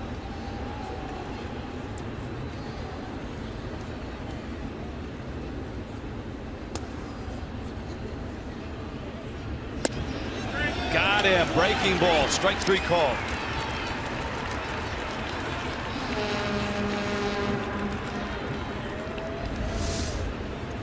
Watch the movement on that pitch, just on the inside corner.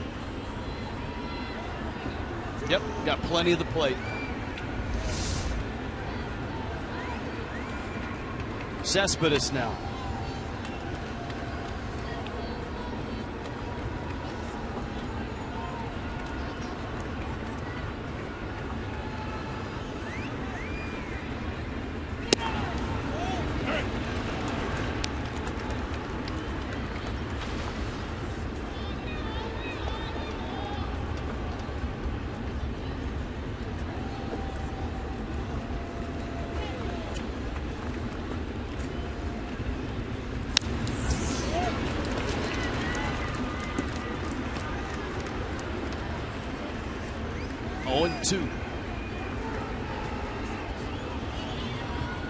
Jacob's been around the plate. He's been throwing strikes.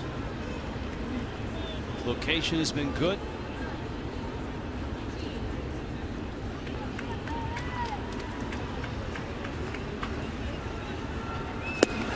And he strikes out Cespedes.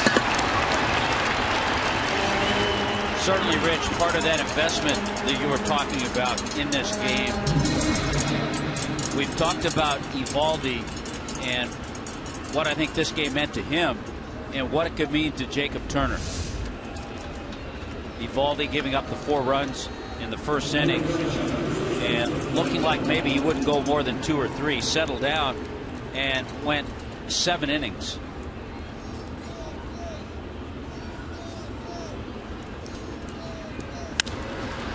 That's in the gap, and that's trouble. Johnson cuts it off. Moss around first, on his way to second, and he's in there.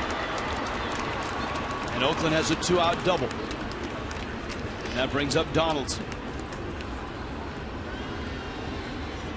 Turner will have to pitch around this. Slices it into that gap in left center. Nicely played by Reed Johnson. He got it back in, made this a lot closer at second than I thought.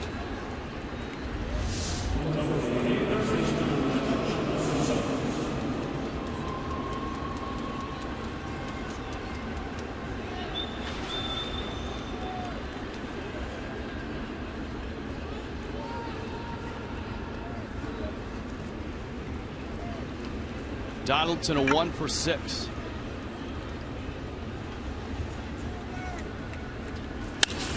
Up the middle into center field. That's a base hit. Moss around third, coming home. Marisnik's throw is not in time.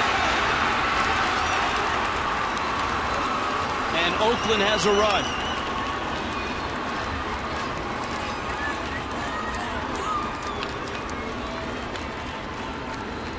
Donaldson has hits in his last 2 at-bats.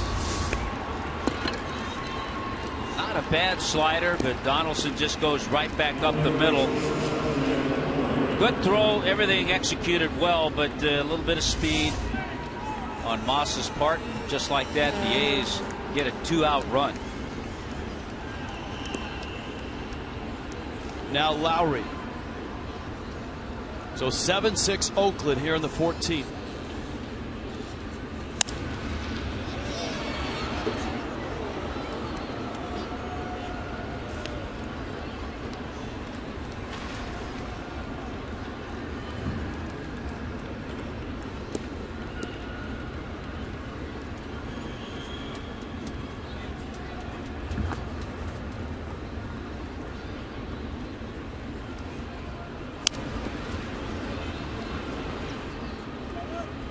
Oh, 2. Miami has got Stanton, McGee, Jones, and in the pitcher spot, and that'll probably be Mathis. Jeff Francis is in Oakland's bullpen. Veteran left-hander. Marlins have seen him over the years. Johnson, as in Jim Johnson, is on deck. Runner goes, huge jump. And Donaldson steals the bag. Well, now you don't have to pitch to Jed Lowry. Now you got Johnson on deck.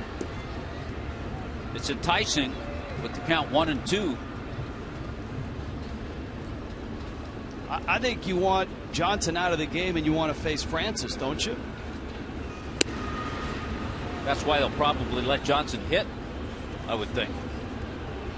But we'll see.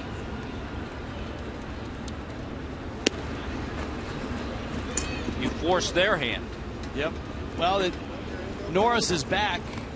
Obviously, is going to keep him out of this ball game. Tommy Malone pinch hit. Was Francis up just a decoy? A little bit of a decoy because Johnson's going to hit.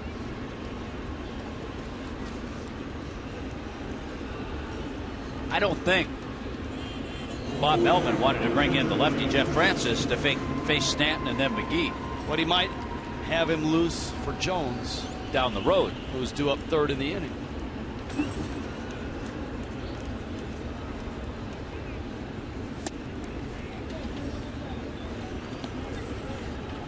But the flip side of that is Turner has to go right after Jim Johnson. This is his first major league at bat. And he's fallen behind him 2-0.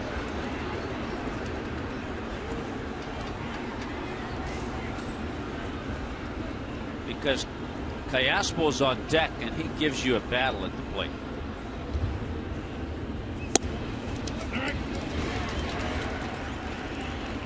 Two and one.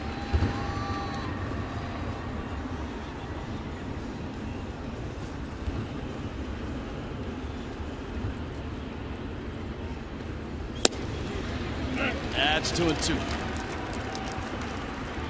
They may have told Johnson, don't worry about it. Just go up there and take.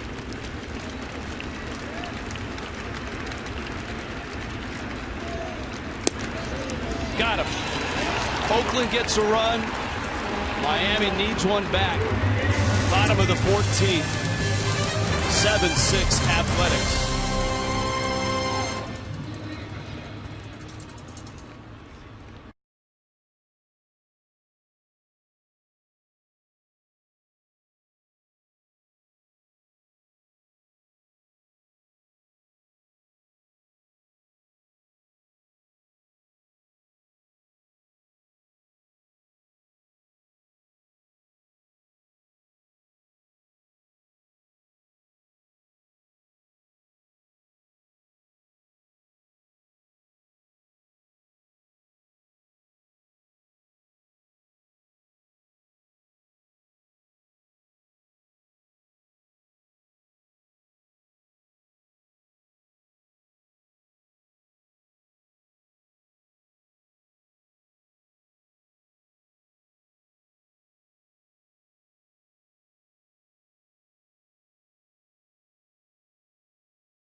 in the top of the 14th.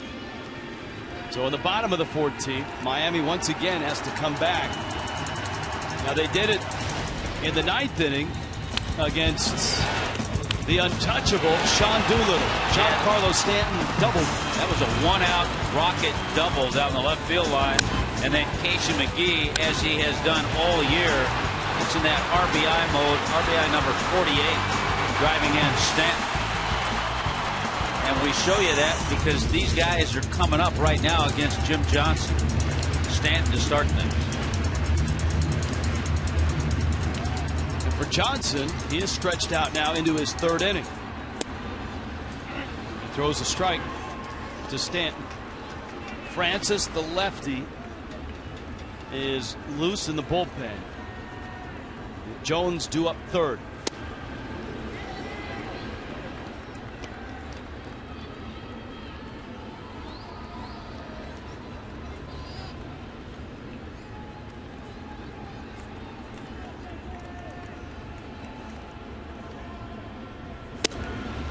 Runs a fastball in, and it's 2-1. Pitcher spot is due up 4th. Marlins have Jeff Mathis in reserve. That's down low. There's McGee.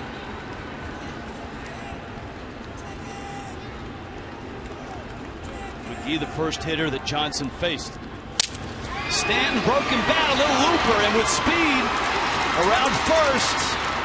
They'll stop there. Didn't get a clean break out of the box. I think that broken bat. When you get jammed, when you get jammed as badly, and that was a jam shot. You get jammed that badly, it's hard to get out of the box. And by the time he gets going, even though Gentry was playing pretty deep, he throws that piece away. He was thinking about it. And he remembers Gentry throwing out Marisnik at second base. Yes, he does. Early in the ballgame. So Miami has life. Here's McGee. Jones is on deck. Johnson struck McGee out in the 12th.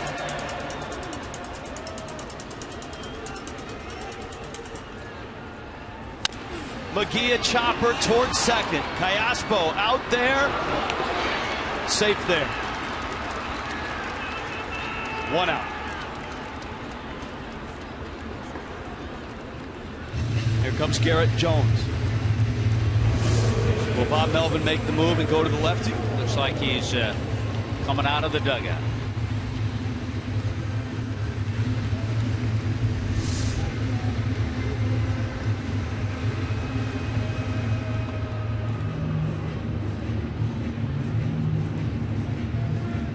He hasn't made the official call. First want to know how Johnson's feeling. And he likes what he heard. So that's good news for Garrett Jones.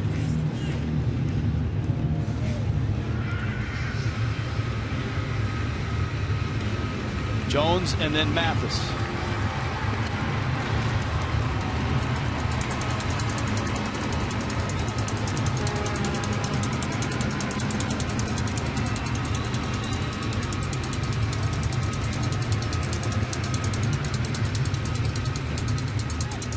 Jones in the ball game is 1 for 6 with an RBI. Bottom 14, Oakland by a run.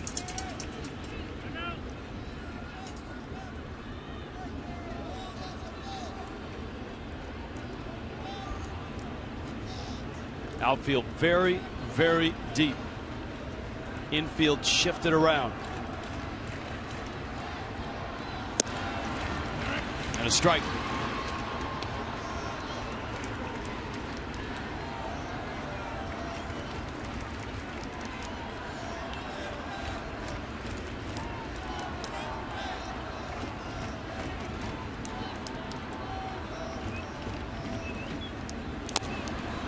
Jones goes after a pitch in the dirt. Fouls it off. He's behind in the count 0-2.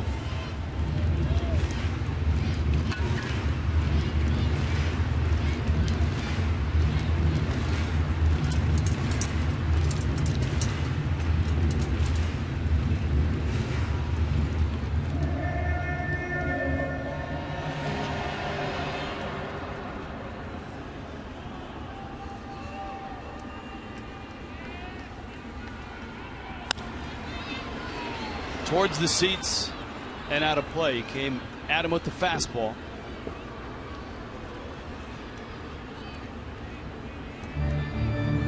This one stretching towards 5 hours.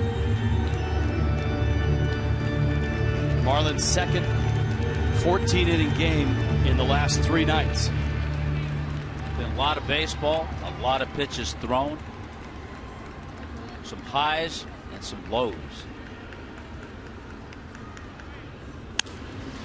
Ground ball, Donaldson to his right, long throw, he's safe, he beat it.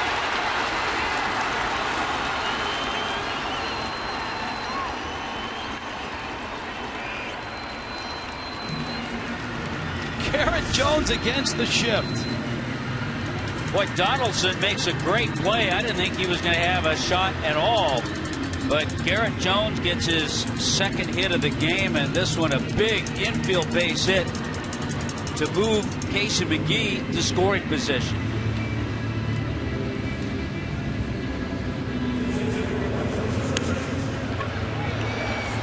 A couple of pinks by Jonesy, and the infield hit. Mathis had good swings his last 2 at-bats last night. He drove in a run with a sharp ground ball up the middle, and then he doubled in the 8th. First AB after 14 innings. The last man standing for Miami. And a breaking ball in. Saltalamacchia is on deck. And Chris Hatcher is warming up in Miami's pen.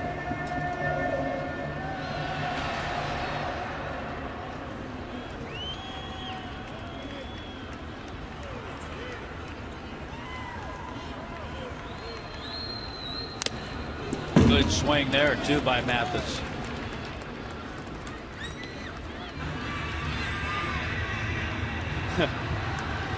John Jaso has gone the distance behind the plate for Oakland. He's absorbed a few of these. Rob Drake has gone the distance behind him. Jared Saltalamacchia has gone the distance behind the plate for Miami.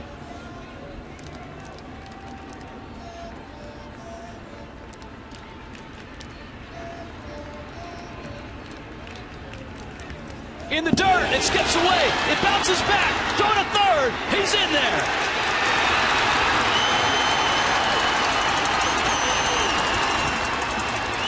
Wow. You know, you think when you see that ball get past the catcher, you figure, all right, runners move up easily, but it bounced back quickly to Jaso. He turns around, alertly gets it, and then alertly, he didn't even look. He just comes up and fires to third. Really close play. That Casey came off the bag a little bit, but Donaldson didn't keep the tag down. See up there, he's trying to show it. Right there, he came off a little. What a break. Decision for Bob Melvin here with his infield. Tying runs at third, but the winning run is at second. Well, when you get to a point where you're running out of pitchers and players, you got to play it this way. He's backing him up just a little bit. Mathis with the count 2-1. Outfield has shortened up. Swing and a miss. And it's 2-2. Ran that 2-seamer in on him really good. Here's one of those spots that you talk about, just contact. Find a way to put it in play.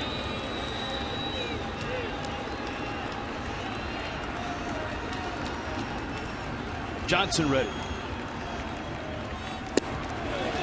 Full count, 3-2. If he loses him, it's not the end. Yeah, he can do everything he wants to make a perfect pitch. Because you're right, if he walks him, he walks him. Then he'll have to deal with a left-handed bat, the switch hitter, Jared Saltalamacchia. Full count. Tying run at third, winning run at second. 3-2 coming. It's out. They're loaded. Does he flip Saltalamacchia around with Francis? It depends on what he feels, and he's going to. What he feels Johnson has gone through, and I think he's seen enough.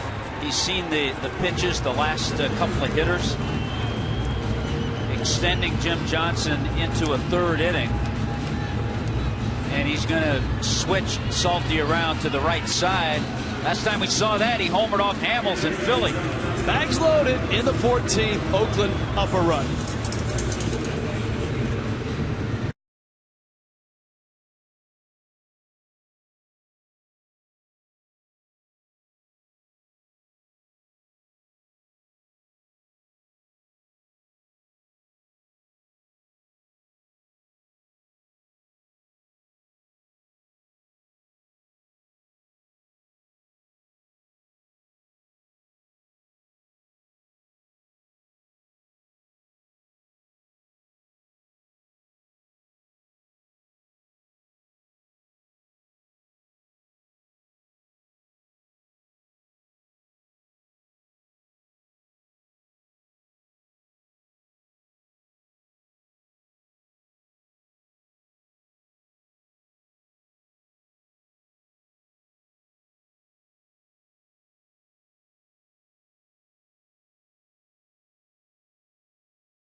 With twists, turns, momentum, big moments. Oakland had a 4-0 lead right out of the gates against Nathan Eovaldi, who hung tough. Miami came back to take a 5-4 lead. Oakland tied it, then led it. Jeff Francis is in now. Sean Doolittle was on the mound. The most untouchable closer in baseball over the last 2 months. And the Marlins tied it in the 9th. But Oakland a run in the 14th. Miami has loaded the bags with 1 out. Not an untouchable pitcher. Jeff Francis not overpowering. He pitches to contact. He has a really good changeup. So he'll try to get Salty to roll over on a changeup. Now the infield is all halfway. First pitch is strike. One thing Miami has going for them.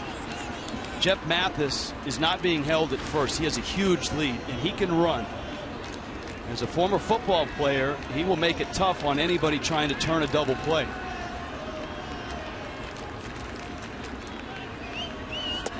Swing and a miss, and Saltalamacchia really has to dial back the swing here. 81 miles an hour on the first pitch, 80 on pitch number 2. Don't need a grand slam. Solano's on deck.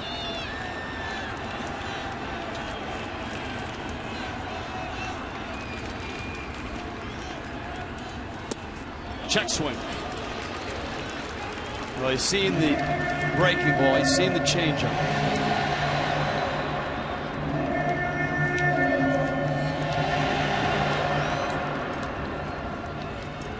It's 1-2. Former starter with the Rockies, among others. In the dirt.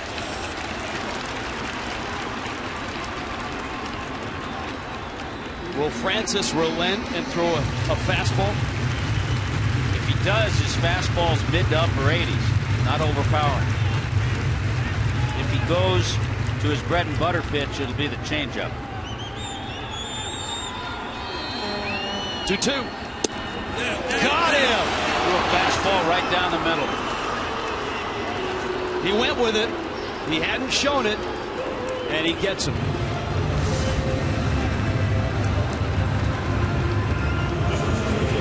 You even though you don't expect it, you just have to be ready for it. And it's a strike. So now Solano.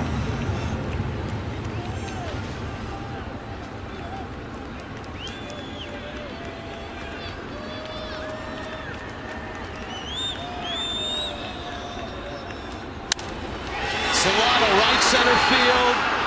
Gentry is there, and Oakland wins the ball game. Miami leaves them loaded. Francis strikes out Saltalamacchia and gets Solano, and the Marlins have lost another 14-inning game.